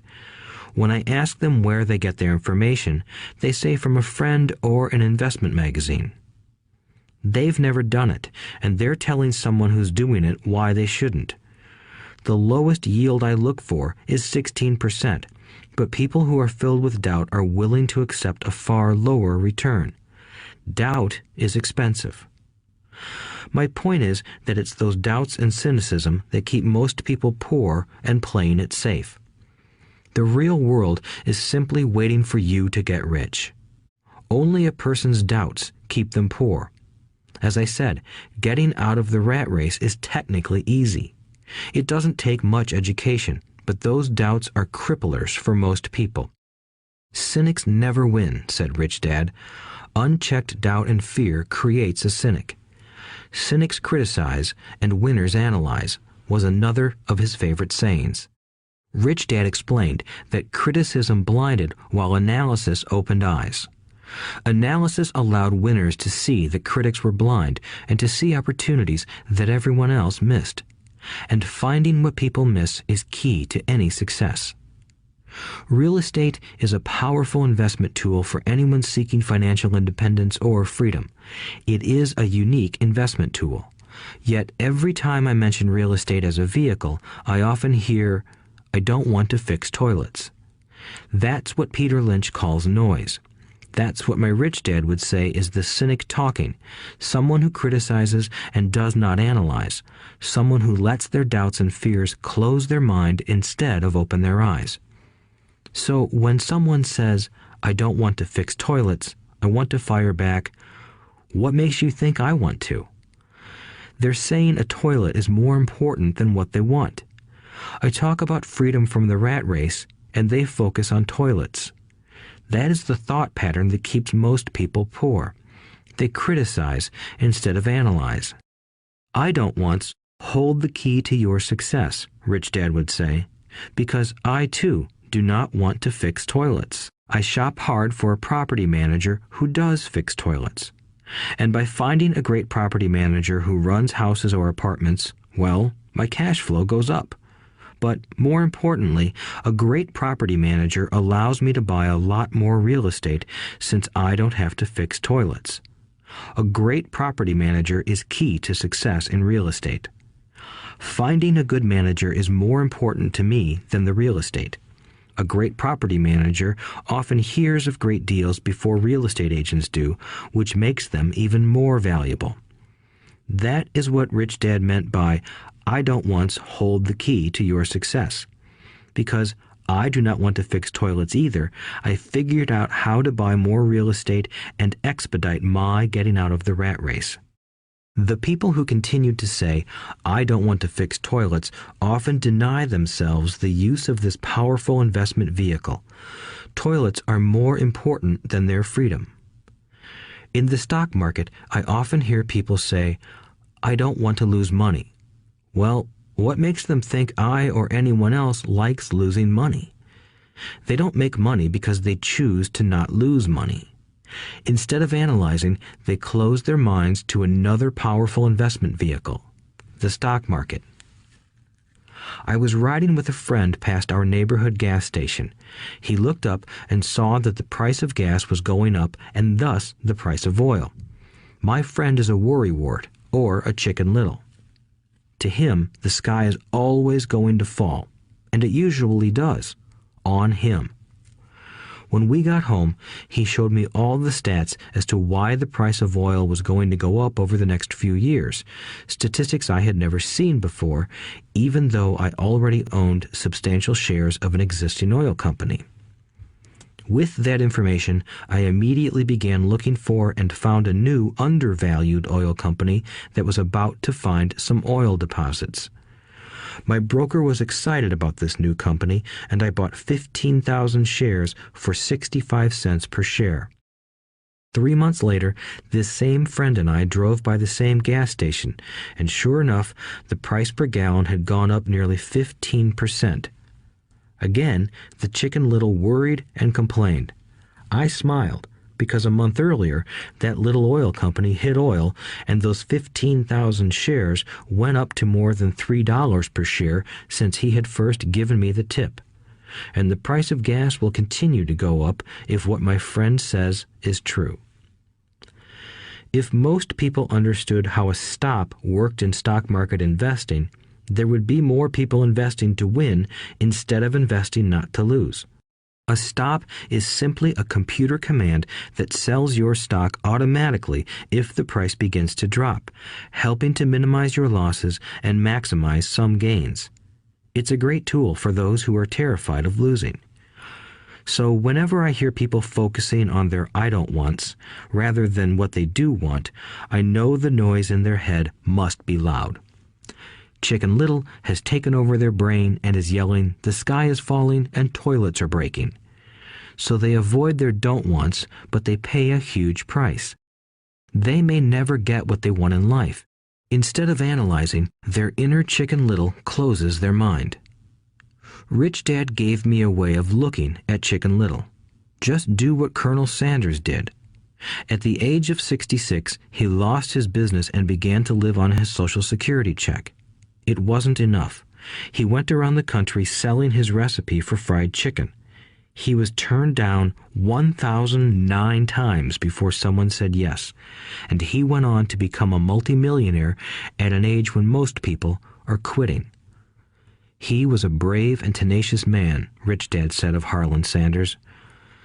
So when you're in doubt and feeling a little afraid, just do what Colonel Sanders did to his little chicken. He fried it. Overcoming laziness. Busy people are often the most lazy. We have all heard stories of a businessman who works hard to earn money. He works hard to be a good provider for his wife and children. He spends long hours at the office and brings work home on weekends. One day he comes home to an empty house. His wife has left with the kids. He knew he and his wife had problems, but rather than work to make the relationship strong, he stayed busy at work. Dismayed, his performance at work slips and he loses his job. Today, I often meet people who are too busy to take care of their wealth, and there are people too busy to take care of their health. The cause is the same. They're busy, and they stay busy as a way of avoiding something they do not want to face. Nobody has to tell them. Deep down, they know. In fact, if you remind them, they often respond with anger or irritation. If they aren't busy at work or with the kids, they're often busy watching TV, fishing, playing golf, or shopping.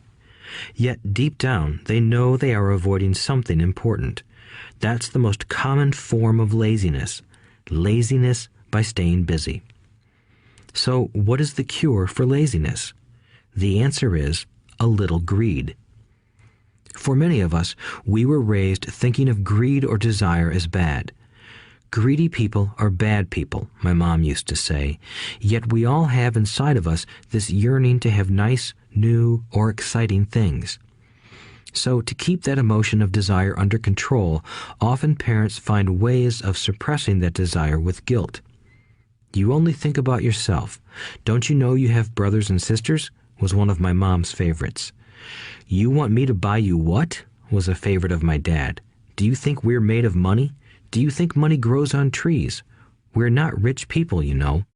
It wasn't so much the words, but the angry guilt trip that went with the words that got to me. Or the reverse guilt trip was the I'm sacrificing my life to buy this for you. I'm buying this for you because I never had this advantage when I was a kid. I have a neighbor who is stone broke but can't park his car in his garage. The garage is filled with toys for his kids. Those spoiled brats get everything they ask for. I don't want them to know the feeling of want are his everyday words. He has nothing set aside for their college or his retirement, but his kids have every toy ever made. He recently got a new credit card in the mail and took his kids to visit Las Vegas. I'm doing it for the kids, he said with great sacrifice. Rich Dad forbade the words, I can't afford it. In my real home, that's all I heard. Instead, Rich Dad required his children to say, how can I afford it? He believed that the words, I can't afford it, shut down your brain. It didn't have to think anymore. How can I afford it opened up the brain and forced it to think and search for answers. But most importantly, he felt the words, I can't afford it, were a lie, and the human spirit knows it. The human spirit is very, very powerful, he would say. It knows it can do anything. By having a lazy mind that says, I can't afford it, a war breaks out inside you. Your spirit is angry, and your lazy mind must defend its lie. The spirit is screaming, come on, let's go to the gym and work out. And the lazy mind says, but I'm tired. I worked really hard today. Or the human spirit says, I'm sick and tired of being poor. Let's get out there and get rich. To which the lazy mind says, rich people are greedy. Besides, it's too much bother. It's not safe. I might lose money. I'm working hard enough as it is. I've got too much to do at work anyway. Look at what I have to do tonight. My boss wants it finished by morning. I can't afford it also causes sadness, a helplessness that leads to despondency and often depression. How can I afford it opens up possibilities, excitement, and dreams. So Rich Dad was not so concerned about what we wanted to buy as long as we understood that how can I afford it creates a stronger mind and a dynamic spirit. Thus, he rarely gave Mike or me anything. He would instead ask, how can you afford it? And that included college, which we paid for ourselves. It was not the goal, but the process of attaining the goal that he wanted us to learn. The problem I see today is that there are millions of people who feel guilty about their desire or their greed. It's old conditioning from their childhood. While they desire to have the finer things that life offers, most have been conditioned subconsciously to say, I can't have that, or I'll never be able to afford that. When I decided to exit the rat race, it was simply a question of how can I afford to never work again? And my mind began to kick out answers and solutions. The hardest part was fighting my real parents' dogma. We can't afford that. Stop thinking only about yourself. Why don't you think about others? And other similar sentiments designed to instill guilt to suppress my greed. So, how do you beat laziness? Once again, the answer is a little greed. It's that radio station WIIFM, which stands for What's in it for me? A person needs to sit down and ask, what would my life be like if I never had to work again? What would I do if I had all the money I needed? Without that little greed, the desire to have something better, progress is not made. Our world progresses because we all desire a better life. New inventions are made because we desire something better. We go to school and study hard because we want something better. So whenever you find yourself avoiding something you know you should be doing, then the only thing to ask yourself is, what's in it for me? Be a little greedy. It's the best cure for laziness. Too much greed, however, as anything in excess can be, is not good. But just remember what Michael Douglas said in the movie Wall Street. Greed is good. Rich Dad said it differently. Guilt is worse than greed, for guilt robs the body of its soul. I think Eleanor Roosevelt said it best. Do what you feel in your heart to be right, for you'll be criticized anyway. You'll be damned if you do, and damned if you don't. Overcoming bad habits. Our lives are a reflection of our habits more than our education. After seeing the movie Conan the Barbarian, starring Arnold Schwarzenegger, a friend said, "I'd love to have a body like Schwarzenegger." Most of the guys nodded in agreement. "I even heard he was really puny and skinny at one time," another friend added. "Yeah, I heard that too," another one said. "I heard he has a habit of working out almost every day in the gym." "Yeah, I'll bet he has to." "Nah," said the group's cynic. "I'll bet he was born that way. Besides, let's stop talking about Arnold and get some beers." This is an example of habits controlling behavior. I remember asking my rich dad about the habits of the rich. Instead of answering me outright, he wanted me to learn through example, as usual. "When does your dad pay his bills?" Rich Dad asked. "The first of the month," I said. "Does he have anything left over?" he asked. "Very little," I said. "That's the main reason he struggles," said Rich Dad. "He has bad habits. Your dad pays everyone else first. He pays himself last, but only if he has anything left over." "Which he usually doesn't," I said. "But he has to pay his bills, doesn't he? You're saying he shouldn't pay his bills?" "Of course not," said Rich Dad. "I firmly believe in paying my bills on time. I just pay myself first, before I pay even the government." "But what happens if you don't have enough money?" I asked. "What do you do then?" "The same," said Rich Dad. "I still pay myself first, even if I'm short of money. My asset column is far more important to me than the government." "But," I said, "don't they come after you?" "Yes, if you don't pay," said Rich Dad. "Look, I did not say not to pay. I just said I pay myself first, even if I'm short of money." "But," I replied, "how do you do that?" "It's not how. The question is why," Rich Dad said. "Okay, why?" "Motivation," said Rich Dad. "Who do you think will complain louder if I don't pay them? Me or my creditors?" "Your creditors will definitely scream louder than you," I said, responding to the obvious. "You wouldn't say anything if you didn't pay yourself." So you see, after paying myself, the pressure to pay my taxes and the other creditors is so great that it forces me to seek other forms of income. The pressure to pay becomes my motivation. I've worked extra jobs, started other companies, traded in the stock market, anything, just to make sure those guys don't start yelling at me. That pressure made me work harder, forced me to think, and all in all, made me smarter and more active when it comes to money. If I had paid myself last, I would have felt no pressure, but I'd be broke. So it is the fear of the government or other people you owe money to that motivates you? "That's right," said Rich Dad. You see, government bill collectors are big bullies. So are bill collectors in general. Most people give in to those bullies. They pay them and never pay themselves. You know the story of the 98-pound weakling who gets sand kicked in his face? I nodded. I see that ad for weightlifting and bodybuilding lessons in the comic books all the time. Well, most people let the bullies kick sand in their faces. I decided to use the fear of the bully to make me stronger. Others got weaker. Forcing myself to think about how to make extra money is like going to the gym and working out with weights. The more I work my mental money muscles out, the stronger I get. Now I'm not afraid of those bullies. I liked what Rich Dad was saying, so if I pay myself first, I get financially stronger mentally and fiscally. Rich Dad nodded. And if I pay myself last, or not at all, I get weaker. So people like bosses, managers, tax collectors, bill collectors, and landlords push me around all my life just because I don't have good money habits. Rich Dad nodded, just like the 98-pound weakling. Overcoming arrogance.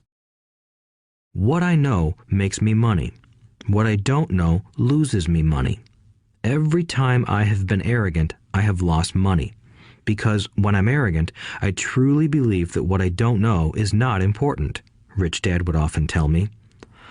I have found that many people use arrogance to try to hide their own ignorance. It often happens when I am discussing financial statements with accountants or even other investors. They try to bluster their way through the discussion. It is clear to me that they don't know what they're talking about. They're not lying, but they are not telling the truth. There are many people in the world of money, finances, and investments who have absolutely no idea what they're talking about. Most people in the money industry are just spouting off sales pitches like used car salesmen. When you know you are ignorant in a subject, start educating yourself by finding an expert in the field or a book on the subject. Chapter 8. Getting Started. There is gold everywhere. Most people are not trained to see it. I wish I could say acquiring wealth was easy for me, but it wasn't. So in response to the question, how do I start, I offer the thought process I go through on a day-to-day basis. It really is easy to find great deals. I promise you that. It's just like riding a bike. After a little wobbling, it's a piece of cake. But when it comes to money, it takes determination to get through the wobbling. That's a personal thing. To find million-dollar deals of a lifetime requires us to call on our financial genius. I believe that each of us has a financial genius within us. The problem is that our financial genius lies asleep, waiting to be called upon. It lies asleep because our culture has educated us into believing that the love of money is the root of all evil. It has encouraged us to learn a profession so we can work for money, but failed to teach us how to have money work for us. It taught us not to worry about our financial future because our company or the government would take care of us when our working days are over. However, it is our children, educated in the same school system, who will end up paying for this absence of financial education. The message is still to work hard, earn money, and spend it. And when we run short, we can always borrow more. Unfortunately, 90% of the Western world subscribes to the above dogma, simply because it's easier to find a job and work for money. If you are not one of the masses, I offer you the following 10 steps to awaken your financial genius. I simply offer you the steps I have personally followed.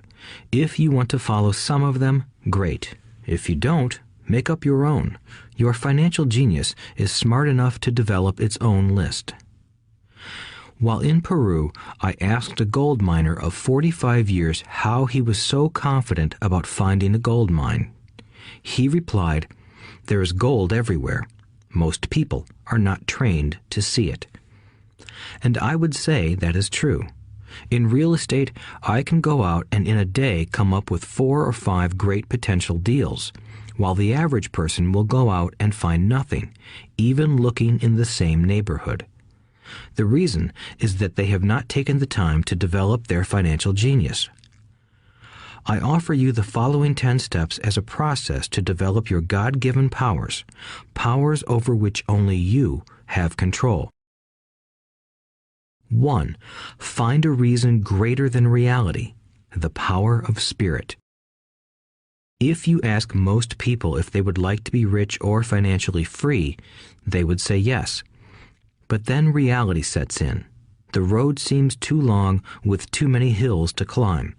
It's easier to just work for money and hand the excess over to your broker. I once met a young woman who had dreams of swimming for the U.S. Olympic team. The reality was that she had to get up every morning at 4 o'clock to swim for 3 hours before going to school. She did not party with her friends on Saturday night. She had to study and keep her grades up, just like everyone else.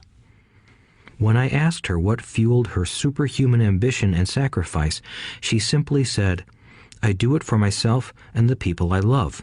It's love that gets me over the hurdles and sacrifices." A reason or a purpose is a combination of wants and don't wants.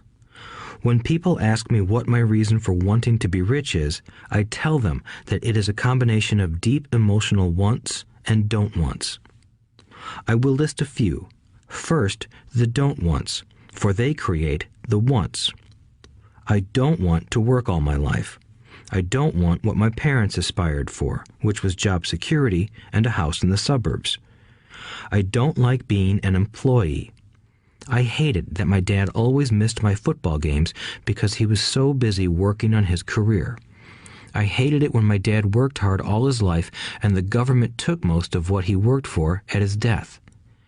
He could not even pass on what he worked so hard for when he died. The rich don't do that. They work hard and pass it on to their children. Now, the wants. I want to be free to travel the world and live in the lifestyle I love. I want to be young when I do this. I want to simply be free. I want control over my time and my life. I want money to work for me. Those are my deep-seated emotional reasons. What are yours? If they are not strong enough, then the reality of the road ahead may be greater than your reasons. I have lost money and been set back many times, but it was the deep emotional reasons that kept me standing up and going forward. I wanted to be free by age 40, but it took me until I was 47, with many learning experiences along the way. As I said, I wish I could say it was easy. It wasn't, but it wasn't that hard either. I've learned that without a strong reason or purpose, anything in life is hard. If you do not have a strong reason, there is no sense listening further. It will sound like too much work. 2. Make daily choices. The power of choice. Choice is the main reason people want to live in a free country. We want the power to choose.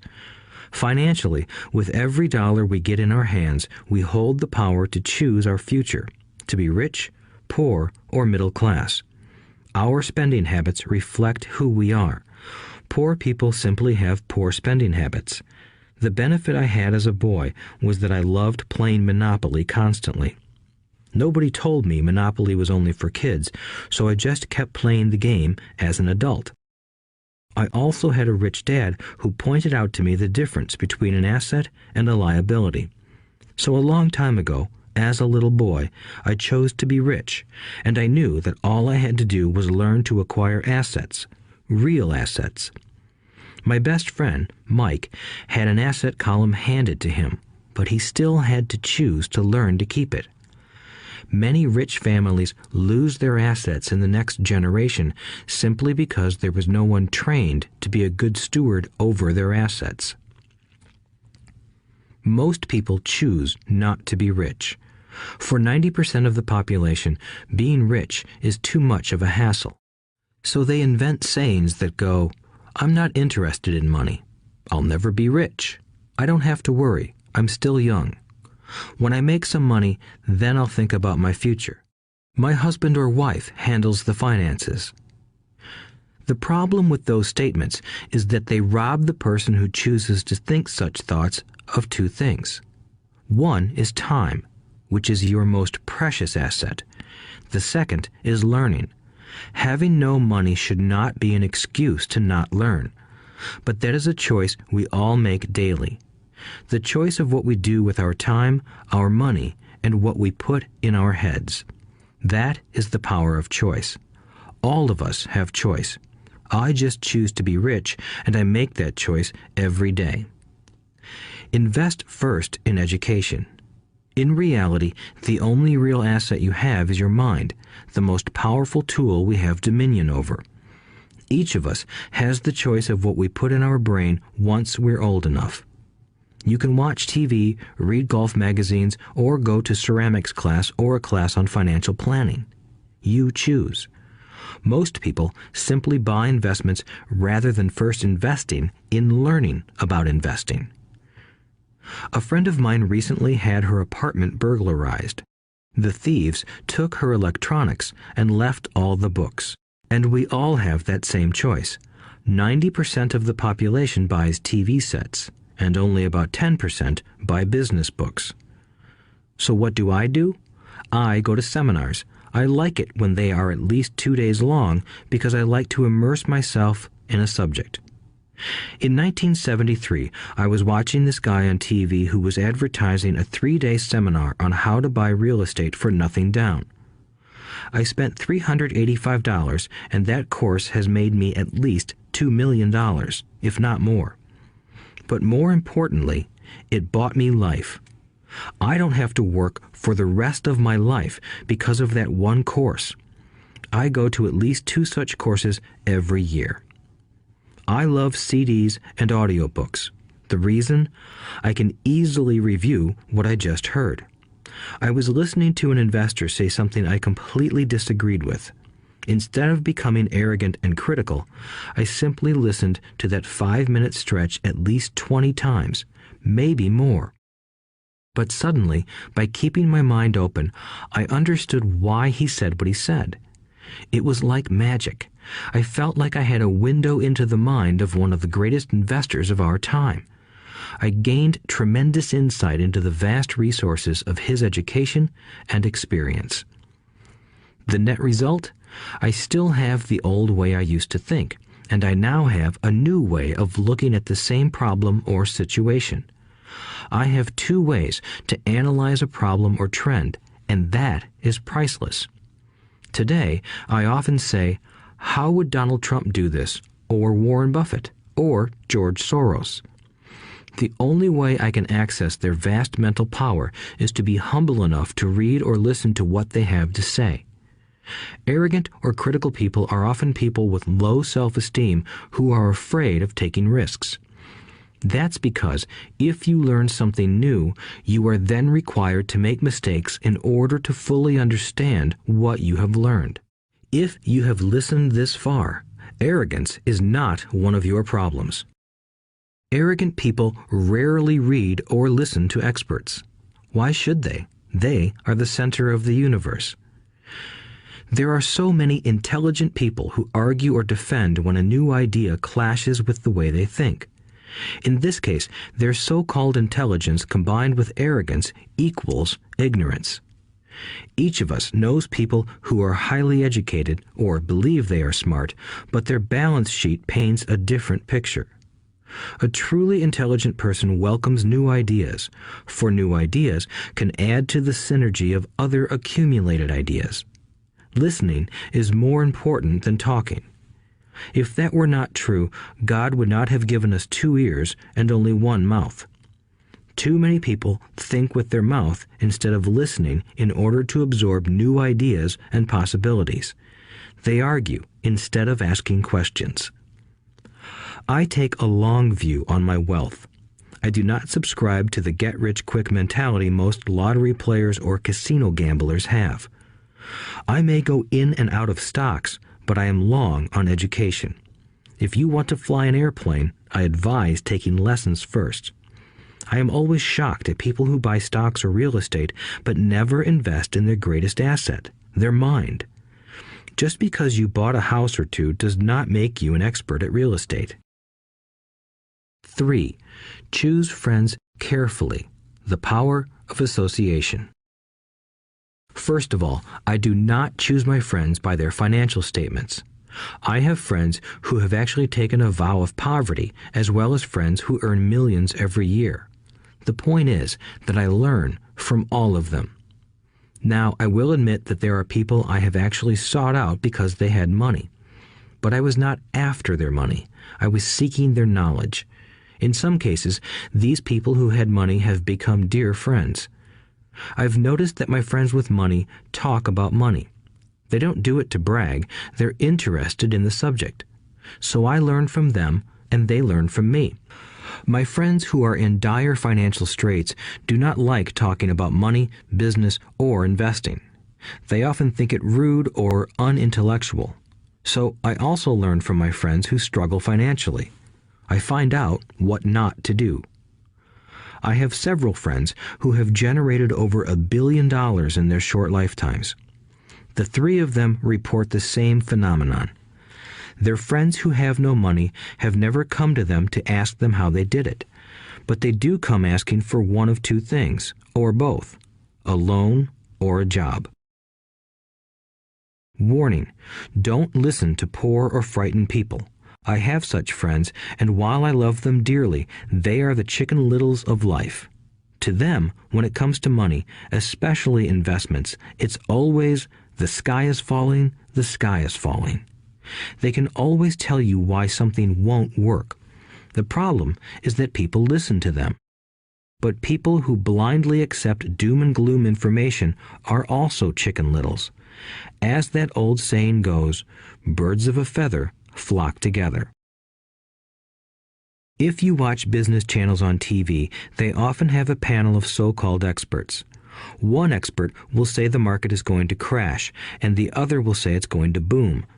If you're smart, you listen to both. Keep your mind open, because both have valid points. Unfortunately, most poor people listen to Chicken Little. I have had many close friends try to talk me out of a deal or an investment.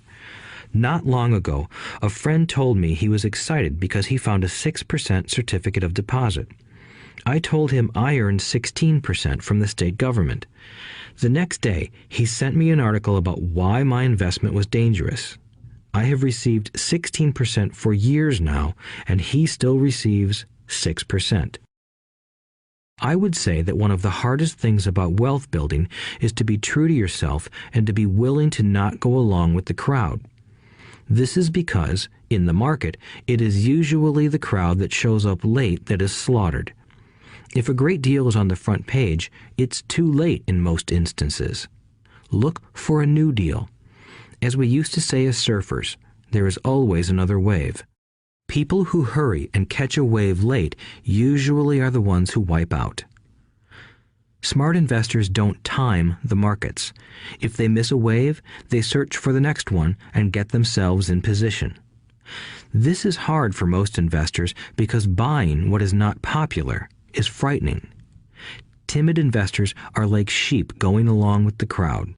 Or their greed gets them in when wise investors have already taken their profits and moved on.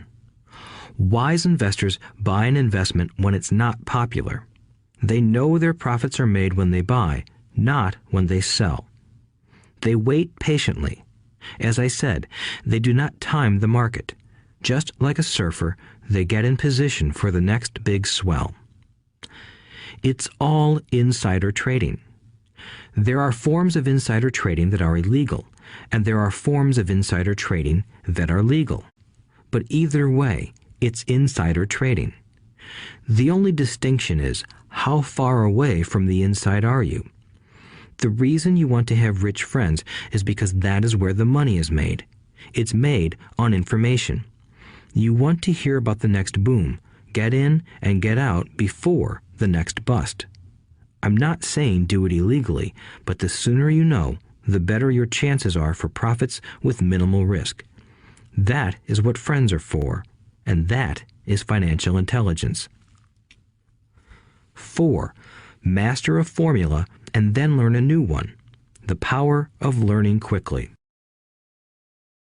In order to make bread, every baker follows a recipe, even if it's only held in their head. The same is true for making money. Most of us have heard the saying, "You are what you eat." I have a different slant. I say, "You become what you study." In other words, be careful what you learn, because your mind is so powerful that you become what you put in your head. For example, if you study cooking, you then tend to cook. If you don't want to be a cook anymore, then you need to study something else. When it comes to money, the masses generally have one basic formula they learned in school, and it's this: work for money. The predominant formula I see in the world is that every day millions of people get up, go to work, earn money, pay bills, balance checkbooks, buy some mutual funds, and go back to work. That is the basic formula, or recipe. If you're tired of what you're doing, or you're not making enough, it's simply a case of changing the formula via which you make money. Years ago, when I was 26, I took a weekend class called How to Buy Real Estate Foreclosures. I learned a formula. The next trick was to have the discipline to actually put into action what I had learned. That is where most people stop. For 3 years, while working for Xerox, I spent my spare time learning to master the art of buying foreclosures. I've made several $1 million using that formula. So after I mastered that formula, I went in search of other formulas. For many of the classes, I did not directly use the information I learned, but I always learned something new. I have attended classes designed for derivative traders, commodity option traders, and chaologists. I was way out of my league, being in a room full of people with doctorates in nuclear physics and space science. Yet, I learned a lot that made my stock and real estate investing more meaningful and lucrative. Most junior colleges and community colleges have classes on financial planning and buying traditional investments. They are good places to start, but I always search for a faster formula. That is why, on a fairly regular basis, I make more in a day than many people will make in their lifetime. Another side note, in today's fast-changing world, it's not so much what you know anymore that counts, because often what you know is old. It is how fast you learn. That skill is priceless. It's priceless in finding faster formulas, recipes, if you will, for making dough. Working hard for money is an old formula born in the day of cavemen. 5. Pay yourself first. The power of self-discipline. If you cannot get control of yourself, do not try to get rich. It makes no sense to invest, make money, and blow it. It is the lack of self-discipline that causes most lottery winners to go broke soon after winning millions. It is the lack of self-discipline that causes people who get a raise to immediately go out and buy a new car or take a cruise. It is difficult to say which of the 10 steps is the most important, but of all the steps, this step is probably the most difficult to master if it is not already a part of your makeup. I would venture to say that personal self-discipline is the number one delineating factor between the rich, the poor, and the middle class. Simply put, people who have low self-esteem and low tolerance for financial pressure can never be rich. As I have said, a lesson learned from my rich dad was that the world will push you around. The world pushes people around, not because other people are bullies, but because the individual lacks internal control and discipline. People who lack internal fortitude often become victims of those who have self-discipline. In the entrepreneur classes I teach, I constantly remind people to not focus on their product, service, or widget, but to focus on developing management skills. The 3 most important management skills necessary to start your own business are management of 1. Cash flow, 2. People. 3. Personal time. I would say the skills to manage these 3 apply to anything, not just entrepreneurs. The 3 matter in the way you live your life as an individual or as part of a family, a business, a charitable organization, a city, or a nation. Each of these skills is enhanced by the mastery of self-discipline. I do not take the saying, "pay yourself first," lightly. The statement, "pay yourself first," comes from George Clason's book, The Richest Man in Babylon. Millions of copies have been sold. But while millions of people freely repeat that powerful statement, few follow the advice. As I said, financial literacy allows one to read numbers, and numbers tell the story. By looking at a person's income statement and balance sheet, I can readily see if people who spout the words, "pay yourself first," actually practice what they preach. In reality, each month, many allocate money to their asset column before they pay their monthly expenses. Although millions of people have read Clason's book and understand the words, "pay yourself first," in reality, they pay themselves last. Now, I can hear the howls from those of you who sincerely believe in paying your bills first, and I can hear all the responsible people who pay their bills on time. I am not saying be irresponsible and not pay your bills. All I am saying is do what the book says, which is pay yourself first. If you can truly begin to understand the power of cash flow, you will soon realize why 90% of people work hard all their lives and need government support like Social Security when they are no longer able to work. Kim and I have had many bookkeepers, accountants, and bankers who have had a major problem with this way of looking at pay yourself first. The reason is that these financial professionals actually do what the masses do.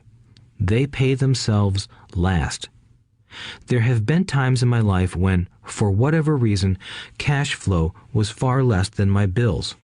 I still paid myself first. My accountant and bookkeeper screamed in panic. "They're going to come after you. The IRS is going to put you in jail. You're going to ruin your credit rating. They'll cut off the electricity." I still paid myself first. Why, you ask? Because that's what the story, The Richest Man in Babylon, was all about. The power of self-discipline and the power of internal fortitude. As my rich dad taught me the first month I worked for him, most people allow the world to push them around. A bill collector calls and you pay or else. A sales clerk says, "Oh, just put it on your charge card." Your real estate agent tells you, "Go ahead. The government allows you a tax deduction on your home." That is what the book is really about. Having the guts to go against the tide and get rich. You may not be weak, but when it comes to money, many people get wimpy. I am not saying be irresponsible. The reason I don't have high credit card debt and doodad debt is because I pay myself first. The reason I minimize my income is because I don't want to pay it to the government. That is why my income comes from my asset column through a Nevada corporation. If I work for money, the government takes it. Although I pay my bills last, I am financially astute enough to not get into a tough financial situation. I don't like consumer debt. I actually have liabilities that are higher than 99% of the population, but I don't pay for them. Other people pay for my liabilities. They're called tenants. So rule number 1 in paying yourself first is don't get into debt in the first place. Although I pay my bills last, I set it up to have only small, unimportant bills that are due. When I occasionally come up short, I still pay myself first. I let the creditors and even the government scream. I like it when they get tough. Why? Because those guys do me a favor. They inspire me to go out and create more money. So I pay myself first, invest the money, and let the creditors yell. I generally pay them right away anyway. Kim and I have excellent credit. We just don't cave into pressure and spend our savings or liquidate stocks to pay for consumer debt. That is not too financially intelligent. To successfully pay yourself first, keep the following in mind. 1. Don't get into large debt positions that you have to pay for. Keep your expenses low. Build up assets first. Then buy the big house or nice car. Being stuck in the rat race is not intelligent. 2. When you come up short, let the pressure build and don't dip into your savings or investments. Use the pressure to inspire your financial genius to come up with new ways of making more money and then pay your bills. You will have increased your ability to make more money as well as your financial intelligence. So many times I have gotten into financial hot water and used my brain to create more income while staunchly defending the assets in my asset column. My bookkeeper has screamed and dived for cover, but I was like a good soldier defending the fort. Fort assets. Poor people have poor habits. A common bad habit is innocently called dipping into savings. The rich know that savings are only used to create more money, not to pay bills. I know that sounds tough, but as I said, if you're not tough inside, the world will always push you around anyway. If you do not like financial pressure, then find a formula that works for you. A good one is to cut expenses, put your money in the bank, pay more than your fair share of income tax, buy safe mutual funds, and take the vow of the average. But this violates the pay yourself first rule. This rule does not encourage self-sacrifice or financial abstinence. It doesn't mean pay yourself first and starve. Life was meant to be enjoyed. If you call on your financial genius, you can have all the goodies of life, get rich, and pay bills. And that is financial intelligence. 6. Pay your brokers well. The power of good advice. Sometimes I see people posting a sign in front of their house that says, "For sale by owner." Or I see people on TV claiming to be discount brokers. My rich dad taught me to take the opposite approach. He believed in paying professionals well, and I have adopted that policy also. Today, I have expensive attorneys, accountants, real estate brokers, and stockbrokers. Why? Because if, and I do mean if, the people are professionals, their services should make you money. And the more money they make, the more money I make. We live in the information age. Information is priceless. A good broker should provide you with information as well as take the time to educate you. I have several brokers who do that for me. Some taught me when I had little or no money, and I am still with them today. What I pay a broker is tiny in comparison with what kind of money I can make because of the information they provide. I love it when my real estate broker or stockbroker makes a lot of money because that usually means I made a lot of money. A good broker saves me time in addition to making me money. Like when I bought the vacant land for $9,000 and sold it immediately for over $25,000 so I could buy my Porsche quicker. A broker is my eyes and ears in the market. They're there every day, so I do not have to be. I'd rather play golf. People who sell their house on their own must not value their time much. Why would I want to save a few bucks when I could use that time to make more money or spend it with those I love? What I find funny is that so many poor and middle-class people insist on tipping restaurant help 15 to 20%, even for bad service, but complain about paying a broker 3 to 7%. They enjoy tipping people in the expense column and stiffing people in the asset column. That is not financially intelligent. Keep in mind that not all brokers are created equal. Unfortunately, most brokers are only salespeople. They sell, but they themselves own little or no real estate. There is a tremendous difference between a broker who sells houses and a broker who sells investments. The same is true for stock, bond, mutual fund, and insurance, brokers who call themselves financial planners.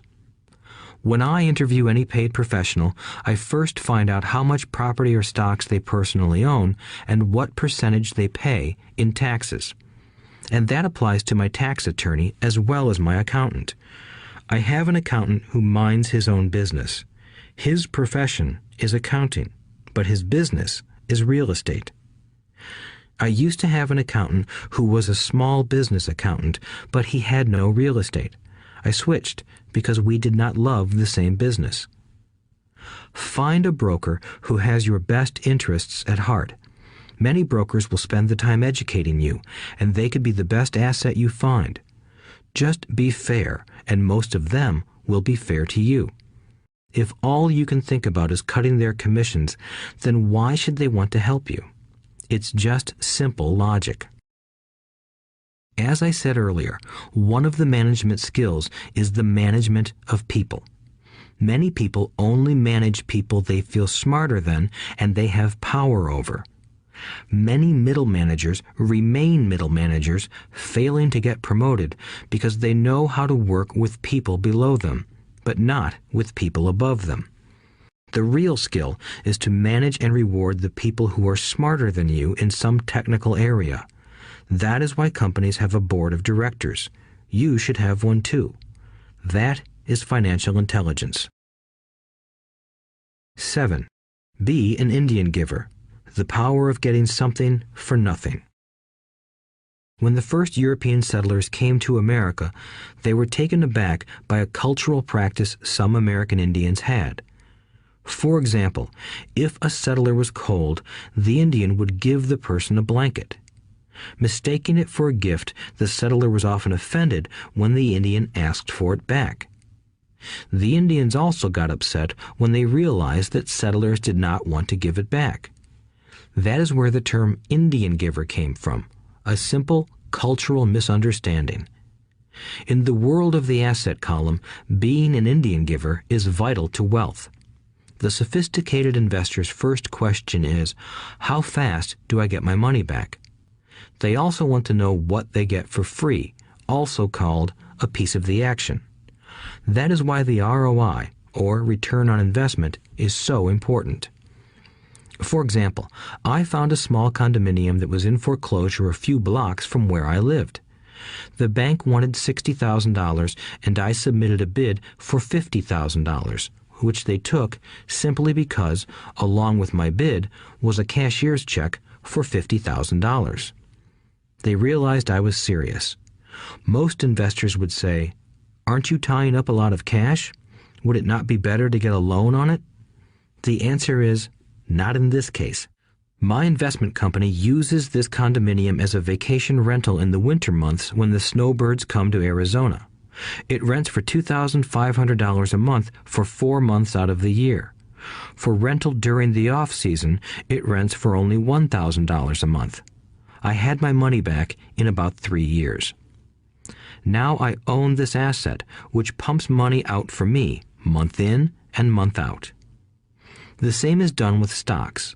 Frequently, my broker calls and recommends I move a sizable amount of money into the stock of a company that he feels is just about to make a move that will add value to the stock, like announcing a new product. I will move my money in for a week to a month while the stock moves up.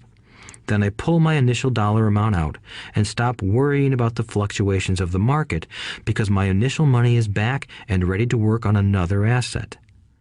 So my money goes in, and then it comes out, and I own an asset that was technically free. True, I have lost money on many occasions, but I only play with money I can afford to lose. I would say, on an average 10 investments, I hit home runs on 2 or 3, while 5 or 6 do nothing, and I lose on 2 or 3. But I limit my losses to only the money I have in at that time. People who hate risk put their money in the bank. In the long run, safe savings are better than no savings. But it takes a long time to get your money back, and, in most instances, you don't get anything for free with it.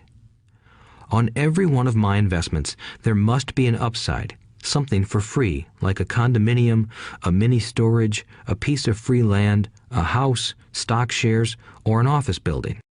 And there must be limited risk or a low-risk idea.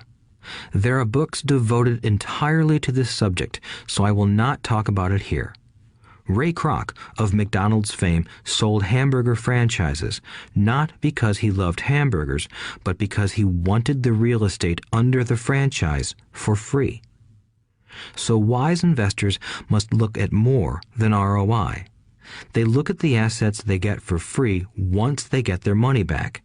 That is financial intelligence. 8. Use assets to buy luxuries. The power of focus.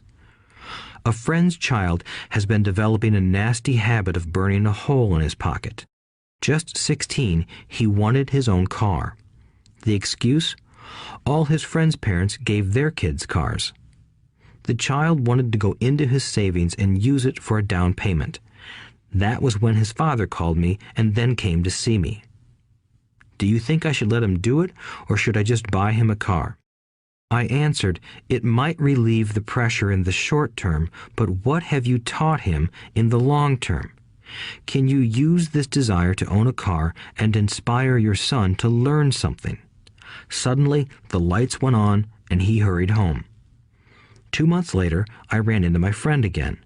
Does your son have his new car? I asked. No, he doesn't, but I gave him $3,000 for the car. I told him to use my money instead of his college money. Well, that's generous of you, I said. Not really. The money came with a hitch. So what was the hitch? I asked. Well, first we played your cash flow game. We then had a long discussion about the wise use of money. After that, I gave him a subscription to the Wall Street Journal and a few books on the stock market. Then what? I asked. What was the catch? I told him that $3,000 was his, but he could not directly buy a car with it. He could use it to find a stockbroker and buy and sell stocks. Once he had made $6,000 with the $3,000, the money would be his for the car, and the $3,000 would go into his college fund. And what are the results? I asked. Well, he got lucky early in his trading, but lost everything a few days later. Then he really got interested. Today, I would say he is down $2,000, but his interest is up. He has read all the books I bought him, and he's gone to the library to get more. He reads the Wall Street Journal voraciously, watching for indicators. He's only got $1,000 left, but his interest and learning are sky high. He knows that if he loses that money, he walks for 2 more years. But he does not seem to care. He even seems uninterested in getting a car because he's found a game that is more fun. What happens if he loses all the money? I asked. We'll cross that bridge when we get to it. I'd rather have him lose everything now than wait till he's our age to risk losing everything. And besides, that is the best $3,000 I've ever spent on his education. What he is learning will serve him for life, and he seems to have gained a new respect for the power of money. As I said earlier, if a person cannot master the power of self-discipline, it is best not to try to get rich. I say this because although the process of developing cash flow from an asset column is easy in theory, what's hard is the mental fortitude to direct money to the correct use. Due to external temptations, it is much easier in today's consumer world to simply blow money out the expense column. With weak mental fortitude, that money flows into the paths of least resistance. That is the cause of poverty and financial struggle. The following example illustrates the financial intelligence needed to direct money to make more money. If we give 100 people $10,000 at the start of the year, I believe that at the end of the year, 80 would have nothing left.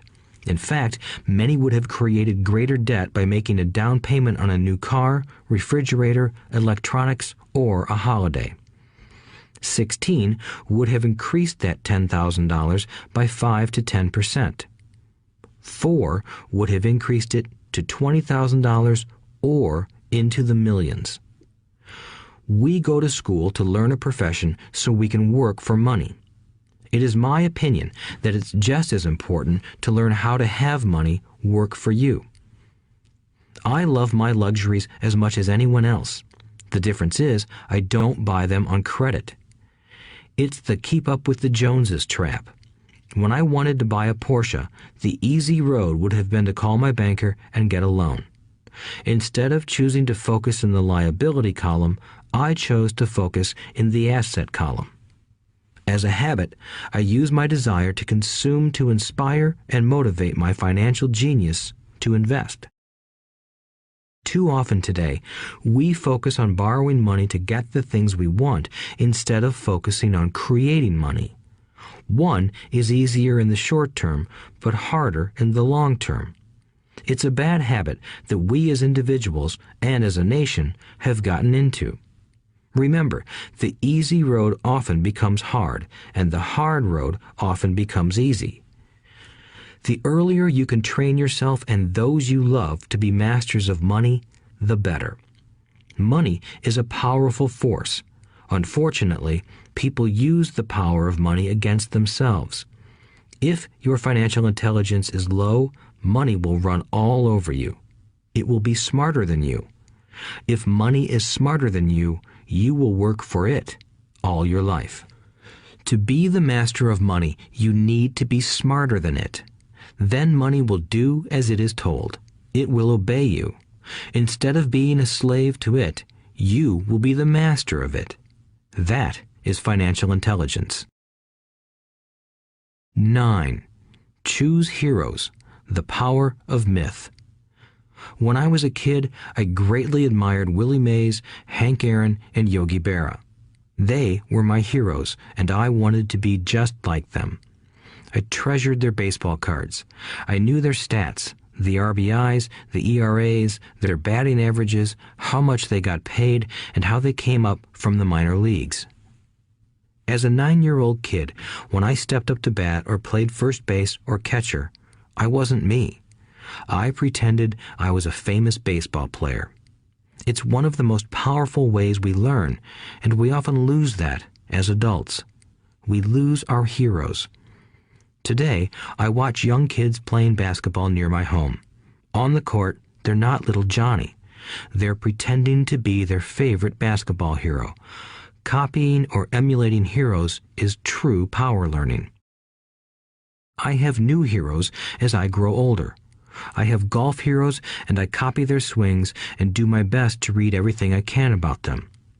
I also have heroes such as Donald Trump, Warren Buffett, Peter Lynch, George Soros, and Jim Rogers. I know their stats just like I knew the ERAs and RBIs of my childhood baseball heroes.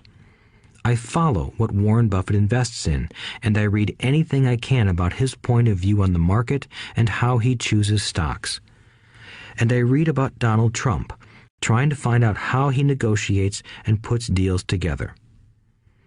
Just as I was not me when I was up to bat, when I'm in the market or I'm negotiating a deal, I am subconsciously acting with the bravado of Trump. Or, when analyzing a trend, I look at it as though Warren Buffett were doing it. By having heroes, we tap into a tremendous source of raw genius. But heroes do more than simply inspire us. Heroes make things look easy. Making it look easy convinces us to want to be just like them. If they can do it, so can I. When it comes to investing, too many people make it sound hard. Instead, find heroes who make it look easy. 10. Teach and you shall receive. The power of giving. Both of my dads were teachers. My rich dad taught me a lesson I have carried all my life, the necessity of being charitable or giving.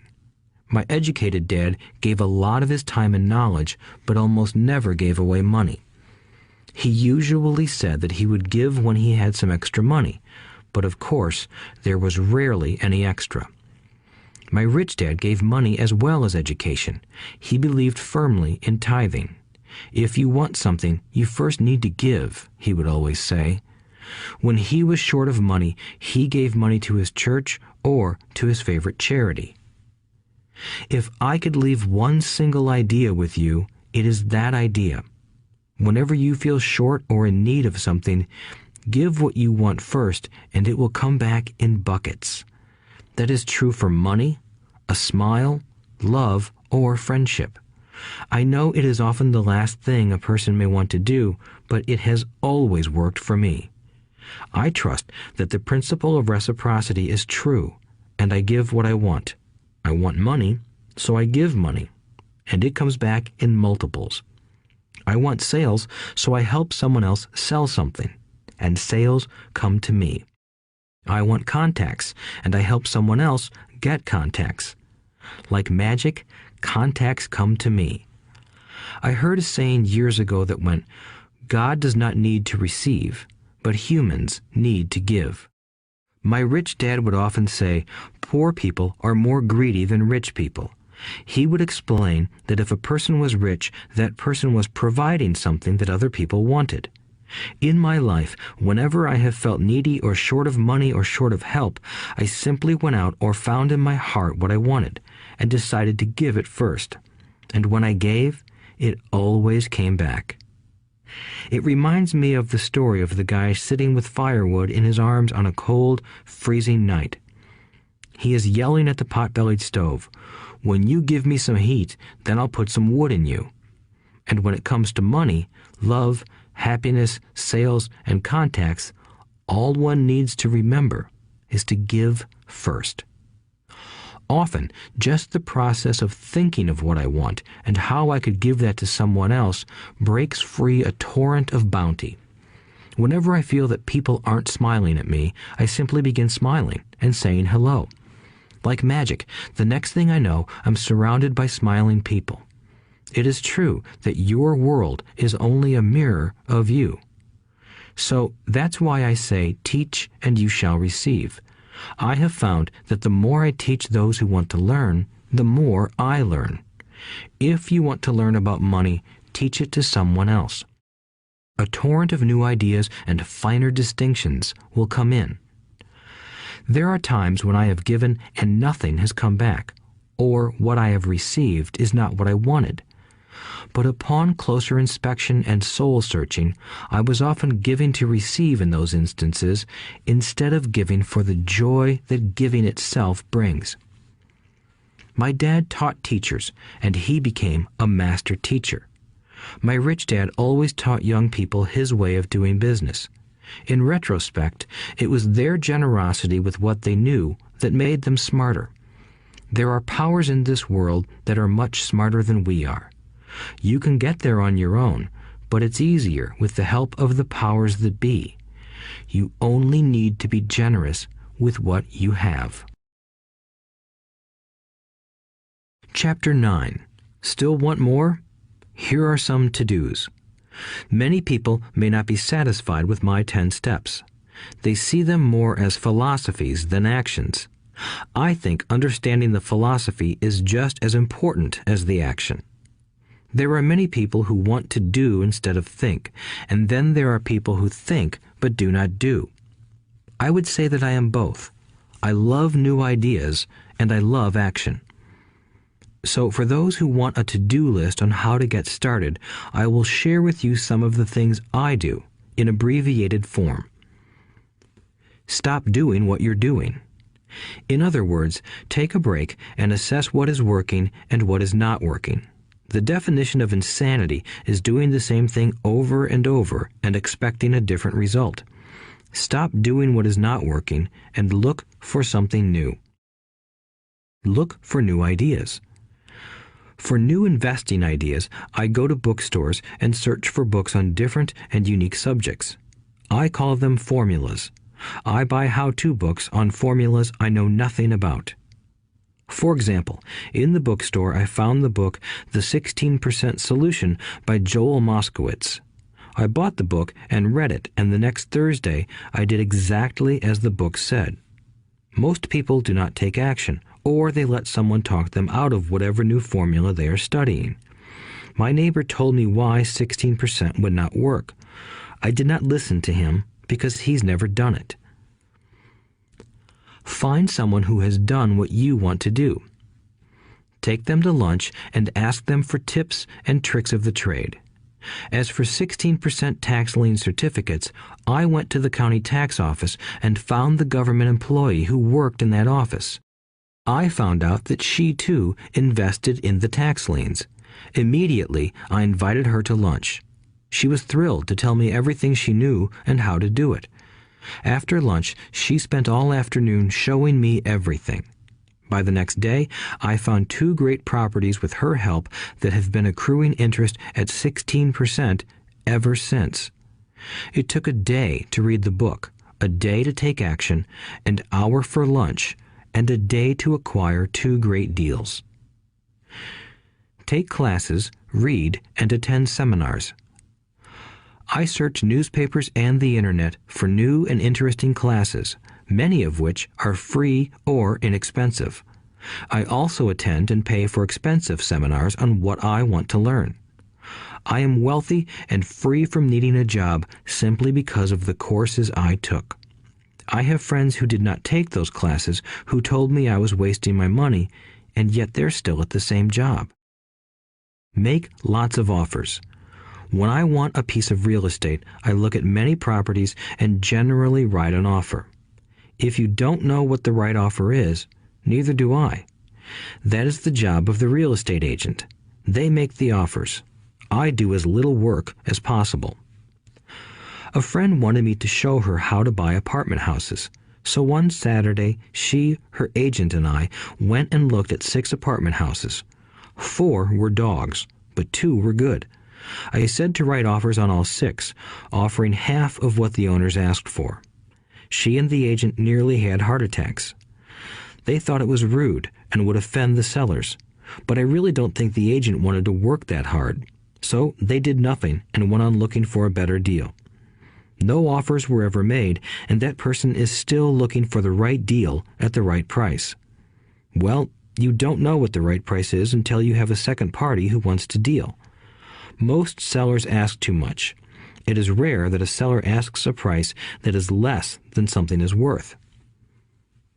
Moral of the story: make offers. People who are not investors have no idea what it feels like to try to sell something. I have had a piece of real estate that I wanted to sell for months. I would have welcomed any offer. They could have offered me 10 pigs and I would have been happy. Not at the offer, but just because someone was interested. I would have countered, maybe for a pig farm in exchange. But that's how the game works. The game of buying and selling is fun. Keep that in mind. It's fun and only a game. Make offers. Someone might say yes. I always make offers with escape clauses. In real estate, I make an offer with language that details subject to contingencies, such as the approval of a business partner. Never specify who the business partner is.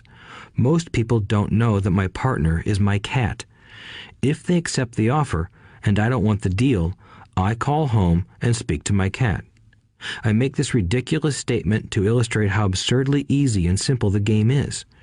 So many people make things too difficult and take it too seriously. Finding a good deal, the right business, the right people, the right investors, or whatever is just like dating. You must go to the market and talk to a lot of people, make a lot of offers, counter-offers, negotiate, reject, and accept. I know single people who sit at home and wait for the phone to ring, but it's better to go to the market, even if it's only the supermarket. Search, offer, reject, negotiate, and accept are all parts of the process of almost everything in life.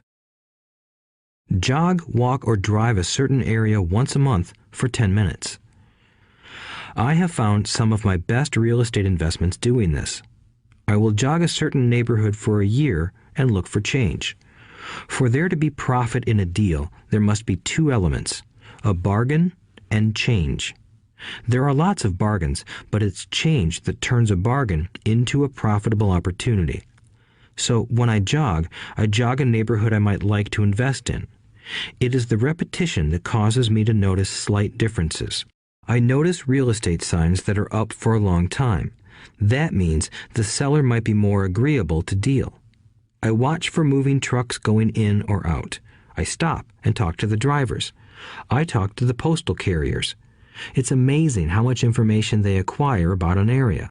I find a bad area, especially an area that the news has scared everyone away from. I drive it for sometimes a year, waiting for signs of something changing for the better. I talk to retailers, especially new ones, and find out why they're moving in.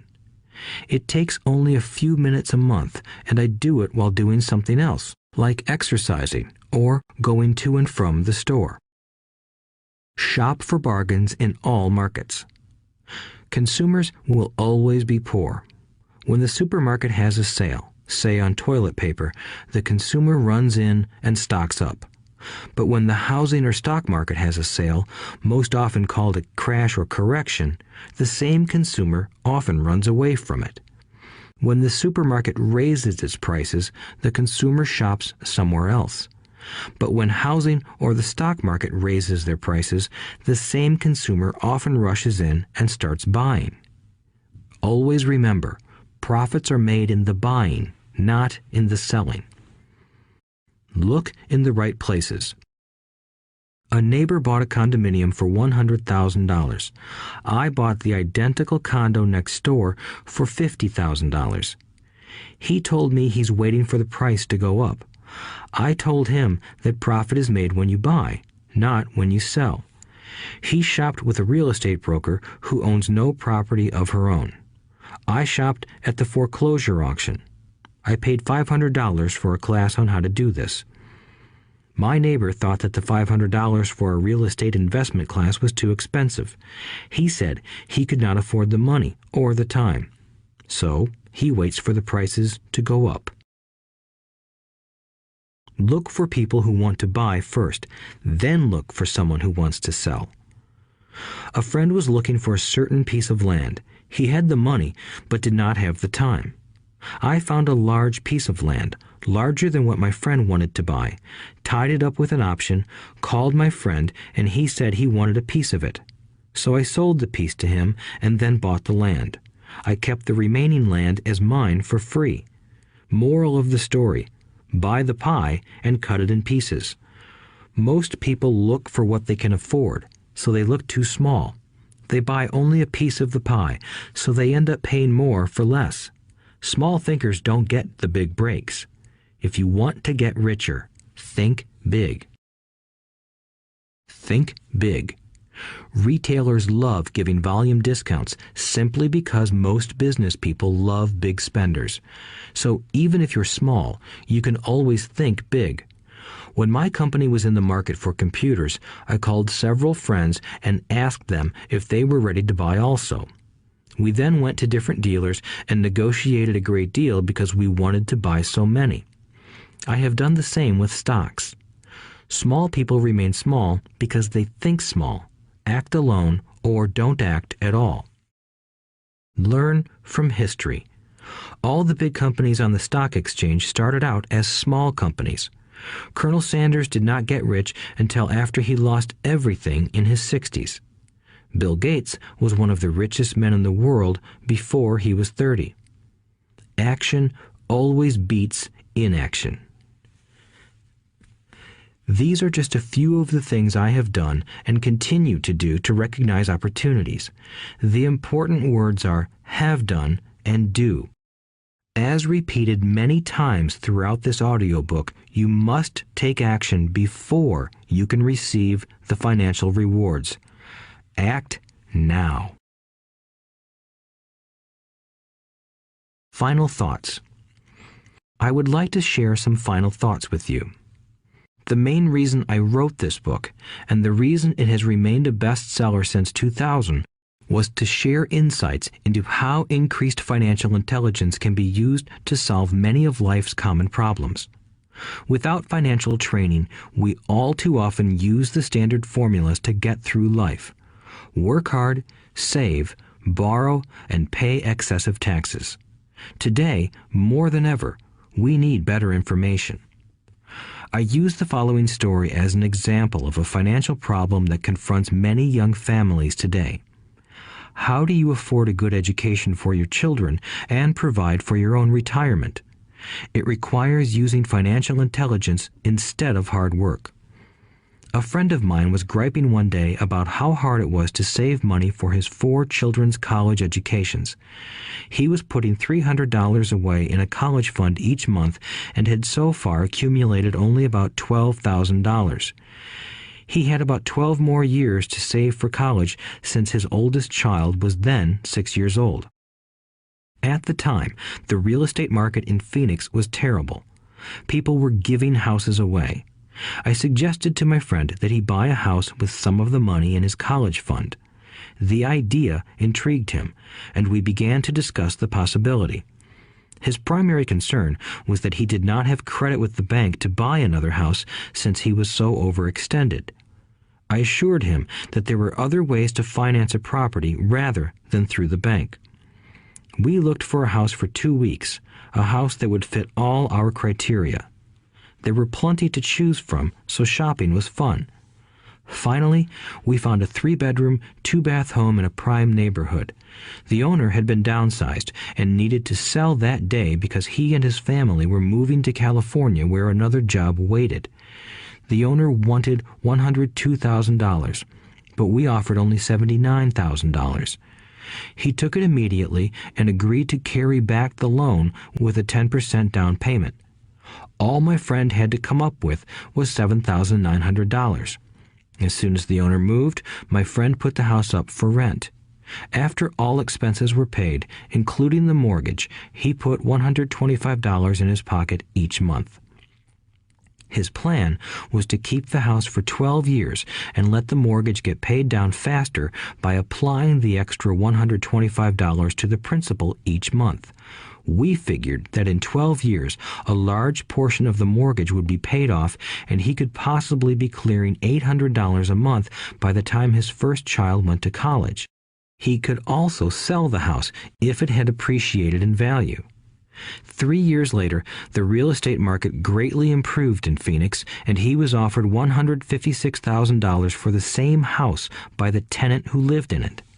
Again, he asked me what I thought. I advised that he sell it, using a 1031 tax-deferred exchange. Suddenly, he had nearly $80,000 to operate with. I called another friend in Austin, Texas, who then moved this tax-deferred capital gain into a mini storage facility. Within 3 months, he began receiving checks for a little less than $1,000 a month, which he then poured back into the college fund. A couple of years later, the mini warehouse sold, and he received a check for nearly $330,000 as proceeds from the sale. He rolled those funds into a new project that would now generate over $3,000 a month in income, again going into the college fund. He is now very confident that his goal will be met easily. It only took $7,900 to start and a little financial intelligence. His children will be able to afford the education they want, and he will then use the underlying asset, wrapped in his legal entity, to pay for his retirement. As a result of this successful investment strategy, he will be able to retire early. Thank you for listening to this audiobook. I hope it has provided some insights into utilizing the power of money to work for you. Today, we need greater financial intelligence to simply survive. The idea that it takes money to make money is the thinking of financially unsophisticated people. It does not mean that they're not intelligent. They have simply not learned the science of money making money. Money is only an idea. If you want more money, simply change your thinking. Every self-made person started small with an idea and then turned it into something big. The same applies to investing. It takes only a few dollars to start and grow it into something big. I meet so many people who spend their lives chasing the big deal or trying to amass a lot of money to get into a big deal. But to me, that is foolish. Too often, I have seen unsophisticated investors put their large nest egg into one deal and lose most of it rapidly. They may have been good workers, but they were not good investors. Education and wisdom about money are important. Start early. Buy a book. Go to a seminar. Practice. Start small. I turned $5,000 cash into a $1 million asset, producing $5,000 a month cash flow in less than 6 years. But I started learning as a kid. I encourage you to learn because it's not that hard. In fact, it's pretty easy once you get the hang of it. I think I have made my message clear. It's what is in your head that determines what is in your hands. Money is only an idea. There is a great book called Think and Grow Rich. The title is not Work Hard and Grow Rich. Learn to have money work hard for you, and your life will be easier and happier. Today, don't play it safe. Play it smart. The 3 incomes. In the world of accounting, there are 3 different types of income. 1, ordinary earned. 2, portfolio. 3, passive. When my poor dad said to me, "Go to school, get good grades, and find a safe, secure job," he was recommending I work for earned income. When my rich dad said, "The rich don't work for money, they have their money work for them," he was talking about passive income and portfolio income. Passive income, in most cases, is income derived from real estate investments. Portfolio income is income derived from paper assets such as stocks and bonds. Portfolio income is the income that makes Bill Gates the richest man in the world, not earned income. Rich Dad used to say, the key to becoming wealthy is the ability to convert earned income into passive income or portfolio income as quickly as possible. He would say, taxes are highest on earned income. The least taxed income is passive income.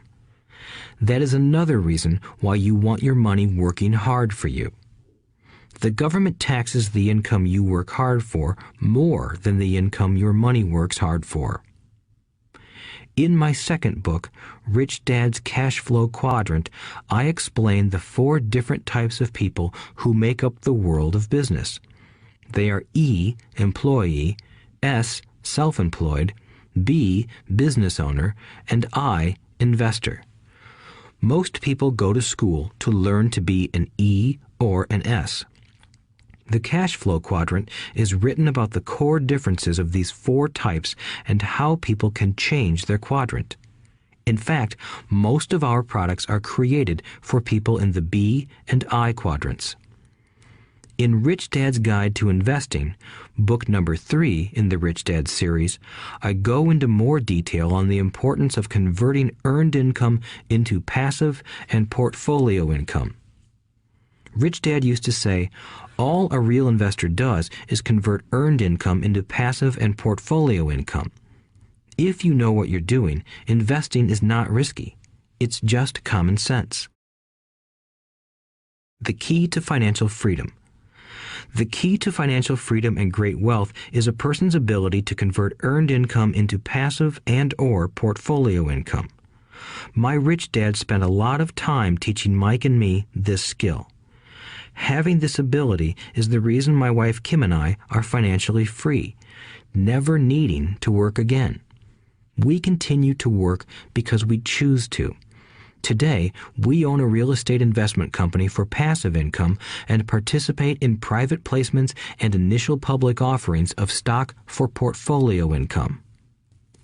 We also went back to work to build a financial education company so that we can continue to create and publish books and games. All of our educational products are created to teach the same skills my rich dad taught me, the skills of converting earned income into passive and portfolio income. The games we create are important because they teach what books cannot teach. For example, you would never learn to ride a bicycle by only reading a book. Our cash flow games for adults and cash flow for kids game are designed to teach players the basic investment skills of converting earned income into passive and portfolio income. They also teach the principles of accounting and financial literacy. These games are the only educational products in the world that teach people all of these skills simultaneously. Cash Flow 202 is the advanced version of Cash Flow 101 and requires the game board from 101 as well as a full understanding of 101 before it can be played. Cash Flow 101 and Cash Flow for Kids teach the principles of fundamental investing. Cash Flow 202 teaches the principles of technical investing. Technical investing involves advanced trading techniques such as short selling, call options, put options, and straddles. A person who understands these advanced techniques is able to make money when the market goes up, as well as when the market comes down. As my rich dad would say, a real investor makes money in an up market and a down market. That is why they make so much money. One of the reasons they make more money is simply because they have more self-confidence. Rich Dad would say they have more self-confidence because they are less afraid of losing. In other words, the average investor does not make as much money because they are so afraid of losing money. The average investor does not know how to protect themselves from losses, and that is what Cash Flow 202 teaches. Average investors think investing is risky because they have not been formally trained to be professional investors. As Warren Buffett, America's richest investor, says, risk comes from not knowing what you're doing. My board games teach the simple basics of fundamental investing and technical investing while people are having fun. I occasionally hear someone say, your educational games are expensive, which poses the question of ROI, the return on investment, or the value returned for the price paid. I nod my head and reply, yes, they may be expensive, especially when compared to entertainment board games. But my games are not as expensive as a college education, working hard all your life for earned income, paying excessive taxes, and then living in terror of losing all of your money in the investment markets. When someone walks away mumbling about the price, I can hear my rich dad saying, if you want to be rich, you must know what kind of income to work hard for, how to keep it, and how to protect it from loss. That is the key to great wealth. Rich Dad would also say, if you do not understand the differences in those three incomes and do not learn the skills on how to acquire and protect those incomes, you will probably spend your life earning less than you could and working harder than you should. My poor dad thought a good education, a good job, and years of hard work were all you needed to be successful. My rich dad also thought a good education was important. But to him, it was also important that Mike and I know the differences in the three incomes and what kind of income to work hard for. To him, that was basic financial education. Knowing the differences in the three incomes and learning the investment skills of how to acquire the different incomes is basic education for anyone who strives to acquire great wealth and achieve financial freedom, a special kind of freedom that only a few will ever know. As Rich Dad states in lesson number 1, the rich do not work for money. They know how to have money work hard for them. Rich Dad said, earned income is money you work for, and passive and portfolio income is money working for you. Knowing that little difference has been significant in my life. Or, as Robert Frost ends his poem, and that has made all the difference. Take action. All of you were given two great gifts, your mind and your time. It is up to you to do what you please with both. With each dollar bill that enters your hand, you and only you have the power to determine your destiny. Spend it foolishly, and you choose to be poor. Spend it on liabilities, and you join the middle class. Invest it in your mind and learn how to acquire assets, and you will be choosing wealth as your goal and your future. The choice is yours, and only yours. Every day, with every dollar, you decide to be rich, poor, or middle class. Choose. You and your children's future will be determined by choices you make today. not tomorrow. I wish you great wealth and much happiness with this fabulous gift called life. Robert Kiyosaki.